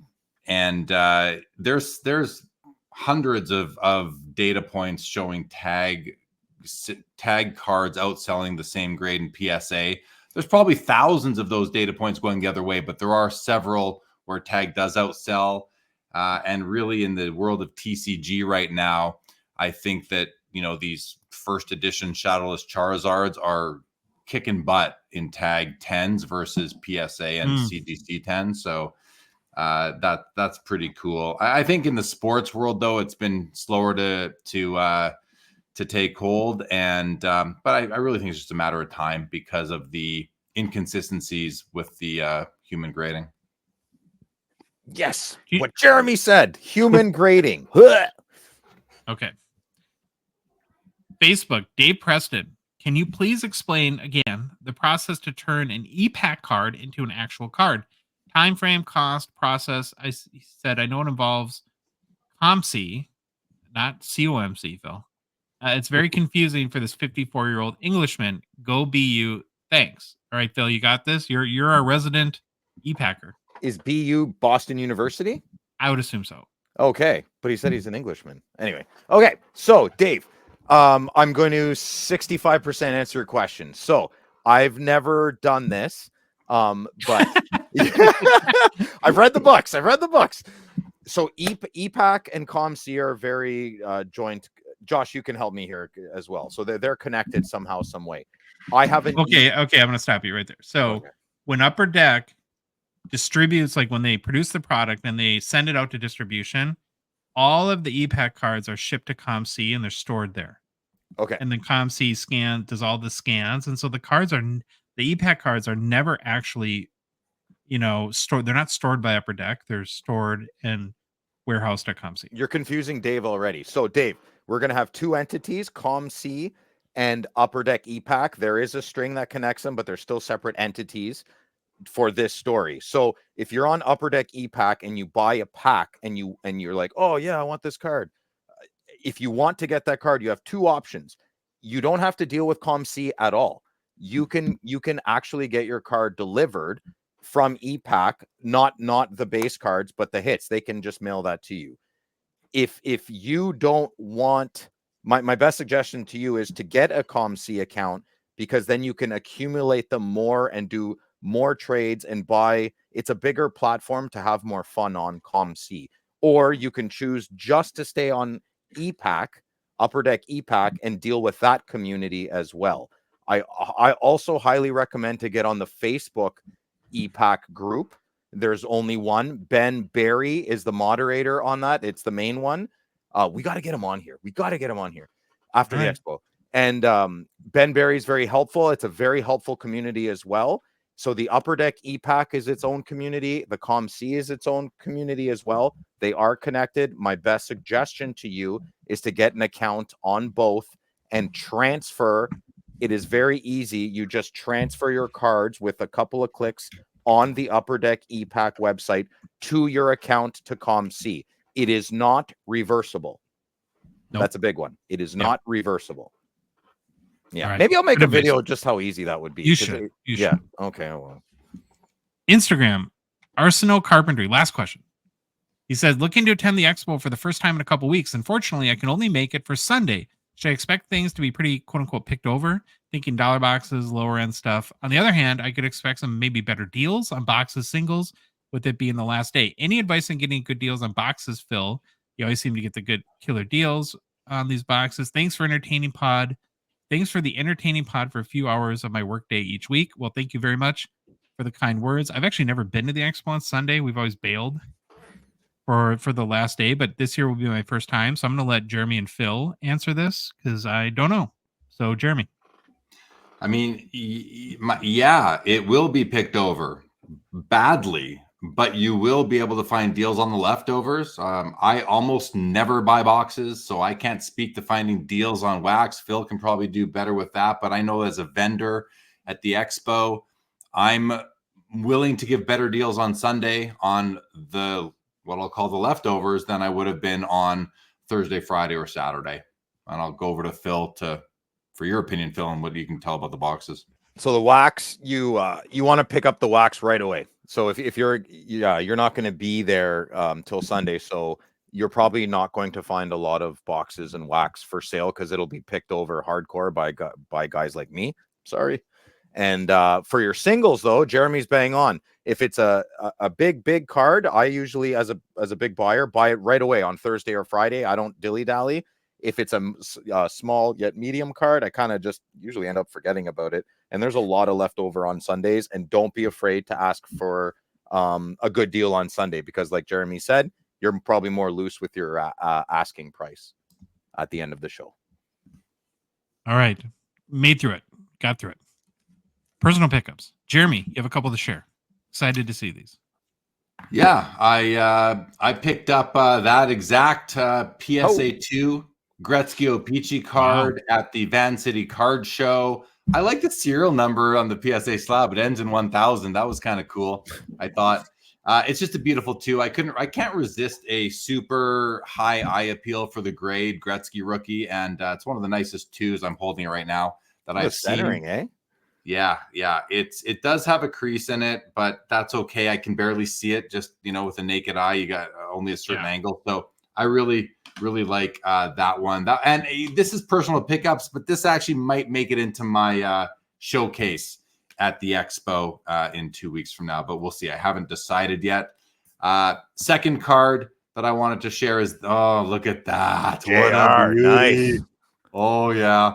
I was lusting over this card from the moment it got listed on Slab Sharks a couple of weeks ago, and I put in a bit of a mega bid, I guess you could say, because I wanted it. I'm a big Jeremy Roenick fan, so this is PC for sure.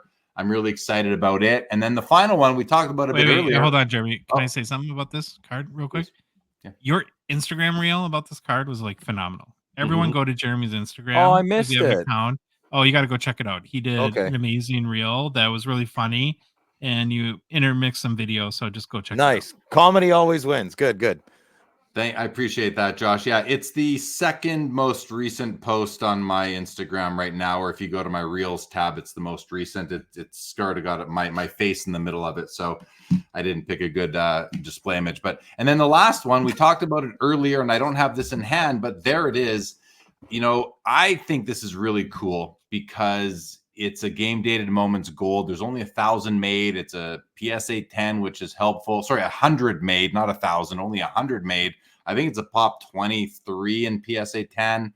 And I just think it's really cool. I like a card that signifies or documents an important specific moment in the history of hockey and the passing of the torch. I have the Crosby McDavid face-off card from an Upper Deck canvas, and now I got the McDavid Bedard to put with it, and that's kind of they're a nice pairing for me. I think it's cool. This is only the second Bedard card I own after one that you guys talked about recently, the O-Pee-Chee Premier Diamond Parallel out of 75. Card buddy. Oh, dude, I that's my favorite Bedard card. Nice. I absolutely love it. And now I have this one. I consider this a Bedard rookie. Those are my two Bedard rookies, and I might be done right there. Did this break the bank for you, Jeremy? I'm worried. I want to pick one of these up, and I'm worried about. So I bought this on ComC using ComC credit, and I think it was 600 and about 650 ComC credit, and then later that day, one sold on Slab Sharks for like a couple $100 US more. So I got a good deal on mine. Okay, really reasonable, very reasonable. Yeah. Phil, any personal pickups? Nothing. No. This is you, buddy. Though. Oh, you don't have any Baba Louie? I probably do. Yeah, I do, but guess what? Didn't load my own pictures in. Oh, okay. I'll just go then. So I got one of them was the 2024-25 Upper Deck Kale McCarr holotypes, and then I got the Dreisaitl as well too. I don't know if you're onto this set yet, Jeremy, but it's the living set out of the new Series 1. The pack odds these cards are like really cheap right now. Probably shouldn't be saying this because I want to collect them. Yeah, we're not being strategic at all. We're not being strategic at all. These are to hit an individual player is 1 in 15,000 packs. It's crazy how tough these are, and they're going for peanuts. And they're really cool. Like when you get them in hand. They're very sharp. Very, very good cards. And Josh called me yesterday and told me, he said, Phil, don't bet on the Dreisaitl because I'm bidding on it on eBay. So when am I supposed to get my Dreisaitl? Yeah, exactly. After I get mine. But apparently, and then the last one is a 2022-23 Parker's Champions Guy Lafleur All-Star Legends. These All-Star Legends have pretty tough odds as well. 20 players on the checklist. To hit any of them is 1 in 1,200 packs. So that's 1 in 24,000 packs. I think the achievement one. Don't think I've seen that. That's really sharp image of Guy right there. That's the achievement. One, yeah, that's the achievement one. Yeah. I got mine. I can throw them in here quick. There's 2 different versions, Jeremy, of the legends. There's 2 different pictures. Yeah. Actually, there's like 4 different versions. Then there's the auto. It gets messy. I'll explain it. That's really nice. Really nice. Beautiful card. All right, Baba Louie. You got yours? Yeah. Okay. So first one is, what do we got here? SPA game used Walker Duehr rookie jersey relic auto out of 49. Mm-hmm. And there's kind of going to be a little theme here. Are you a Walker Duehr fan? There's a story behind it. I'll tell you here in a second. Okay. Picked up a seismic gold. Just to say now I have one. There you go. After our conversation the other day. Yeah, you hate gold, but all you do is buy gold cards. So right. And then an OPG Platinum auto. This happens to be one of my good friends' nephew. So I'm secretly kind of getting one for me to have fun with, and another, I'll get him one and send them to him. Nice. Went to North Dakota. I think he's leading one of the AHL point leaders right now. So he's doing pretty good. The Wranglers. Yeah. Ooh.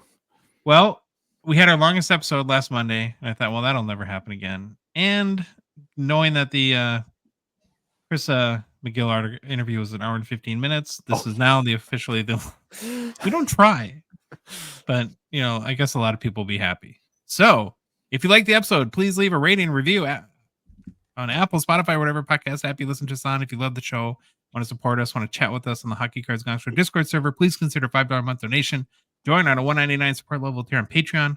Link is in the show description, in our Instagram, TikTok profile. Go to our website, hockeycardsgongshow.com, click on the Become a Patron link, or just go to the Patreon website, patreon.com, and search for Hockey Cards Gongshow. We're on social media. We're on Instagram, Facebook, TikTok, Twitter, and YouTube.